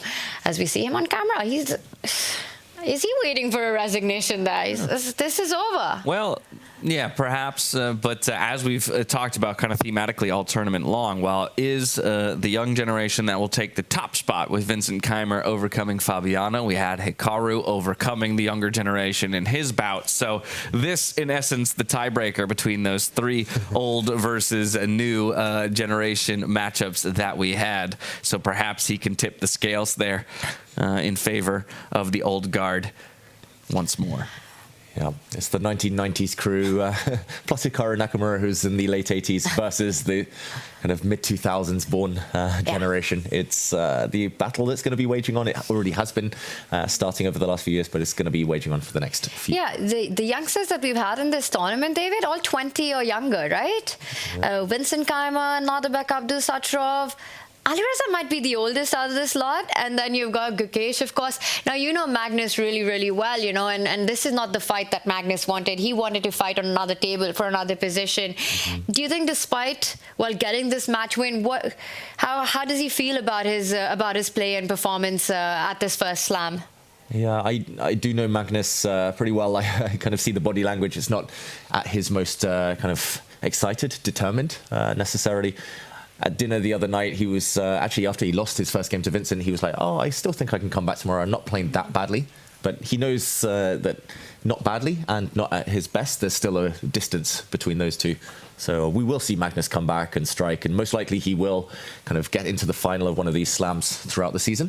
But it does feel like maybe this is just the beginning as he warms up throughout the year, gets to grips with this new format. It's new for him too, we should mention. He had a bit of say and kind of telling the organisers what he wanted the top players to see, what kind of he thinks the new future is for chess. But it's new for him too. Yeah, and that, you know, you speak of Vincent, and it just reminds me again of that moment. And that's it. We've got a result. There you have it. After a long think, Javokhir Sindarov realizes the inevitable and will resign the game to Magnus Carlsen. And Magnus Carlsen finishes third in the first slam as the players go into the position. And I'm just thinking about the player who did knock him down into this fight for third, Vincent Keymer, the man of the moment, you know. He was the one who was picked on by Alireza in that quarterfinals bracket, and only to go on to prove him wrong. For Magnus, he lost that match to Vincent, but perhaps realizes that truly the best player at Weissenhaus was indeed Keymer. So it makes him feel just a little better about that loss. Yeah, Magnus is a realist. He'll come in, he'll tell us, you know, Vincent deserved it. I think nobody can argue with that. Sometimes we see winners of tournaments where they rode their luck. Vincent rode zero luck. He just dominated games, whereas yeah, for Magnus, that semi-final was a difficult one. Here, nice to see, though, the last discussion of the final game of this slam. Yeah, in this tournament, as they say, right, Vincent created his own luck. For Magnus Carlsen, maybe a sour note to be in the third place match, but he does come out on top. Of course, he was guaranteed on to Paris. Javokhir Sindarov, I mean, what a tournament he had.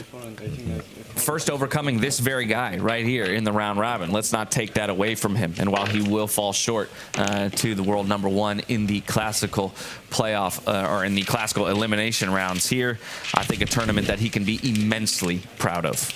Yeah, simply the best tournament of his life, Sindarov. He still walks away with a healthy kind of prize there and a decent chunk of tour points in 4th place. But this last game, yeah, it just proved to be one challenge too many. Sindarov will be back at some point. This is not the last we've heard of the Uzbek teenager. Undoubtedly. I mean, he's the newest entrant to the Super Grandmaster Club, the 2700 plus rating. And Sindarov, what a performance he had. I mean, his whole story, how he even got to Weissenhaus. You know, it felt like that was not even going to be possible, but then finishing runners-up in the qualifiers, in the play-ins, and then being a last-minute replacement there for legend Vishy Anand, going on to dominate in round robin, taking down Magnus Carlsen on day 1 with a 4.5 out of 5 score, winning in the quarterfinals. Yes, he goes down to the world #1, but there is no shame in that. No. There is absolutely nothing to losing to Magnus. I think he's got so many reasons to be proud of his performance. And what a great point about how he got here to begin with, right? The idea that we almost didn't have this storyline, that we didn't get to see the fight out of this young man. And in the end, Magnus, though, does come out on top in the top 3. Let's pull up that tournament bracket that we've been checking in on all week long to see how things broke down in the very end. Up at the top of your screens right there, that's the final table, and it's none other than Vincent Keymer with a 1.5 to half point win over Fabiano Caruana. Carlsen will get it done in the 3rd place matchup, and so will Hikaru Nakamura. Our final results of the day, of course, is Firouzja finding that decisive victory that he needed today to overcome the world champion in Gukesh and lock up 7th. You know, Jan was here earlier with Vincent Keymer, and he said a star is born in Weissenhaus. Shout out to Lady Gaga there. But I would say 2 stars are born here at Weissenhaus. So Vincent Keymer and Javokhir Sindarov, 2 players to watch out for at the Grand Slam circuit the entire year. This is only the beginning too, David Howell. It's only the beginning. I know. I'm excited. I must say, I didn't quite know what to expect at the beginning of this week. I thought, okay, it's a new concept, new format. Will the players take to it? Will they really commit and shine? And yeah, it's lived up to expectations. It's been fantastic. As Jan Henrik Buchner said, yeah, this is exciting. This is the future. This is the players. Yeah, incredible chess, and what we were promised, right, with this format is bloody games. Bloody games. You know, yeah, exactly. We'll be able to reflect on a number of these games for weeks, months, maybe even years to come, with some of the brilliance that we saw, some of the decisiveness that we saw, some of the attacking chess, some of the defensive chess, the resilience out of Fabiano. I mean, everywhere you look, players were pushed to their absolute limit. And to your point, you know, I think this has been something that we've seen in standard 5-1-8 in classical chess so many times. When it comes to the elite players, you don't get that bloodbath so many times. You have these positions ending in draws. Sometimes you've got the Berlin draw being played out in just 15 moves, you know. The fight that we want is somehow missed there. But in freestyle chess, there's just no way for that to happen. And I think it would be awesome to see how many decisive games we actually experienced this past week. It's definitely got to be more than 60%, I want to say. Yeah, it's got it's got to be more than that. I would say maybe even more than 70%. Yeah. somewhere in 70 to 80s probably. And there were no quick draws, no board draws. Often in traditional chess, we do see very balanced games from start to finish. Yeah. Here, even the draws were topsy-turvy with chances, mutual chances for both sides. With so many decisive games, I better see a decisive vote here from the viewers in chat. Yeah, we're going to ask the question, but I feel like it's more of a formality than anything. Who was your player of the day? Exclamation point followed by the name of the player. And I swear, if we don't see the person that we all believe it should be, we're going to have a chat with chat. I think that's still going to be an easy one for chat one more time. I mean, it's the player of the day, player of the tournament, the most valued player.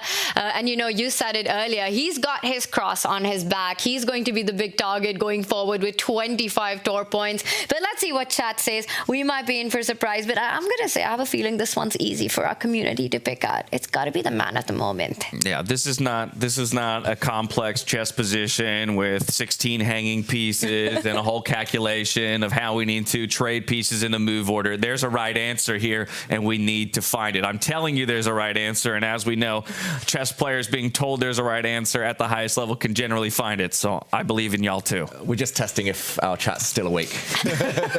Because, yeah, this is a forced move. There's only one move in the position, one legal move, and, yeah, Vincent Keymer, what a player. We will confirm that very shortly. Yeah, we will we'll collect the votes, and we'll let you know soon enough. And while we do collect those votes, I'm just going to get both of you working in your brains on what might be that move of the day. We'll first reveal the player before we dive into that move of the day. I'm just prepping you, giving you time, because we've seen so much across all of the boards today to end up in no tiebreaker situations, by the way, as well. Back to the point about bloodiness, decisiveness, there wasn't anyone who managed to extend at all. Yeah, and we must say this was actually the quickest day out of all of them. This is the earliest finish, I think, partly because the players were so determined to go at each other, throw all their energy in.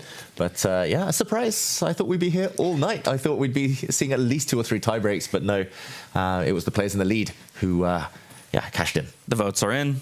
Oof. Let's see them. Your player of the day. Drum rolls.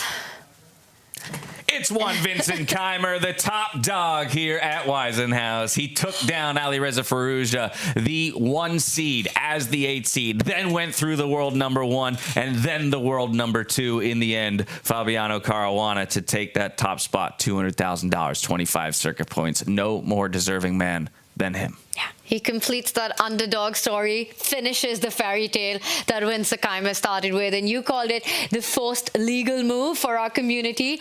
The only pick they had, and it turns out, I think I have to say, also the best move in the position. Yeah, the best move in the position. He was the MVP. Well deserved, of course. All right, well, when it comes to the move of the day, we're bringing our resident faraway expert back in, Daniel Naroditsky. From afar, you've had the time to narrow it down to one specific move, my friend. I'm putting the question to you. Who takes it? Well, I did manage to narrow it down to just one move. That was a good one, Dash. And it would be a crime to choose anyone but Vincent Keymer. Unfortunately, each day of chess has supplied plenty of brilliant moves from the hometown hero. None more brilliant than the move that essentially won him the game and won him the tournament. It's his 8th move against Fabiano Caruana from today's game. Fabiano, he sacrificed a pawn in order to strike in the center with e4. Now, the tempting move would be f takes e4. That would enable Fabiano to drop his knight into e3. Does Vincent take on g2? No. He counter-strikes with the incredible g5, a move he found in just a couple of moments. And the idea is no less brilliant than the move itself. If Fabiano plays f takes g5, the pawn slides forward to f4, the dead c parts, and queen takes f4, runs into knight takes g2. That knight, now it's been waiting there since the 5th move, and finally it'll have its moment in the sun. So instead, Fabiano, he took on f5 with the knight. That led to a mass trade. And after queen takes f4, Vincent emerged with an extra pawn, excellent winning chances, and he simplified the game, made the draw confidently, and won the tournament. Dash, back to you. I don't know. if you heard all of that. Thank you so much, Daniel. It was a brilliant move. And in fact, I had my eyes on David as well when I challenged him perhaps to come up with the move of the day. And like minds, great minds think alike, both of you had narrowed in on the same exact one. So love to see that fight out of Vincent Keymer. We would be remiss, though, to shut the studio down at the conclusion of this event without getting a word from Magnus Carlsen. Magnus, thank you so much for joining us in the studio. Congratulations on your third place finish today. While I understand it may not have been, the ultimate goal, still targeting for that top spot, as I very much know that freestyle chess was in part a brainchild of yours and something that you cared very much about getting off the ground. We're staring down the end of the first event of 5 in this year, 2025, and how do you reflect? As you said, I don't go into tournaments hoping for third place, but it's a nice consolation prize. It means that I'm qualified for the next tournament, and honestly, if you judge by the quality of the play in the classical portion, I think Vincent was the best. He beat myself, Alireza, and Fabiano, which is unbelievably impressive. It's almost as tough a road as you can imagine to victory. I managed to win a few games, which always pleases me, and I feel like generally my game is in a fairly good state at the moment. So I'm quite happy. Magnus, one of the qualities about you that I have always admired is that how, when it comes to challenges, it's always inspired you and motivated you. And finishing third here, going into that Paris Slam, are you more sort of ready to take that on and once again perhaps show who's boss? Yeah, no, I'm not going to win every tournament, of course. So it's good to actually end up third when I don't win, and to win this match to secure qualification for the next one. Obviously, I'm eager to strike back, but most of all, I'm happy that I'm learning, and that I feel that I'm my game is in a decent state. So with that, I should have every chance of doing well in Paris. What have you learned here? What do you think was the missing factor for you at Weissenhaus? It's very hard to say. I think maybe the position that I was most confused about was yesterday. But in the end, that didn't matter. But I think a lot of us yesterday just had no clue what was going on, and it was weird to see all of these really good players just making positional mistakes, essentially, because it's too complicated. Obviously, the match against Vincent could have been different for a couple of points, but I was put under pressure from the start in my black game. I had some chances to come back, but then I wasn't really trying to be safe all the time either. So I was trying to keep the tension, and then I lost fair and square in time scramble. As I said, I don't think there's that much to say that I did particularly right or wrong. I think I played okay, and I ran into to somebody who played well, and I missed a couple of critical points. That's more or less it. That can happen, but there's nothing that's happened here that suggests to me that I'm not going to be a top contender next time as well. If I was playing really badly, I'd be more worried. But now I feel like it's actually quite all right. Some wildly exciting chess across the whole week. Amazing competitors, and a big piece of putting that entire puzzle together. We are welcoming Jason Fiedler, partner to Harley, Left Lane Capital, who we met just yesterday. I don't know if you just stepped off a plane like he did yesterday and into the fray, my friend, but as you've arrived and the chess action heated up, I just want to get your initial reactions to freestyle chess coming to life. It's been Amazing. Yeah, I just got off the flight, got to stay here last night. This Weissenhaus estate is incredible, and it just feeds right into the elevated production value here is. You guys are doing such an incredible job, and it was amazing first to walk in. I got to see Magnus deep in thought, and you can hear a pin drop in there, but there's so much energy, pent up energy. And then it's amazing, I think, to come out and hear you guys. I mean, it's the value. It's a very different experience being in there versus being live, watching it online. And so we got down to the boathouse. We were watching it out there, and it was just it's very great. Well, thank you. That's a very kind compliment. As we talked to Harley yesterday, this is not your first foray into the sports world, of course. I heard from him, but I would be remiss not to ask you as well, personally, chess, and why it is that you guys wanted to get involved into this of all sports. We're seeing it's an exciting time for sport in general. I think over the past decades, it's been just kind of accepted, the sports that are popular and the sports, how we play them.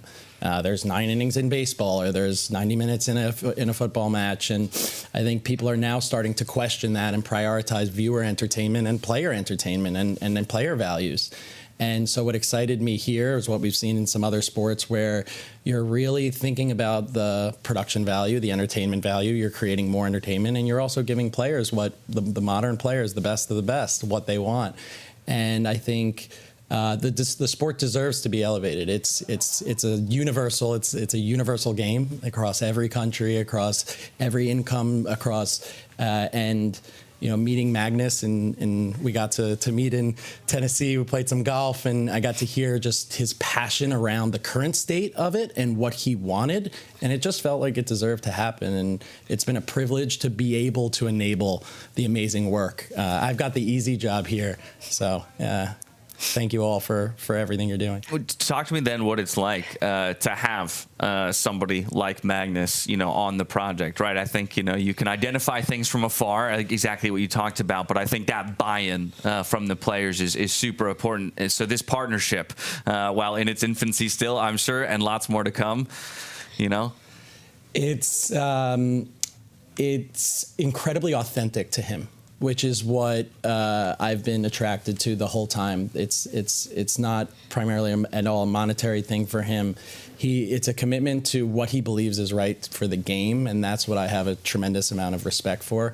The focus and passion with which he talks about why he's prioritizing exactly this, to me is really exciting. And so, and I think he has that vision. And it's not easy to do that. There's not many there's been lots of the greatest athletes in a lot of sports, but to pick up from your seat and to advocate for something new, I think it takes a lot, and I think it speaks a tremendous amount, not just to who Magnus is as a chess player, but who he is as an individual, and that's been the most fun part about getting to work together so far. And Magnus, you just got a moment, and the first thing you did was you're checking your game right after that as we're having these amazing discussions. What's going on in your mind, and what is it that caught your attention in these final moments? No. So the thing is that he resigned, and I didn't really understand completely why, because, well, I think it's quite clear that there are no significant winning chances for Black, and I think part of it was just not wanting to sit there. But during the game, I couldn't see a clear knockout, so I was I was just really curious because it's a fascinating position. I think the only try for him is to go up with the king. Like if he goes back with the king, then I just shut his king out of the game, like h6, and that's game over. So yeah, he fun. So he would go up with the king. I start checking him, like queen f3, king g5, queen g3, king h6. Queen g7. There was a draw there with rook h6 in the rook h7 in the worst case. But then he starts walking. Queen H, you calculated all of this. Yeah, I calculated this. Queen G7, Queen G7, and then King, I don't know, King H5 maybe. The thing is, like, I thought, like, I'm not in danger. Like, there is at least perpetual or some kind of winning end game. But it was annoying me that I wasn't finding mates. And I still cannot completely He's still trying to figure it out. It's only like a 10-move variation to find it. You don't want to turn on the engine. But I mean, generally in this sort of situations, especially when I don't have to win the game, you calculate up to a certain point and you see that it's absolutely safe. For instance, here I can give perpetual check because the black king can never cross to the f-file, because then I'm going to capture the I'm going to capture the rook. So like you calculate until you're safe. But it was annoying me that I couldn't find mate, and I still cannot find mate. But I still have some faith that if we'd play the game. But I think it speaks to, I don't know how it is for the others, but this is the second game where I've actually refused draws in games where I only needed a draw. And the thing is, I feel that when we're playing in this format, every game is sort of an event in itself, since it's a completely new position. So it feels more natural just to play it out, because, you know, we are entertainers, and it's also supposed to be fun to play. That's why we have this this format. So I'm just trying to be a good example there, and yeah, it's just fun to play. I mean, on that note, Magnus, have you had as much fun as you hoped, as you expected this week? Yeah, I mean, it's more fun to win than to be third, but apart from that, it feels incredibly interesting and rewarding to play these longer games, and just to go into every single game not knowing what is going to happen, but that you're going to create something new. Well, to that end, we have 4 more events ahead of us, so it's good to hear that some fun is being had across the board. I think the point about playing games out is interesting because it does feel so much like the new frontier, right? In one of the promo videos, we said the revolution of chess starts now, and I think to your point, there does feel like there's so much uncertainty around this game, aside from intuition. And so there's still so much learning to be had. I'm curious for you if you take any specific learnings from this event going towards Paris.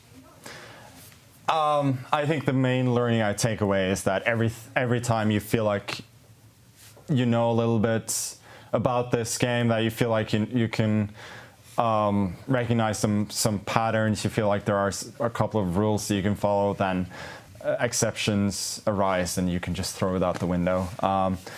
That's the main takeaway, that it's really, really fascinating but super difficult, and this is not going to take, I feel like there is a learning curve for sure, but it's not going to take 3 events to master this. Well, an exhaustive 8 days, no doubt, for you. Congratulations again on the 3rd place finish. Thank you for taking the time to speak with us here. I do want to let you go. Jason as well, thank you so much for being such a massive pillar of support in this new endeavor. We can't thank you enough as well. Please go enjoy everything this resort has to offer. And as they step away, we will return to the man of the hour, Vincent Keymer, getting one more word from him as he spoke to Take just a bit ago. They're loading the video up, so I promised it before I could deliver it, but we'll get there in just a moment. I think it's so fabulous, though, to hear even what Jason said about the way that Magnus talks about the game, right? The energizing way in which he talks about the game, that you can get so many people behind a new endeavor. And I think Magnus has been pretty vocal about how strongly he feels about freestyle chess, Fischer Random, Chess 960, and especially bringing in the classical time format to it, understanding how important it is for the players to have those extra minutes to work it out, and how he finds this the absolute pure form of chess being played. I will say, while Jason was talking all about that, the instant Magnus had a chance, he was doing a deep dive into his own game. He never switched on the engine. He never really tried to get, Mr. Fish's help to figure out those mating patterns. And that was really interesting to watch. He's just gotten out of that chessboard, but the chessboard is still in his mind. Yeah, and Magnus, he really cares about his fellow players. He really wants to look out for them. We see Vincent Keymer there. Magnus wants to inspire the younger generation, help bring them through. Of course, he wants to win while he can, Magnus, but yeah, a great spokesperson for chess. A brilliant spokesperson for chess. And I asked him whether or not he learned anything about freestyle going into the next event. I'm curious for the two of you, if you've learned anything, either of you feeling the urge to jump into that Freestyle Friday anytime soon? I completely am. I can't wait to get in. It's funny because and as Magnus said earlier, you need more than a few tournaments to really understand the concepts and all these ideas. But I think I was able to pick up a few themes, which kept recurring in the starting position: undefended pawns, knight behind the pawns, activate your queen and your rook, your majors if they're at the corners of the board, open up the diagonals of the bishop. But I just love the beauty of the game and how every single pattern was something that I've never seen. And I've been playing chess for more than 20 years now. And yet all these ideas that appeared, pieces randomly placed, how much they changed the position. It was fantastic, David. Okay, David, before I come to you, I'm going back across the Atlantic over to Daniel Naroditsky. A final word from you, my friend, as we start to close things down here in Weissenhaus. Indeed, and I'll try to keep this short, and I'll try to keep this non-emotional, because I do have some news to share, which I know is probably going to make people a little bit sad. It's definitely making me sad, but it is what I need to do to keep myself going. First and foremost, I just wanted to say how much of an honor it's been to participate in this production. It wasn't always easy, and I didn't always see eye to eye with the organization and with Jan Henrik. But as I said at the start of the show, the hallmark of a good chess player is not someone who doesn't make mistakes. We all make mistakes. It's someone who's able to analyze the game and sit across the board and correct those mistakes, discuss them. And that's exactly the qualities that I saw from the freestyle team. They heard me out. We found common ground. And I think that that is indeed one of the most important qualities of a successful organization. So it has been such a privilege, whether in person or in Charlotte, to participate in this first of many, many successful productions. But now I get to a bit of sadder news. I was going to do this after the World Championship ended in November, but I couldn't pass up the opportunity to play my part, even a very small part, in this tournament. But over the last couple of months, it has occurred to me that I've kind of run myself into the ground with commentary. I've been commentating for 4+ years. I bring my A++ game to every show, and I promised myself I wouldn't get emotional. I'll try my best. But unfortunately, this has come as I'm close to 30 at the cost of my mental health and at the cost of my physical health. I've worked really, really, really hard. And as of today, I wanted to sort of announce kind of my soft retirement from commentary duties that are intense. This is not to say I won't participate in some capacity a couple of times a year in some of the most important shows. It would be my honor to participate in subsequent freestyle productions, but I just wanted to let people know that I need to prioritize myself. I need to take care of myself and love myself as much as I like a Fianchetto dark squared bishop. So I'll obviously be talking more about this subsequently, but I do need to take some time, reprioritize, and just get some rest, because commentary is my passion. It is my love. And the chess community is what allows me to do what what my calling is. But just wanted to put that out there and congratulate once again the players, because the spotlight should be on them. Thank you, folks. And thank you, Daniel. Nothing but love coming from us, my friend. Health and wellness paramount to everything else. I know that I'm not the best representation of the chess world, but from where I stand and when I got reintroduced to the game, you are a shining light within it. So thank you for the role that you've played. We still look forward to every opportunity that we have to get to work alongside you and celebrate your chess brilliance. Please take care of yourself. We'll see you soon, my friend. I just want to say to Daniel that you are, I think not just for me, but one of my favorite, one of the best commentators in the world, and working with you has been an absolute pleasure in whatever tournaments we have. I know sometimes, Daniel, I missed out on those amazing puns. I'm still getting used to all the Western references, and I wasn't the best at it, but I'm still learning as well. And from you, just the knowledge you have of the game, the way you communicate your ideas, how you're able to break down the most complex positions in the most simplified manner has truly been spectacular to watch. And I don't think I can persuade you in any way to change your decision, but whatever lies ahead for you, Daniel, I'm rooting for you. Yeah, and likewise, Daniel, I mean, you're one of my favorite people, you know that, as well as co-commentators. It's been a pleasure working alongside you. I'm going to be tuning in to your games, to anything you do in future, and hopefully it's not the last time. Daniel said he's going to try not to get emotional. I'm going to try not to get emotional, my friend. Like we said before, please, your presence is still going to be felt and ripple through the chess world. I am certain of that. We'll let you go. Thank you again for everything you've given us, and we can't wait till the next time we see you. Thank you so much. Well, cheers. On that note, my friends, I think, nothing left to do but to reflect. We're in a reflective state now. Let's reflect on the 8 days that we just saw play out in front of us. A mission statement to bring the best players from around the world, different walks of life, different stages of their career, and give them the space to interact in high-level competition and in a format of chess that so much rewards and encourages ingenuity, creativity, and intuition. I don't know if we could have asked for better in a lot of ways in terms of how the tournament ultimately broke down and the winner that we ultimately arrived to. It's a script you could not have written. What a week we've had here in Weissenhaus, and the whole journey along the way. Coming into it, we were talking about who the favorites are, and I think there was one name that was a standout again. Whichever tournament Magnus plays, is it a fight for second place, and how will he assert his domination? Who will be his challenger in the finals? And none of that happened. Just the storylines that we saw emerge here when we speak about the battle of generations, when it's youth versus experience. And I will say, I was here at Weissenhaus last year, and experience prevailed. You had Magnus finish first, Fabi second, Levon Aronian finished third. And today, we see a complete switch around. We're talking about Javokhir Sindarov. We're talking about the 20-year-old Vincent Keymer having the tournament of his career, a real breakout moment for the German star here.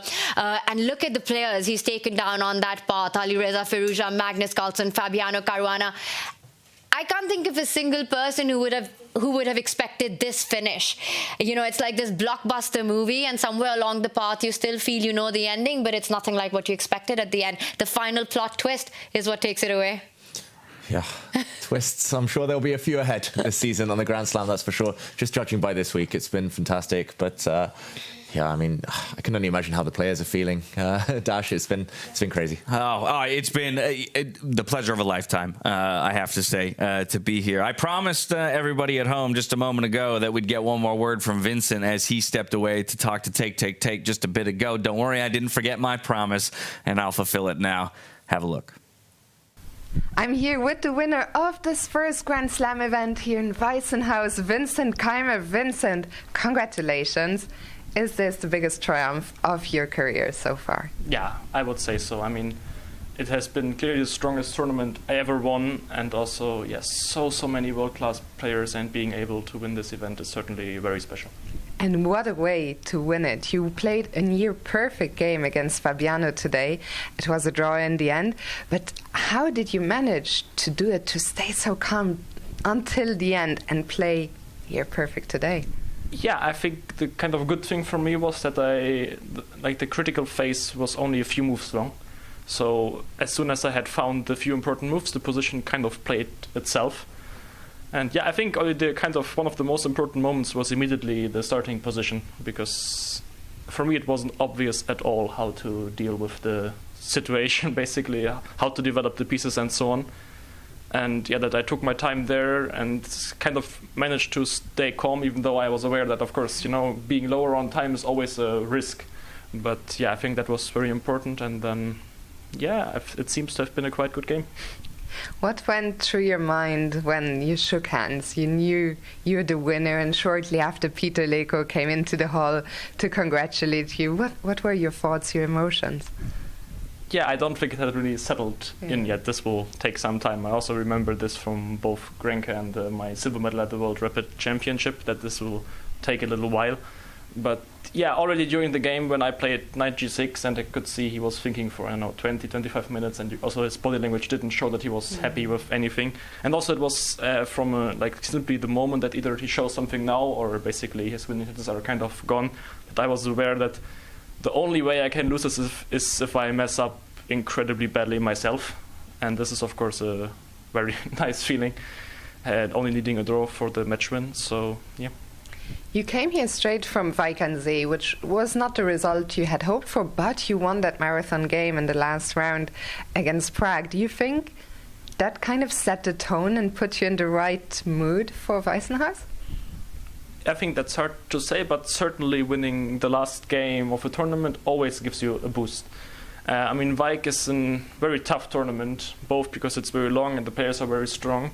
So it takes a lot of energy, and then of course I barely had any break before coming here. So leaving Weik with good emotions and a good feeling is certainly very important. Your run here in the knockout was just incredible. After the knockout, you were the first player to be picked by Alireza. You beat him, then you beat Magnus, then you beat Fabi. What do you think makes you such a good freestyle player, and do you think you're one of the best now in this format? I think it's hard to say, but from what I could see, my main strength has been the first few moves. Usually my intuition in terms of where the weaknesses are, where to put the pieces and so on have been quite right, which often gave me very at least pleasant or easy to play position, which of course also is incredibly important. One thing is what you see on the engine bar, but also how difficult it is to find those best moves really matter in a practical game. Now this tournament is over, as you said, it's still gonna settle in. You played in Weik before. What's next for you?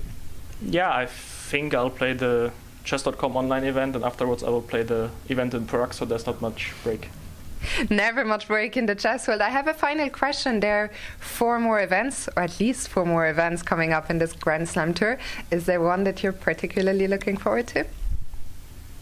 I think it would be great if I could play the final. I'm not exactly sure whether this one will already be enough to qualify there, but it's certainly something that I would really look forward to being part of the final of this tour. Vincent, thank you so much for your time. Massive congratulations once again. What a fantastic achievement. Thank you. Welcome back, everybody, to the Freestyle Chess Grand Slam here in Weissenhaus 2025. Lovely to hear once again from Vincent Keymer. Again, probably riding on cloud 9 right now, peak of his career. I'm still waiting to see that moment of complete realization from him, right? It almost feels like still he might be in the haze of the victory a little bit. You know what chess needs? It needs someone who's going to come out of a tournament hall, having just won the tournament, who's going to get the champagne, who's going to be spraying it, who's going to be partying, cigars come out. But no, I'm so happy for Vincent. He's such a cool customer. It's crazy, Tanya. He said he's just going to take a day and a half off, then it's back in chess mood, back in the zone. It's crazy. It is, right? But I think the chess fans are going to love it. And he's earned so many of them this past week. And I completely agree with you. We've been calling freestyle chess the Formula One of the chess world. We need one of those celebrations, Bring that champagne out. And this stream has been so much about our community and our chat, right, James? I think we are waiting for that big moment when the prize giving, the trophy giving happens, and perhaps the champagne does come out. I say we open up our chat to questions. Okay. About freestyle chess. and, you know, make this a real chill stream. One-time offer. You've got David, you've got James. I'll be here as well. If you've got any questions, I've got my laptop in front of me. Rare AMA offer. Okay, AMA. Tanya, bold. But let's see, chat. What do you have for us? Fire away. Ask us anything while I'm waiting for the questions to come in. My laptop with me. We'll wait for those to fly in, but I think you're exactly right. An amazing finish, an amazing champion such as Vincent Keymer does deserve an amazing celebration to boot. So going to make sure that we celebrate in good order and in the right way when we award that first champion of our 5-stop year-long tour. And I'm going to jump in with the first question. Oh, okay. It's been your first tournament calling the shots in chess, in the chess world. What's the highlight for you? We haven't scared you away? No, definitely haven't scared me away, my friend. I have never been so happy in a way, in a sense, to be thrown into the deep end. I mean, it's very much what I wanted in this regard. I've said it to people here when I was approached about this event and pitched on the idea at its core for freestyle chess. In a lot of ways, and very selfishly perhaps, I felt like I was being pitched a broadcast that I would want to watch, that I would, you know, clamor to get to see. And so then the idea that I could be a part of it, no less, I would be a fool, an absolute fool to have turned it down. A blunder it would have been in my career, let's say, to have sidestepped that one. James, I just want to say it's been awesome working with you. This is your first chess tournament, and to me, it felt like you've been doing this for so many years. You know, it was such a great experience for all of us, and I would love to see you back in the chess scene whenever there's a possibility, because this has been a lot of fun, and we're getting some fun questions from Let chat. me just respond real quick. I am made to look great by the great people around me. Oh, okay, stop. so let's not kid ourselves Valentine's who the Day, heavy hitters are it's here. love everywhere. True. True. All right, fire away. What we got from chat? So the first one that catches my attention, will there be any female players in the upcoming event? I'd say I'd love to see that happen. You know, whether they're part of as we see it, maybe more players, or perhaps a separate freestyle chess women event, and giving you know, the top talents a platform to sort of test their chess skill with the very best in the world. Yeah, I mean, the likes of Hu Yifan would be a worthy wild card. For example, the world champion Zhu Wenjun. I would love to see us coax Judith Polgar out of retirement. We had this conversation at dinner table.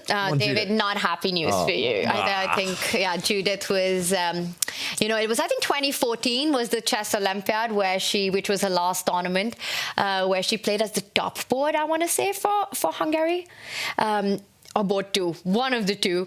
But yeah, the only female player in the history of the game who's been in the world top 10. Would be awesome to see her back, but it's going to require a lot of persuasion. Yeah, I'm sure if we put it to the masses, it would be an easy vote. I do have to remind everyone that if Judah was to play, you would lose her on that pro commentary stream, which has been rocking all week. Again, that's what I said. I think I know the way the vote would go, but it is just another reminder of everything that this event has put forward. It's not just our stream, right? It's the pro stream as well. It's all the influencers and content creators here too to celebrate top tier chess. Question 2, and I think the best person to answer that or have insight would be David. How do you think Magnus will celebrate?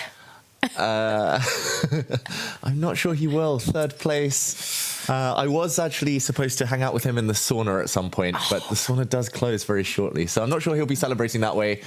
Maybe for the final evening, they'll keep it open all night long. Who knows? Oh, that would be the dream. I think he's going to save the celebrations, Tanya, until later this year, until later in the Grand Slam season. Exactly. Then, who knows?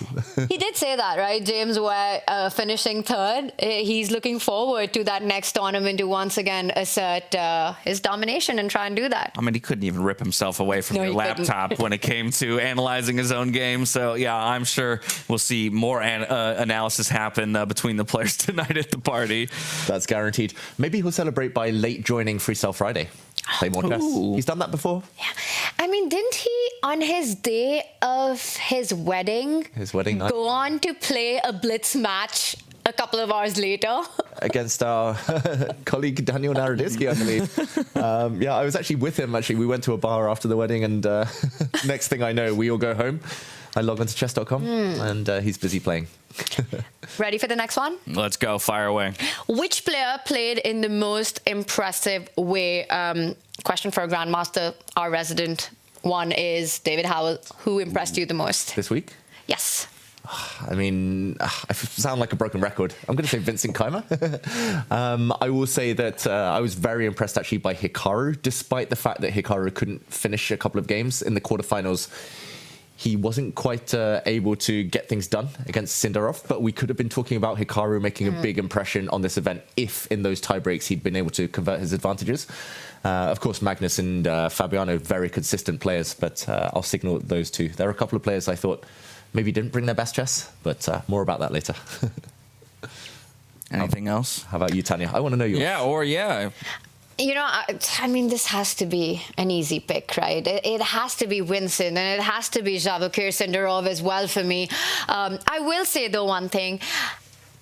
I wish Gukesh had gone further in the tournament. I was really excited to see him as our world champion. You know, from India, he's just the chess that he's had in the past few months as well. So that I wish had gone a different way, but it was so awesome to see.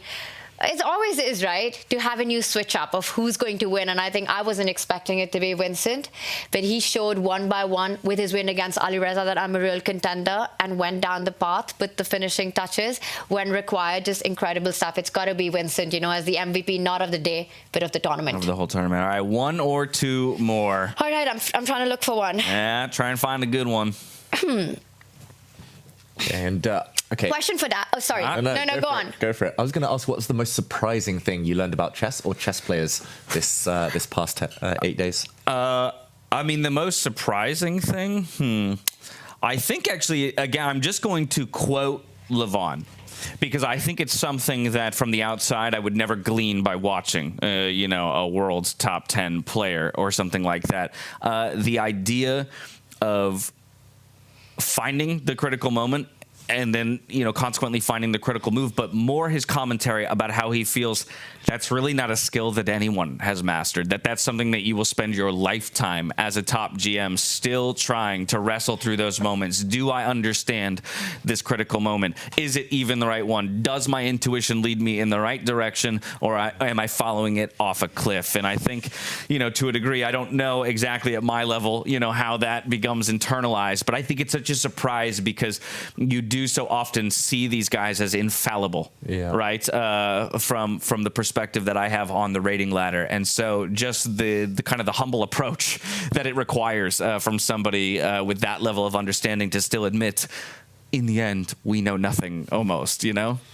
Yeah, that's true. I mean, these top guys, I still see them as infallible. Yes. Despite the fact that I've seen them make a few mistakes in their time. But yeah, that's a nice insight there. I've got one question, and I'm kind of debating if I should put that out or not because it's a bit controversial. Do it. I'll do it. Freestyle. Let's freestyle ourselves. All right. So this one is, do you think this is the end of the Magnus dominance? Oh, shaking up the chess swap.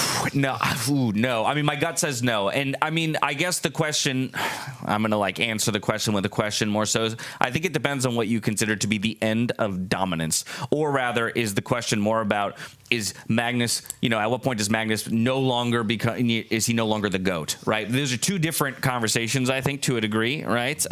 His current dominance, the expectation that he will dominate every field of players that he's in, maybe. Now the answer is maybe. When it comes to the conversation of when would anyone, you know, talk about the legend of Magnus being superseded by another young great climbing the ranks, I think we are so far away from that conversation. In sports, I think you need a lot of time to understand and have that point of reflection.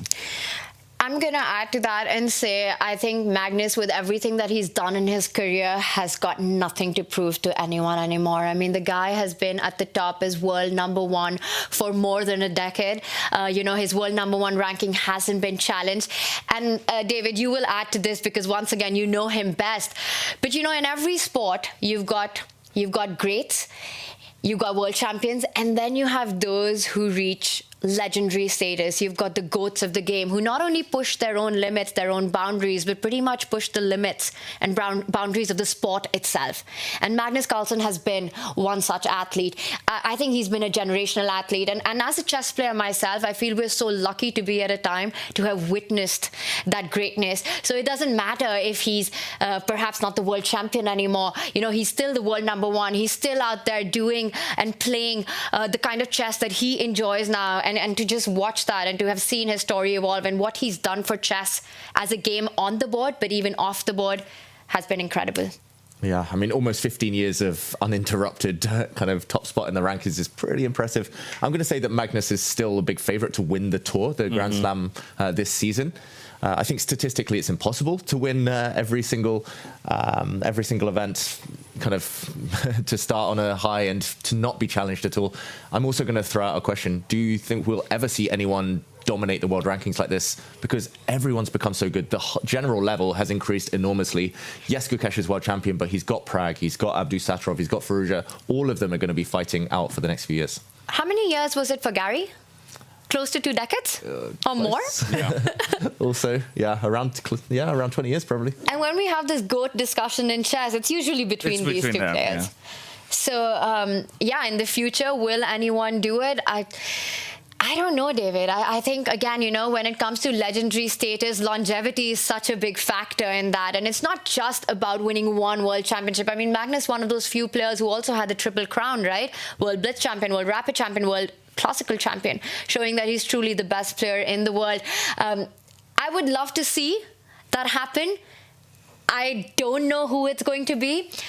We'll see, but right now it's hard to say. Magnus might still be most people's top pick to be the eventual winner of the entire tour, but tonight we celebrate the winner here of the Weissenhaus Grand Slam Freestyle Chess 2025. We are going to step away for a bit because we want to celebrate in the right fashion, so they're hard at work inside trying to make sure that we can celebrate Vincent Keymer in the way that he deserves. As we step away, it will be for about 30 to 35 minutes, returning at 5:50 local time for the ceremony, awarding Vincent Keymer his much-deserved victory at 6 p.m. We hope to see you there.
The revolution of professional chess starts now.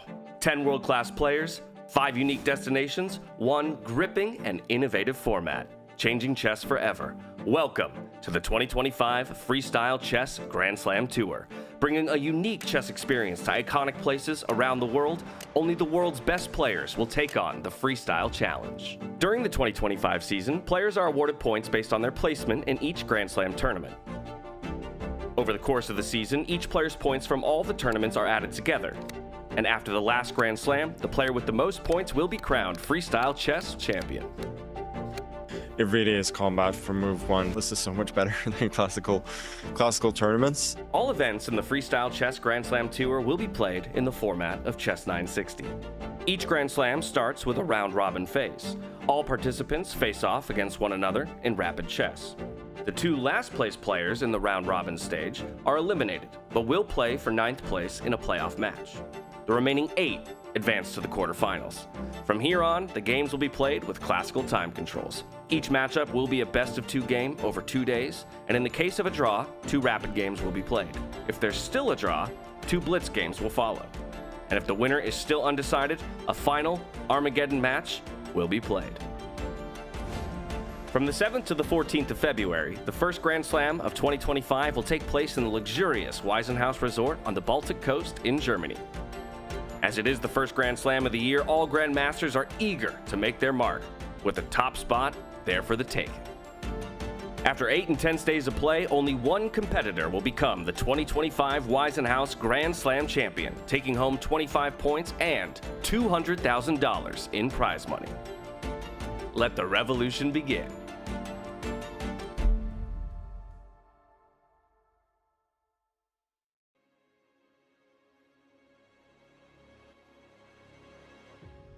Honestly, this is a dream come true. The first tournament here was fantastic and something new, and to do this again and for it to be part of a worldwide tour this year, it's what I wanted. It's how I feel that classical chess should be played, and I'm very excited to get going.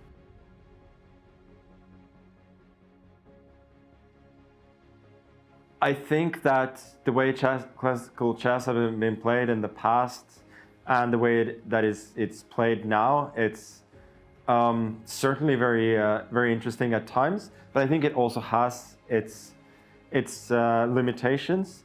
And I think the way we're playing it now is, taking all the best from classical chess and also sort of removing the part that sometimes make the games less interesting. I feel like here we're essentially entering, in a lot of starting positions, we're essentially entering the middle game from the very first move, and I find that really exciting.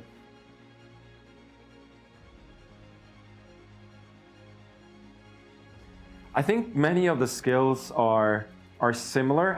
I think what we've found is that, we don't have enough experience in freestyle yet, so that a lot of people, they take their styles from classical and sort of bring them into, they search for a lot of the same types of setups, players who like more solid structures, they go for them.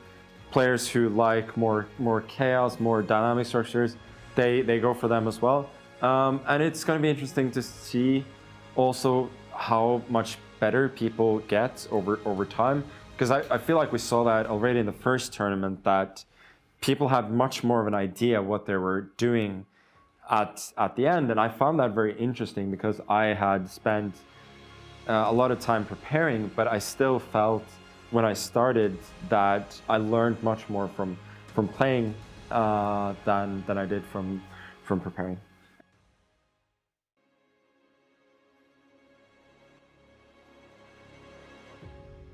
I think it's very exciting to actually be able to do this, and I'm very grateful for Jan and his team for putting this up, because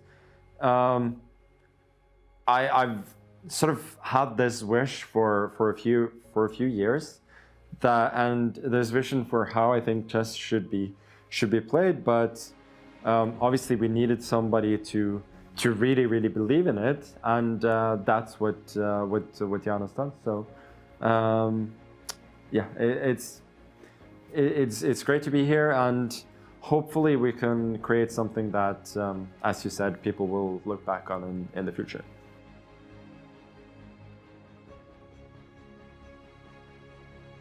I feel that things are just done really well here. The players and their families are, treated like stars, and everybody here is just very friendly and nice as well, and it feels like we're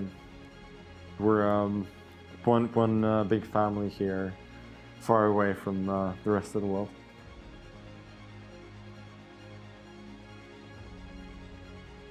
For my motivation for this tournament, this series, is very simple.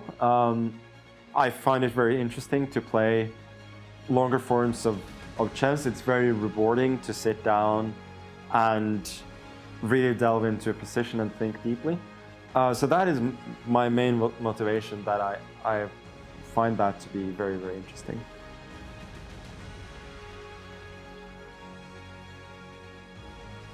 I think my motivation in general comes and goes for certain tournaments, certain events and so on, but I love playing. And as long as that's there, and as long as I'm good at it, then I'll continue.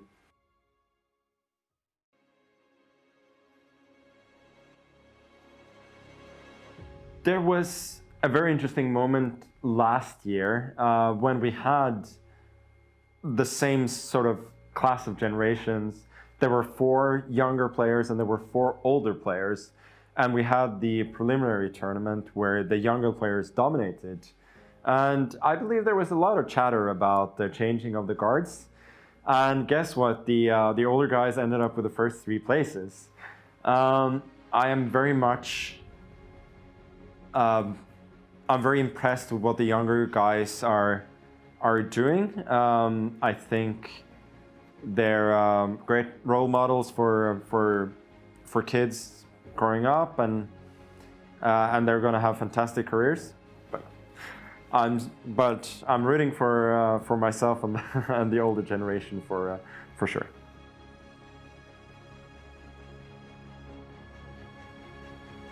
It feels that even Levon is kind of in the same generation, because he broke into the top like a little bit later than some people. So it was only like a year or 2 before I did. And I think the thing in chess is that the very biggest talents, like, they usually stay there a bit longer. And it is like this with everything. Like NBA, like, most players are out of the league by the time they're in their mid-30s or even early 30s. But the biggest talents, like, they still remain. So a lot of players have certainly started to decline a bit, but still, like, the best players, like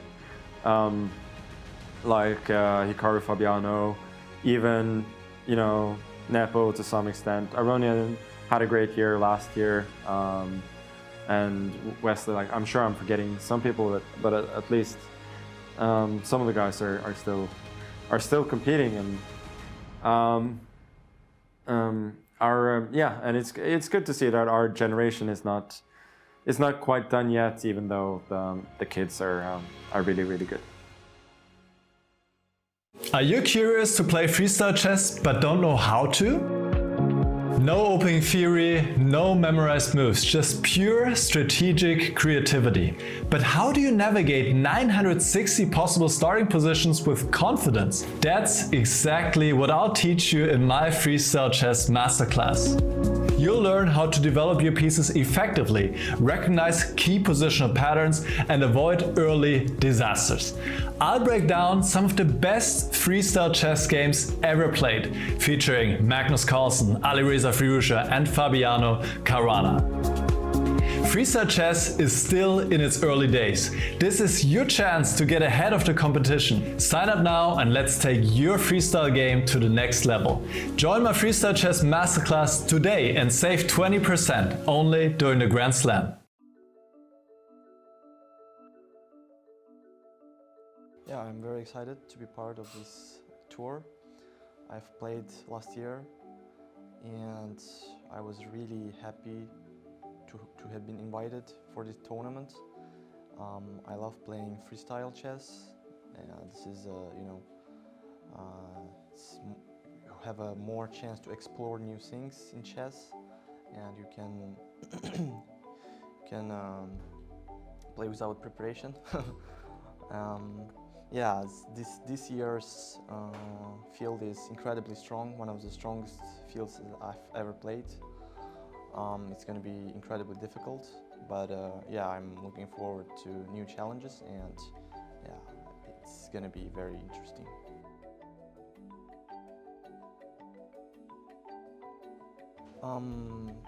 Many like practical skills, I would say, like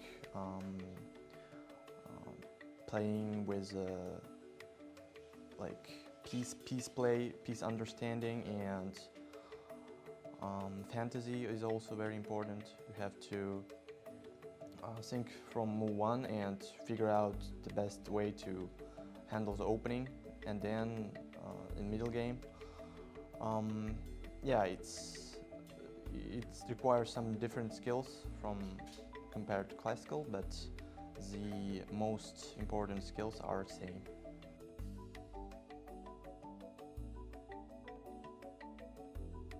Yeah, I've played in many places. Weissenhaus is a little bit isolated from the world, so you can fully focus on chess, and there are, you know, it's a really nice place to walk, and yeah, I really like nature here, and you can just enjoy playing chess and also resting. That separates here from other places.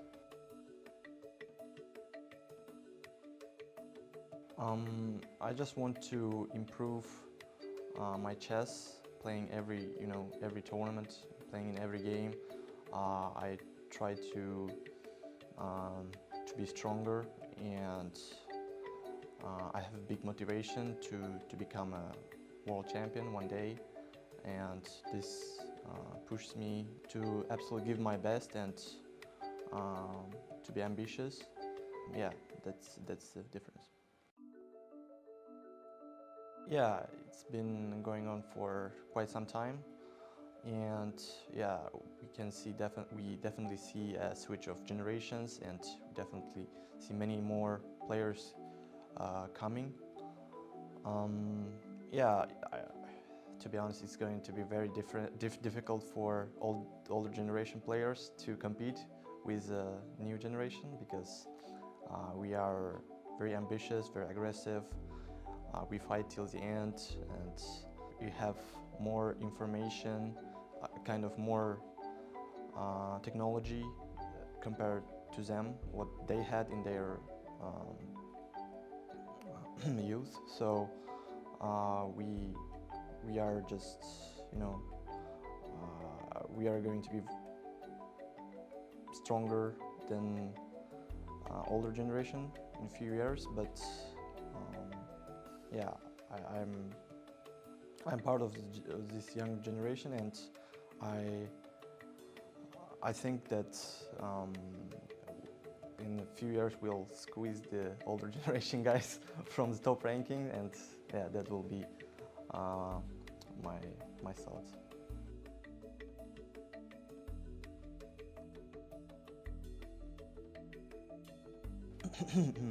I would say the older generation players are more experienced, and I think in general, I think they will do better in freestyle compared to classical, because the young generation players focus on opening preparation, and that kind of aspect is taken away. So we'll have to concentrate on playing his own, and so in that way I think it suits the older generation players, but I don't see a big difference, so I truly believe on young generation players. Ambitious.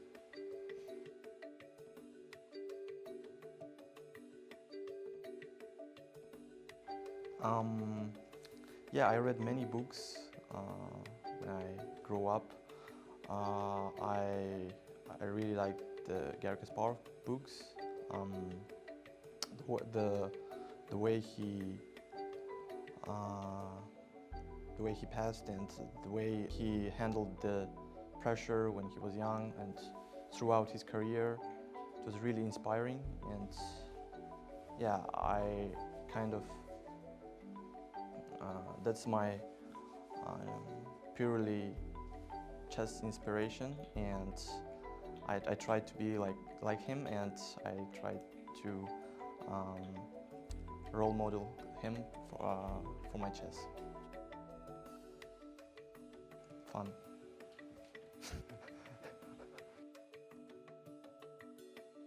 Because I am ambitious, aggressive, and determined. I wish them good luck, and it's going to be tough for everybody, and see you on the board.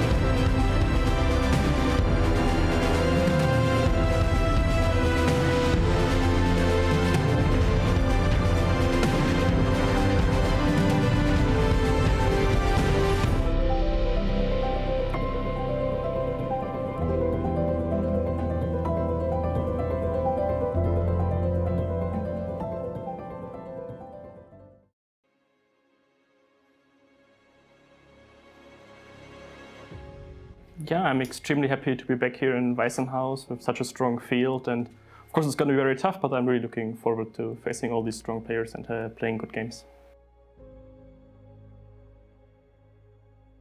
I actually think it's quite different compared to classical chess, especially since we haven't played a lot of freestyle chess on this high level. So I think in general it's very important to find coordination between the pieces, because we don't have the usual motives that we can rely on compared to classical chess, where we have much more experience. So that will surely change a lot, and also because we don't have that much experience, the stability we lose a bit. So therefore time management is even more important.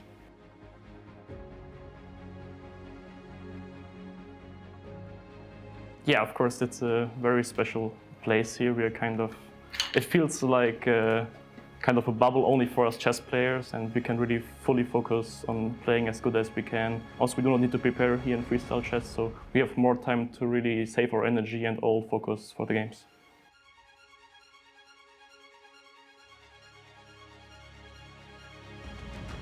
Yeah, I always try to win the game. Of course, playing a good game is also very important to me, so it can even happen that I win a game and I'm still not happy about the way that I played. But at the end of the day, of course, the result is what matters most to me.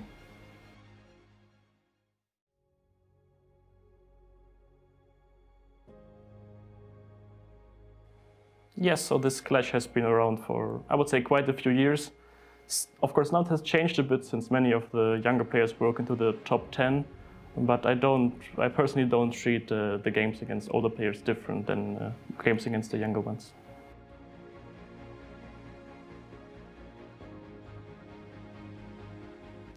I think it depends. Of course, I think that especially since there have been some freestyle or chess 960 events in St. Louis, some of them might have much more experience in this format.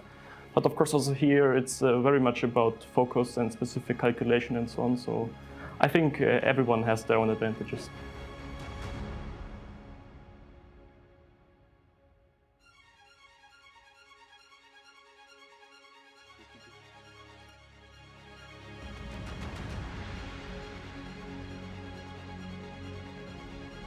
Everything to me.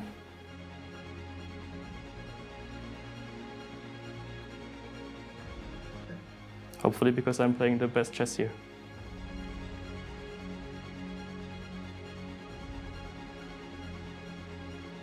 Yeah, I'm wishing you all good games, and hopefully we will be able to play very high-level chess.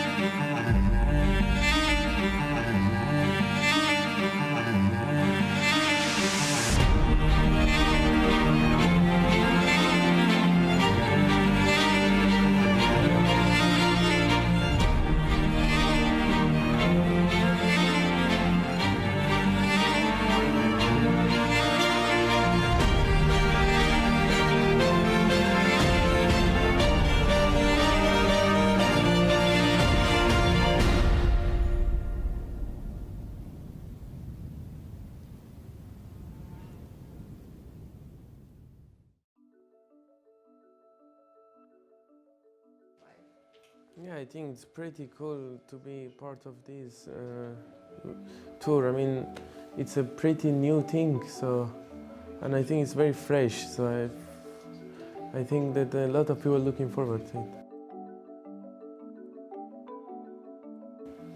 Yeah, I think you should be more talented and creative. Talent is not skill, but creativity is very important because you have to be very fresh from the very beginning. So I think that's the biggest difference. Yeah, I think here we can really just focus on chess. It's the best place to play chess, I think, because you have the nature, a very good hotel, so you have everything inside, so you don't need to think about what you go get, and I think it's amazing. I think to make the best move and trust my guts and to really be in good shape.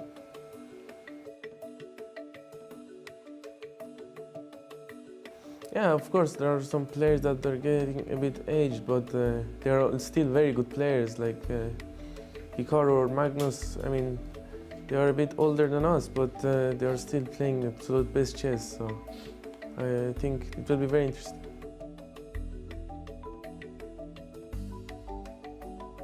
I don't know anything, because there was not much 960 freestyle happening, so we need to see. I don't know.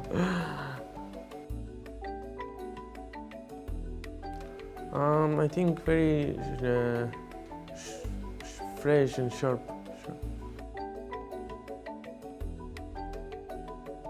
Not really. I think to be yourself is very important. It's normal stuff.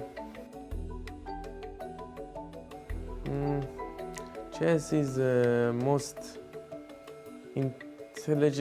intellectual game you can play, I think, and it's really good for your brain, so I really like it. Because I think I'm pretty creative, and I think I'm in good shape. To not underestimate me.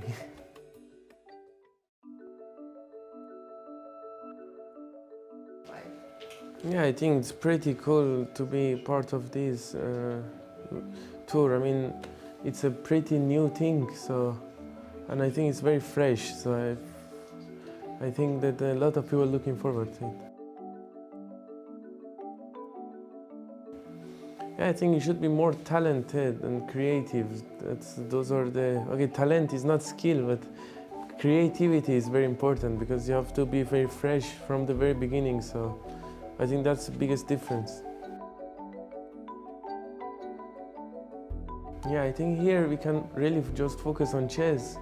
It's the best place to play chess, I think, because you have the nature, a very good hotel, so you have everything inside, so you don't need to think about what you go get, and I think it's amazing.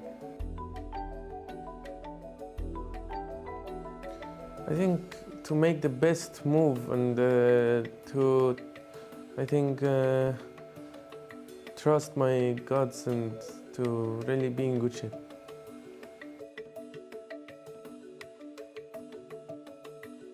Yeah, of course, there are some players that are getting a bit aged, but they are still very good players, like Hikaru or Magnus. I mean, they are a bit older than us, but they are still playing absolute best chess, so I think it will be very interesting.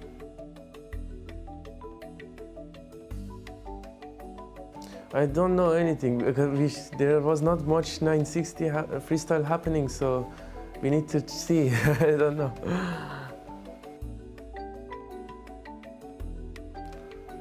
I think very fresh and sharp.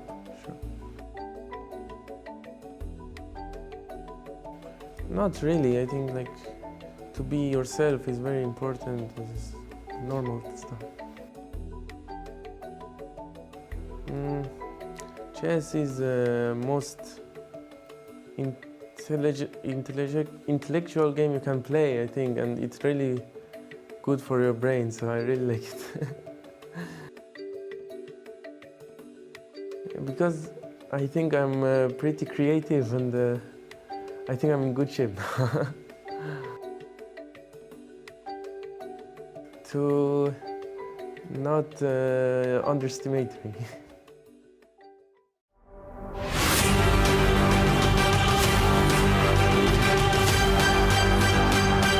Every chess master was once a beginner, learning, struggling and mastering chess, one game at a time.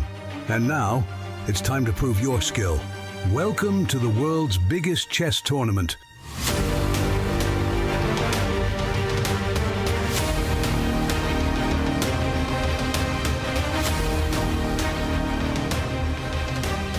Compete in the Grenka Classical Chess Open for €70,000 prize pool, or enter the Grenka Freestyle Chess Open with a massive €225,000 prize pool and the opportunity to qualify for the Freestyle Chess Grand Slam in New York. And the best part? You could face Magnus Carlsen, Vincent Keymer and other world-class players.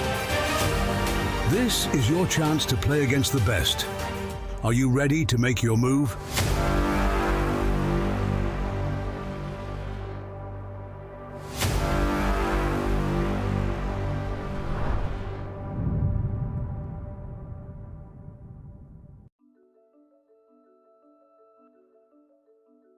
I'm really excited, and I think it's a really great initiative, and also it's very fresh. You know, freestyle, in our entire careers we've been playing classical chess with the standard configuration, which of course is great, has a huge history behind it, and we've learned a lot, but now we have something that we haven't learned so much about when it comes to the starting position and some of the opening patterns. At some point, of course, it just becomes chess. The same skills apply. But when it comes to the opening, creativity, and learning some new patterns, that's really unique.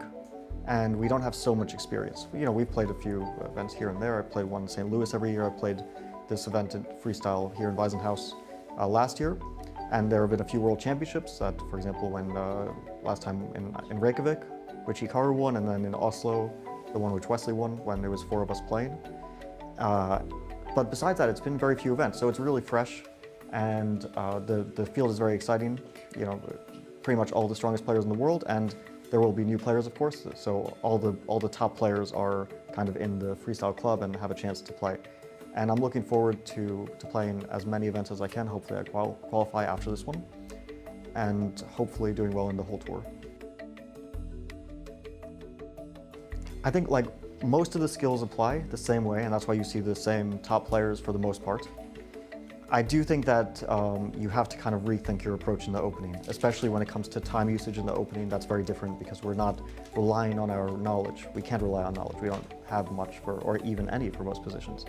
And we also can't rely on memorization because you can't remember 960 positions. Or you can remember it, but you can't remember the starting moves or what to do beyond maybe move 2. So it's very different in that sense. All the different stuff is really in the opening, but a lot of that carries over. How much time you use in the opening maybe means you're in time trouble in the middle game. So there's a lot of carryover, and I wouldn't say it changes it really fundamentally. You're not going to see, Magnus losing to an FM in a match, let's say. You're not going to see totally different standings in the world, but you will see different approaches and perhaps a bit more variance at the top.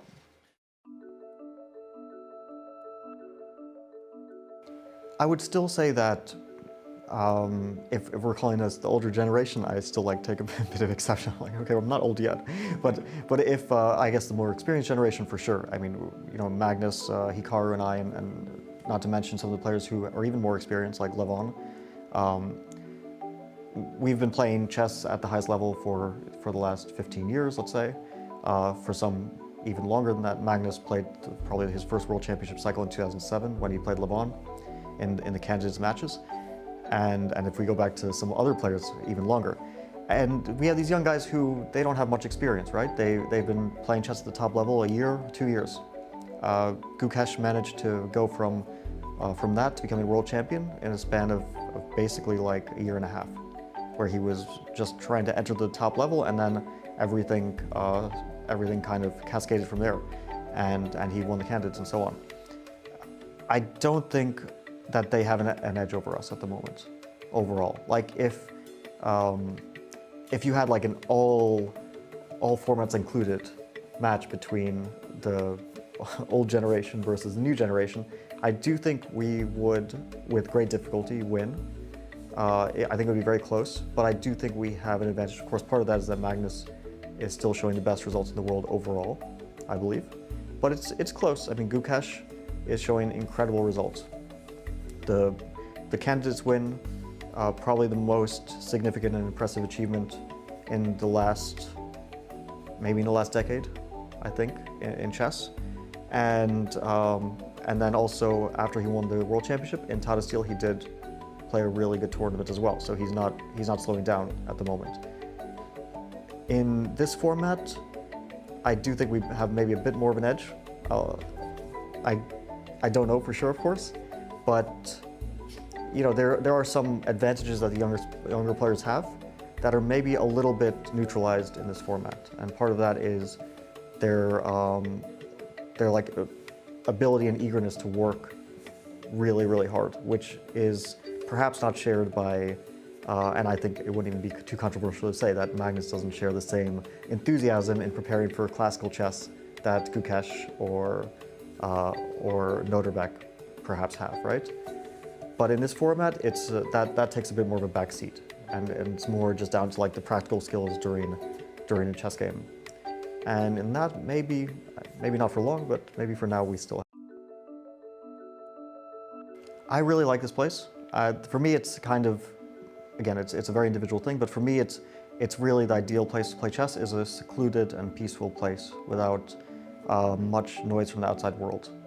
I've played a lot of events in big cities, and that's, you know, when we say like we want to take chess to the next level, it's very often been like, okay, let's take chess to New York or Madrid. And we played the World Championship in Rapid and Blitz in New York. I've played the candidates in 2022 in Madrid. And it's great to see chess in a big city. But from the point of view of a chess player and like what I wanted in my surroundings, of course, I prefer to have less distractions and more just being at peace. So here we're in nature. There's nobody from the outside world is here. It's just chess players, chess media, commentators, representatives. It's all contained, yeah, it's all chess, which I think is nice. And last year I really had a great time here. So I was able to relax and I think put forward pretty good chess and concentrate at an ideal level, which sometimes has been a struggle. You know, if my concentration drops, then my level can drop significantly. So for me, that's quite important, and I hope that my feeling will be the same this year. I would say, maybe this sounds a bit weird, but maybe a bit mercurial, because I think that I can have a really high and a really low, and maybe at some point I found a middle ground for that. But I really do think that my like quality at my best and my quality at my worst is a big gap, and maybe more than other players. What I've always missed compared to Magnus has been consistency. My best tournaments can compare to his best tournaments, but he's had less bad performances. And I think it's something that I maybe remedied a little bit at some point, but it still is, I think, one of my downsides, that if I'm not in good shape, it can go pretty wrong.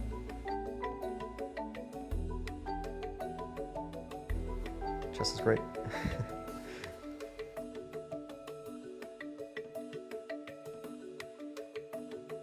Because I've been playing so poorly recently, it has to go good at some point, yeah. Don't think just because my last tournament that I'm an idiot. maybe I won't be. So, I actually won the Fischer-Random World Championship in 2022, I believe it was. So I've always had a big interest in playing Fischer-Random. I think being part of this freestyle tour, which features a lot of the top players in the world, is a great chance to showcase my skills.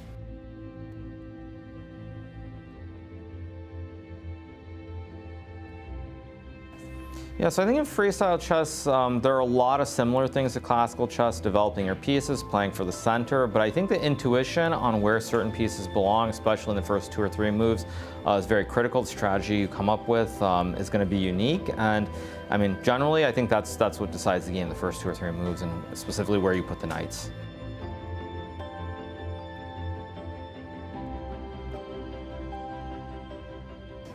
Yeah, so I think this location is quite different. It's obviously on a resort. It actually reminds me quite a bit of when I played against Magnus. We played a match in Norway in 2018 for the World Championship in Fisher Random, and it wasn't on a resort, but it was a little bit secluded, and so the environment here is very similar to that. I would also say, though, compared to many tournaments that I play in, you know, just the scenery and the general high-class amenities here, it's quite nice, and nicer than most events that I ever play in.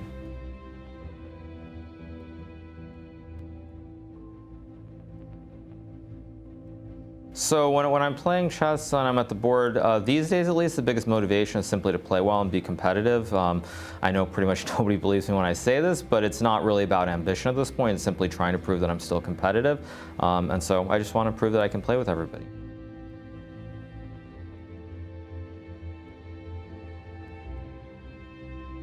Yeah, so I mean, I think certainly you have a mix of the old generation players like myself, Magnus and Fabiano, and then you have a lot of the kids here. You've got Gukesh, you have Sindarov, Fedoseev, I guess. He's not super young, but definitely younger than we are.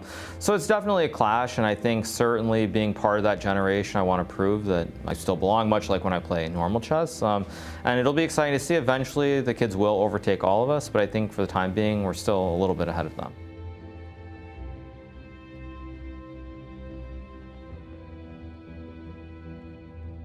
I think in this game mode, it definitely favors the players who have the most experience. I think specifically Magnus and myself have the most experience. Fabiano's not quite at that same level in terms of experience, but he's also quite strong at this variant. So I think all three of us have significantly more experience, and I think it's going to show at least early on. Now, there are many games to be played, and I think, you know, as players like Gukesh adapt to it, there's a chance they will catch up with us, but at least at the start, I think we do have an advantage.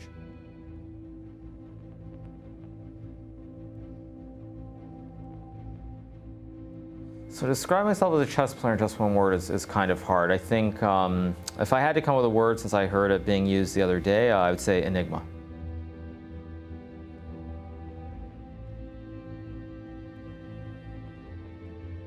Trying to think over the years versus recently, because there's an obvious one in recent times.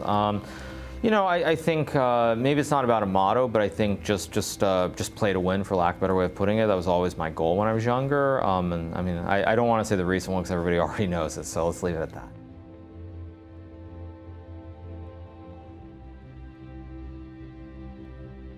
Because I'm used to playing in these formats and pretty familiar with a lot of these players, and I think I have pretty good time management. I think if I can get to critical moments, the intuition has to take over, and I'll be better in the time scrambles.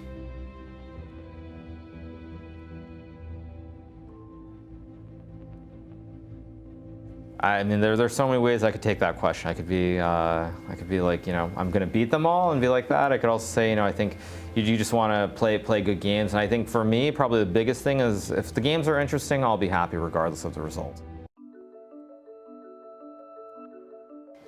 It's a privilege to play my favorite game. Yeah, it's amazing.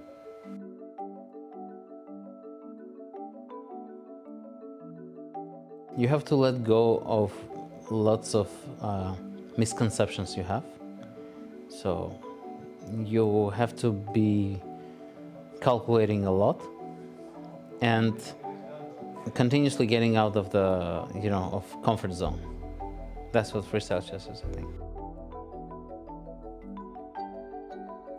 I didn't really discover the game, but I enjoyed it a lot, and I tried to, every single time I was giving an interview, I was trying to promote the game.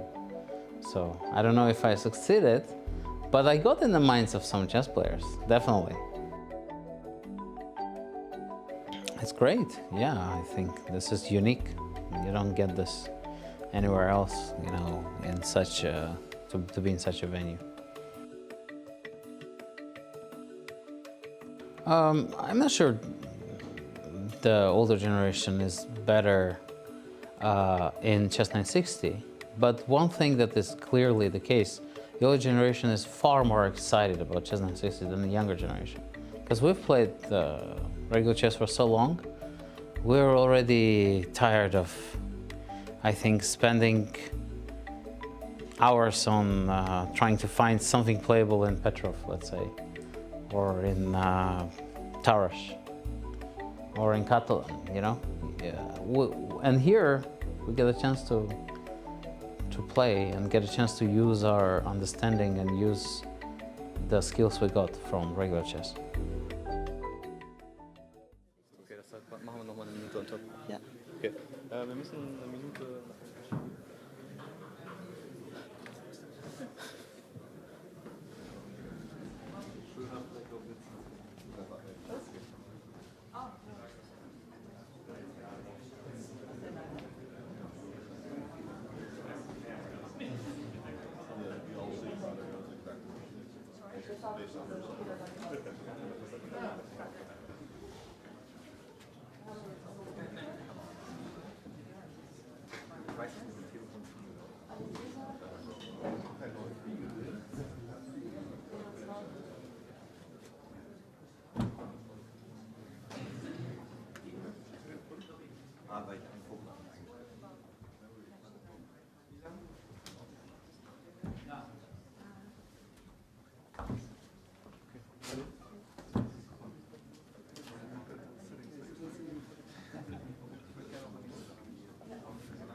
Oder machen wir das zweimal? Wir können es auch zweimal machen. Perfekt. Harten Ton starten.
Hello, everyone.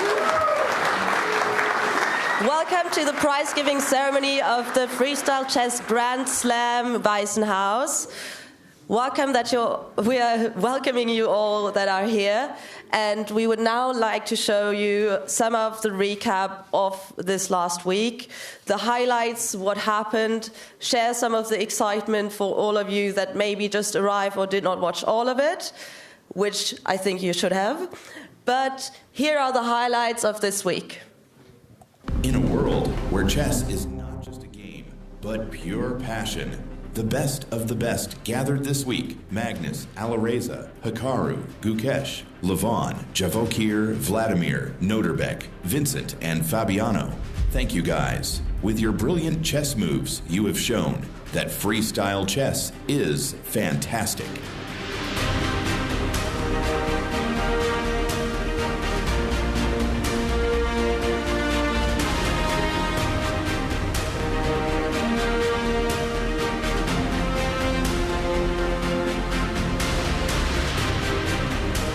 We experienced thrilling evenings, surprising strategies, and countless exciting moments to discuss.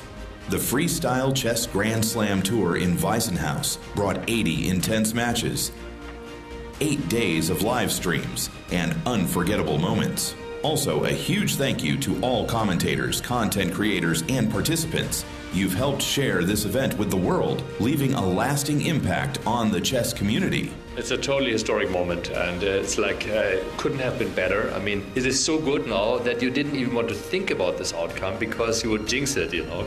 It's a dream come true. I think it's clearly the strongest tournament I ever won, and also beating Alireza, Magnus and Fabi in consecutive matches is fantastic. The game itself was incredibly complicated, but I'm quite happy with the way I played. Stay tuned for the rest of the Freestyle Chess Grand Slam Tour. See you in Paris.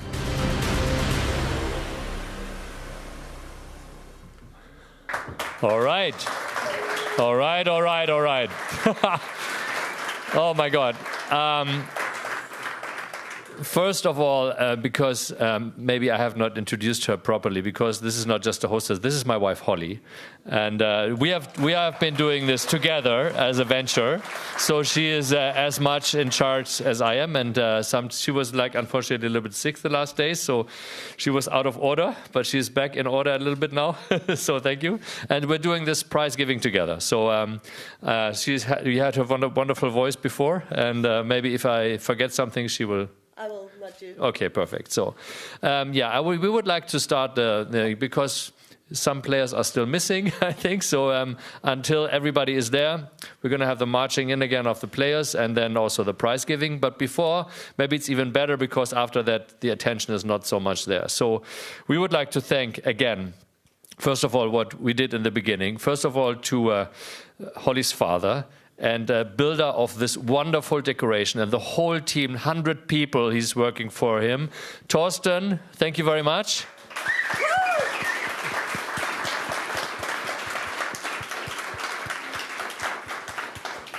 And I don't know, Natalie, Frank, are they here? Usually they're just working somewhere else behind the scenes. So thank you very much again for Natalie and Frank for the whole hospitality and location. And now we want to thank individually all of the wonderful people who brought you at home the wonderful freestyle chess event here. So we start with the moderator team, and I think I got them all on my mind. So I start with the professional stream. We had a professional stream of the most incredible talent that we ever had in chess. We had Judith Polgar, who is the best female player of all time. She was even number 8 in the world with all the men. The only woman ever achieved that, right? So she's here. Judith, want to come over? Come here. You get. So you heard her in the professional stream. And we'd love to have you back in Paris if you are available. Thank you so much. Thank you very much, Judith. You can stay because your partner in crime, so to speak, also from Hungary, Peter Liko. Thank you very much for coming. And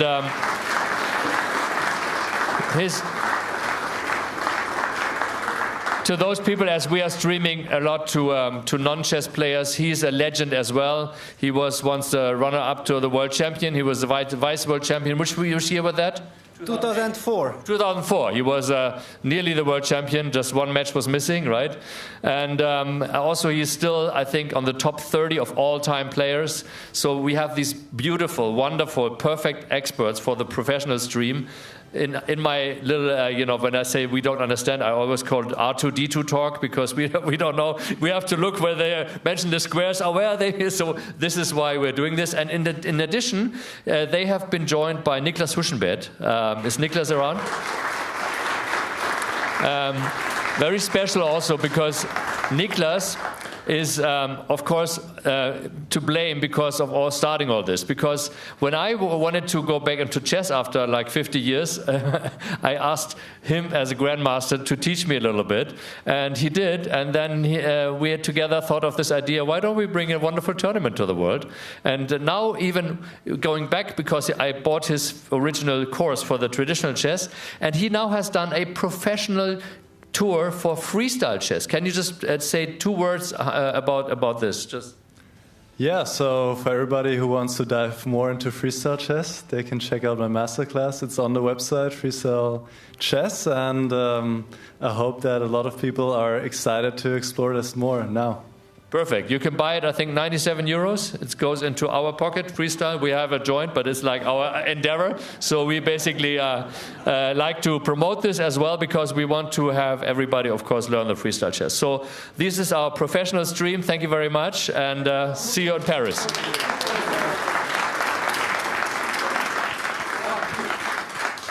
So now, as you know, we say we had this other stream that we say, okay, we call it the community stream, the non-R2D2 talk, and by that we had some experiments. We said we had some maybe too many moderators and so on, but I think in the end we found the perfect format for that, and we also want to carry on with that in Paris. So with that, it starts with our wonderful hostess in terms of our face to the nations, to the world, is Tanya Sachdev.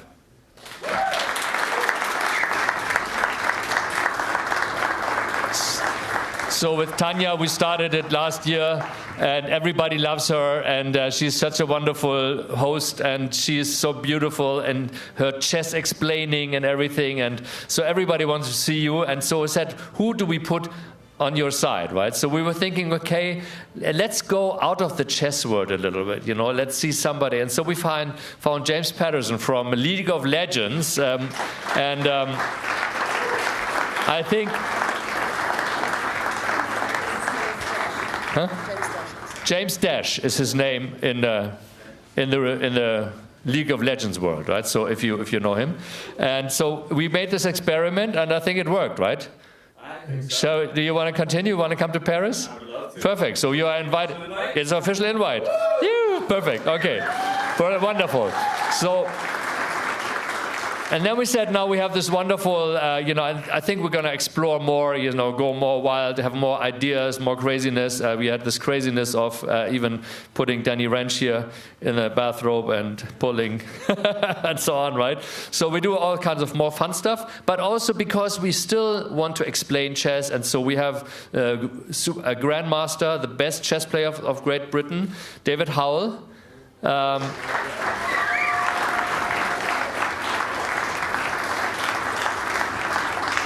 So David, very dear friend of ours, very, very dear friend, and we love what you do. And also, again, I would like to invite you to Paris.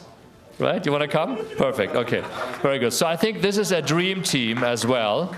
But not only is that, we have had wonderful addition of Daniel Naroditsky. He was here in the beginning, and then we said maybe 4 is too much, so let's do something else. We tried something out, and in the end, today we found the perfect format because we were testing it out, and I just had a chat with him. He loves it as well. He did the commentary from home because he's doing the deep dive. So whenever something is really very much has to be explained, or in the engine to see what is the computer seeing and what is some other results, then David is putting in Daniel, and that has worked very well, I think. Yeah. So he's going to also be invited. I don't know whether he can work from home, so he doesn't even have to travel. So we will put him through from his home or wherever he may be. I just heard that on the internet he said that he wanted to take a little break from commenting and wants to relax, and so maybe he's back in Paris. And in addition, we also had, of course, the most successful, biggest chess streamer of our time, Levi Osman, Gotham Chess. Where is he?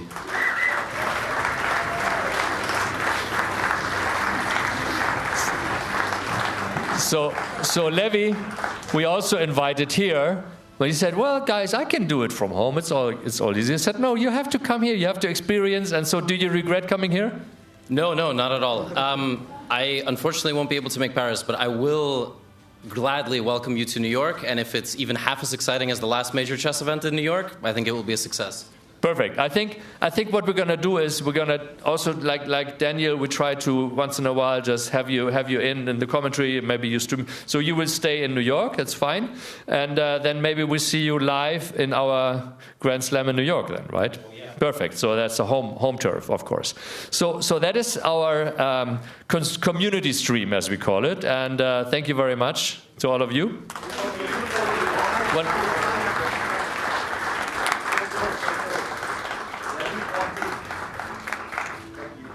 So then we had, of course, not only is Levi Rossmann like the greatest chess streamer here, but we have all the other great chess streamers here. So we, for example, have Anna Kramling from Sweden. She came here from Stockholm, and we are so happy.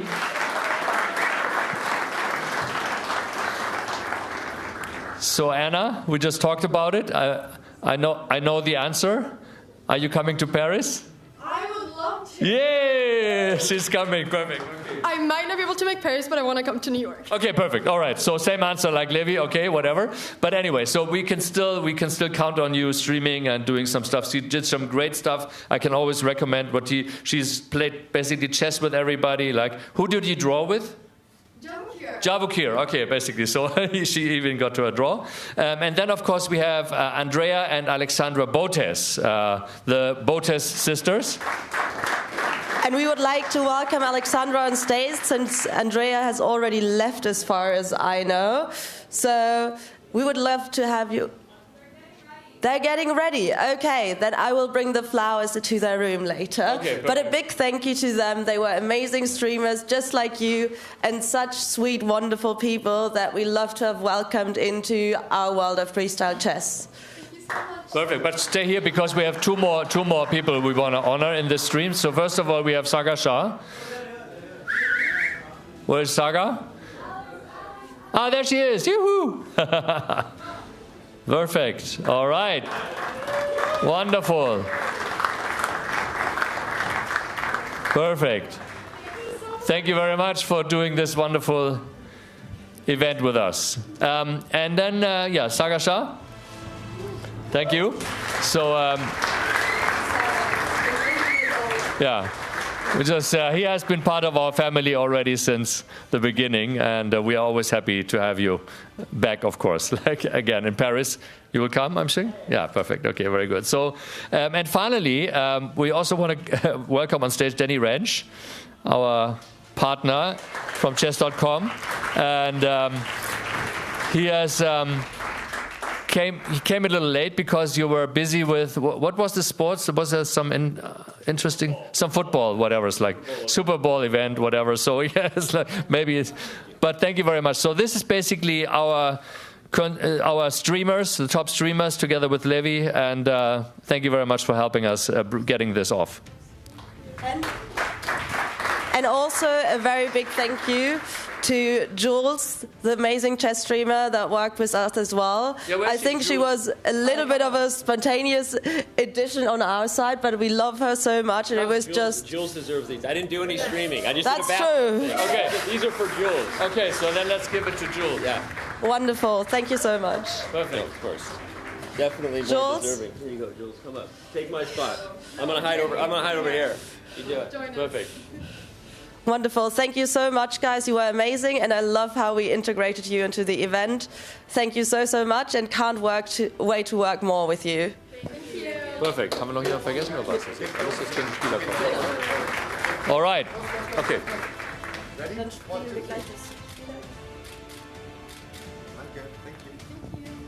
So now we're gonna reintroduce the players. We're gonna play the intro video once again, and we have the gladiators marching in, hopefully with the video. So let's go.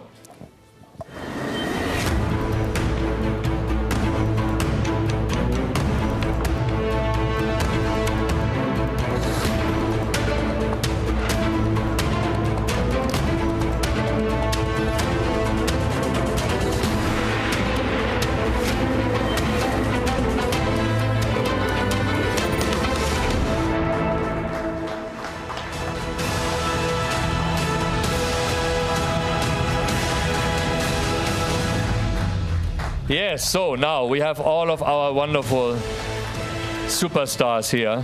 I don't know, the combined ELO must be like in the stars, and I can't even count that far. So it's amazing, wonderful. Thank you very much, seeing all of you here, and it's such an honor for me to, and I'm so incredibly proud of what Holly and I and Torsten and everybody together, what we built here, so that we have the privilege and the honor to have all of these incredible chess legends, each and every one of you. And as I said from the beginning, it was very hard for me because with each of you I have a personal relationship. I like and love all of you, and so for me it was like incredible to see that we have to. In the beginning we had a round robin, a very interesting round robin, and two of you players had to leave the tournament at that after that, and so we still want to honor you, of course, and you still got some points. So it's like the 10th place. I wouldn't say the last place, because the 10th place we start with Vladimir, basically. So Vladimir. First of all, I have to explain to everybody. So Vladimir has won the online competition of how many players were competing in the online competition? Do you know? I do not remember the exact numbers, but I believe it was more than 3,000 in the Swiss event, and then we had 16 players elimination bracket. So yeah, quite a bit.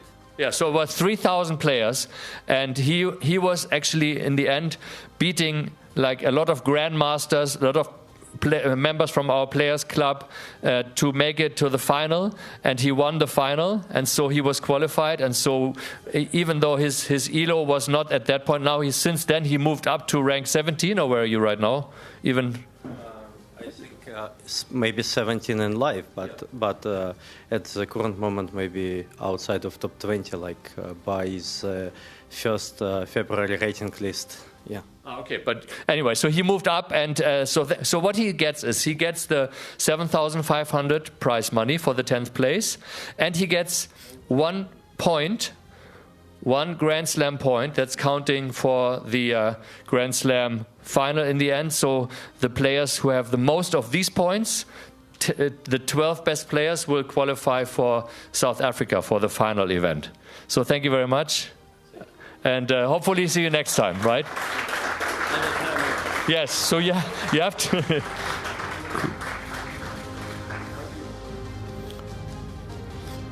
So now, the second player who didn't make it to the quarterfinal was our very dear friend Levon, and he won in the end the match for 9th place.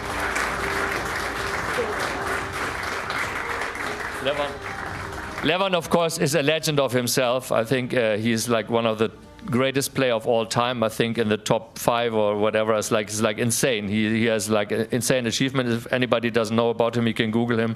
It's incredible. So he got $12,500 and 2 points in the Grand Slam tour. And what I also can say is that he has just been recently elected as the chairperson of the Chess Players Association, or the Chess Players organization that we have created in this whole turmoil around FIDE. We said the self-organizing of the top players, and they have elected Levon as their spokesperson.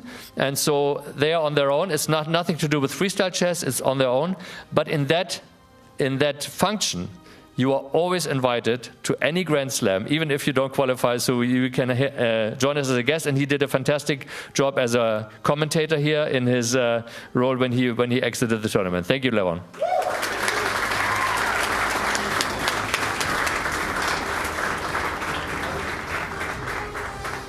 So now it even breaks my heart to say, that who is 8th place in this, but I think there's nothing like, anyway, like Nelson Mandela said, our South African former president and legend. He said, either I win or I learn. I never lose. And so I think for the world champion of chess, like the Gukesh, the legend from India, and he was playing against all these other great players, and he finished as the 8th place. So thank you very much.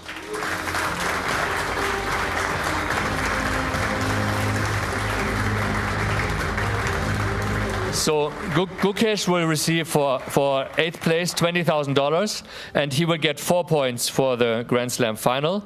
And as he is the official FIDE world champion of the world, the world champion of classical chess, he has a standing invitation. So you have an invitation to Paris, and you can still think if you want to. Do you know already whether you want to come, or will you think about it, or are you coming to Paris? Yeah, sure. Perfect. Yes. Okay. He's coming. Wonderful. So here we are. Woo. Perfect. Wonderful. So, Gukesh, we'll see you in Paris, and then we'll see you beating these guys, right? Okay. Perfect.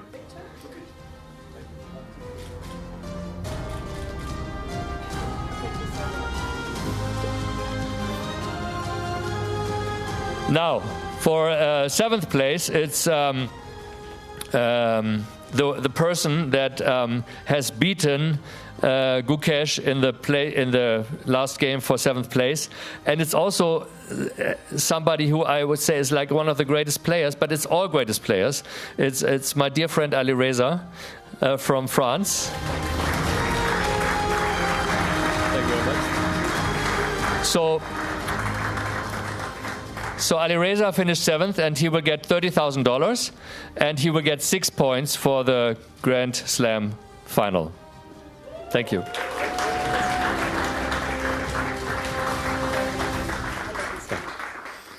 All right, so now we have the 6th place, which is basically after the game for 5th place.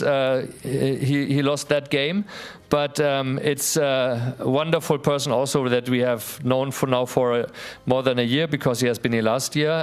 Nodirbek Abdusattorov. Thank you very much. So Nodirbek finished in 6th place, and for that he will get $40,000 and 8 points for the Grand Slam final.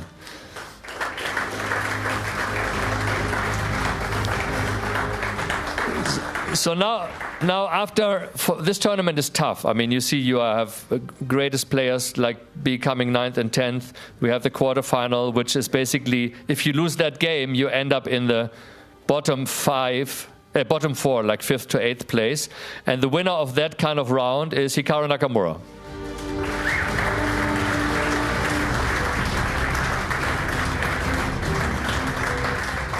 So Hikaru gets $50,000 for 5th place and 10 points for the Grand Slam final. And as we have this, I will tell you later who all has qualified. We have now, I think, 9 names out of the 12 who will show up in Paris. And Hikaru is one of them, because we have qualified the top 3 of the tournament plus the top 2 of the classical World Championship rating. And as Hikaru is, I think, in the February rating, which is relevant number 3, and we know that Fabiano and Magnus have already qualified, Hikaru is already qualified for Paris. And so the question is, are you coming?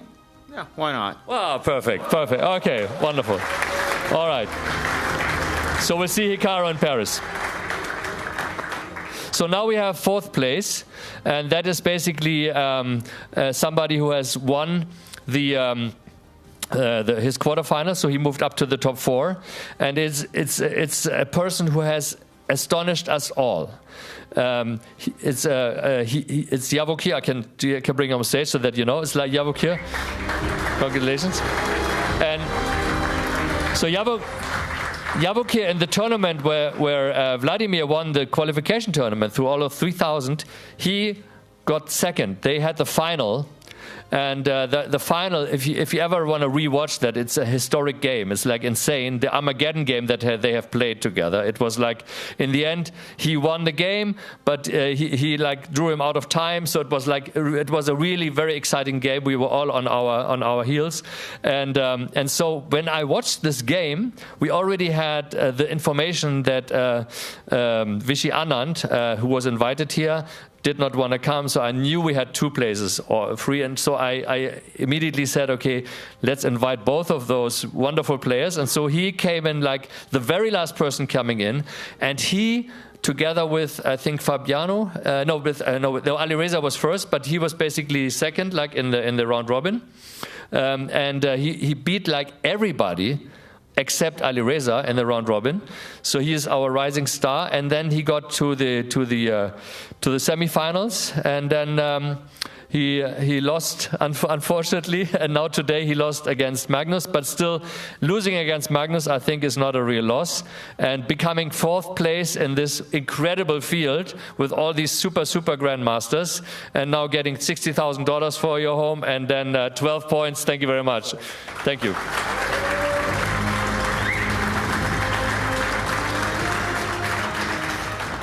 So coming to the winner of that last game, and you know who it is. It's our wonderful Magnus, and I don't have to introduce him, I think. So Magnus, come on stage, please. Thank you very much.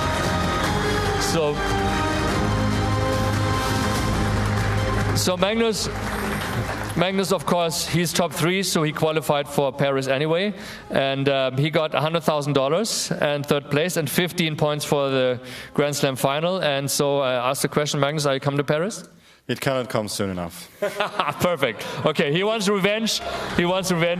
And so thanks for this.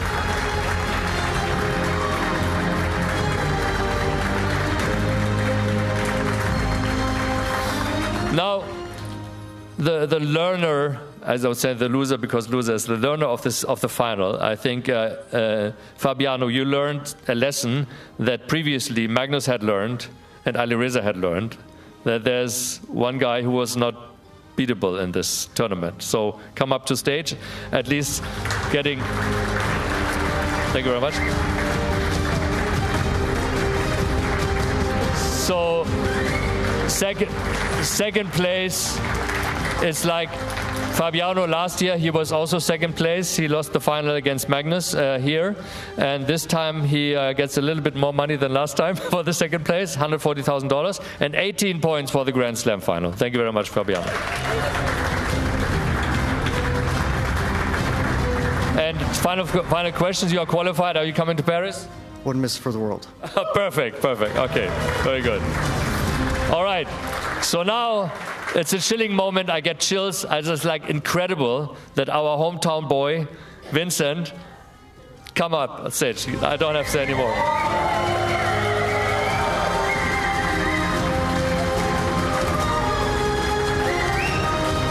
So it's really historic. I must really say I have goosebumps myself just saying that. And so I think I said enough. I want to have Holly to do the honors. I think that's better. So Vincent, you were here last year, and this year you just crushed it. The qualifications made everyone underestimate you, and as a revenge that you were underestimated, you hit back, and you hit back hard. And congratulations, we are so glad that you won. We would have absolutely loved everyone else to win, but we are so proud, and we loved all the excitement and the surprises you gave us. Thank you so much. And I would also like to give you the trophy. I would just like to. So yeah, I can also say, so he wins $200,000 and 25 points for the Grand Slam final, and he gets the trophy. And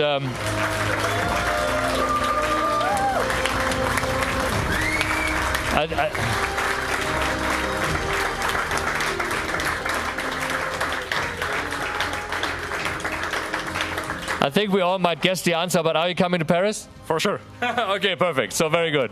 So thank you very much, Vincent. And now we still have the top 3. So now we basically, it's the prize giving is kind of over, but we still have something to give. You can put this down. You don't have to carry it. And then kannst du so, dass die Kamera das besser noch. So, okay. And then, so I just want to announce now the field for Paris that we have you have already heard most of the names. So I would like to have on stage, of course, the top 3, which would be Vincent, Fabiano, and Magnus. And then you also get your wonderful champagne bottles. Like Ella's mom said, we needed a piccolo bottle for the 3rd place, but I think it's because Magnus doesn't drink so much champagne anyway. But so can you come on stage and get your bottles, Fabiano and Magnus? Perfect.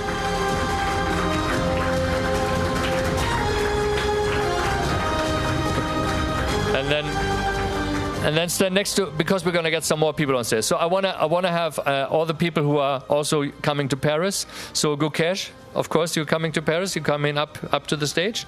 And we have Hikaru coming up to the stage. So now these are the players that from this tournament have qualified for Paris. Now, as you know, our rules and regulations, they have been renewed. They will be just after this prize giving. They will be on the website. I have put them here just to show you. Those are the rules and regulations that we have put out, and so it's clear how you qualify. So we have the top 3 of the previous Grand Slam, which is the top 3 here. The current FIDE World Champion in classical chess. The top 2 classical ELO rating in the month of the previous Grand Slam, which is basically now Hikaru Nakamura and Arjun Erigaisi. So Arjun will come to Paris as well as the next player, and he already agreed to come, told me. Then we have the winner of a major classical over-the-board tournament preceding the Grand Slam, which was Weissenhaus. So the winner of Weissenhaus will also come to Paris, and he also agreed, is Prague. He will also come. So we have a very strong Indian field. All of the top 3 Indian young players are playing in Paris. Then we have the winner of a co-organized freestyle over-the-board open preceding the Grand Slam. And as you have heard yesterday, it's going to be Hans Niemann. He also agreed. He will also come to Paris. And then we'll do the winner of an online match between 2 players that have been previously selected. And we have selected the 2 French players. So basically, Alireza, you can come on stage because you will also join us in Paris. Because it's like Vincent for Germany, of course, we want to have Alireza for France playing in France. Yes, and then so in the end, then we have 2 wildcards to be given, but we have some ideas, but we don't reveal the names right now. So this is basically the field that you're going to see in Paris, plus an additional 1, 2, 3, 4, 5, 6, an additional 6 players. So we're going to have 12 players in Paris. Thank you very much. Thank you for the show. Thank you for everybody. And now we're going to have a great poker night. We're going to have a party. We're going to have the great DJ from last time again. I know my Aunt Moni and Martin, they danced until 5 o'clock in the morning. So have fun, enjoy your time. And thank you very much, and see you in Paris.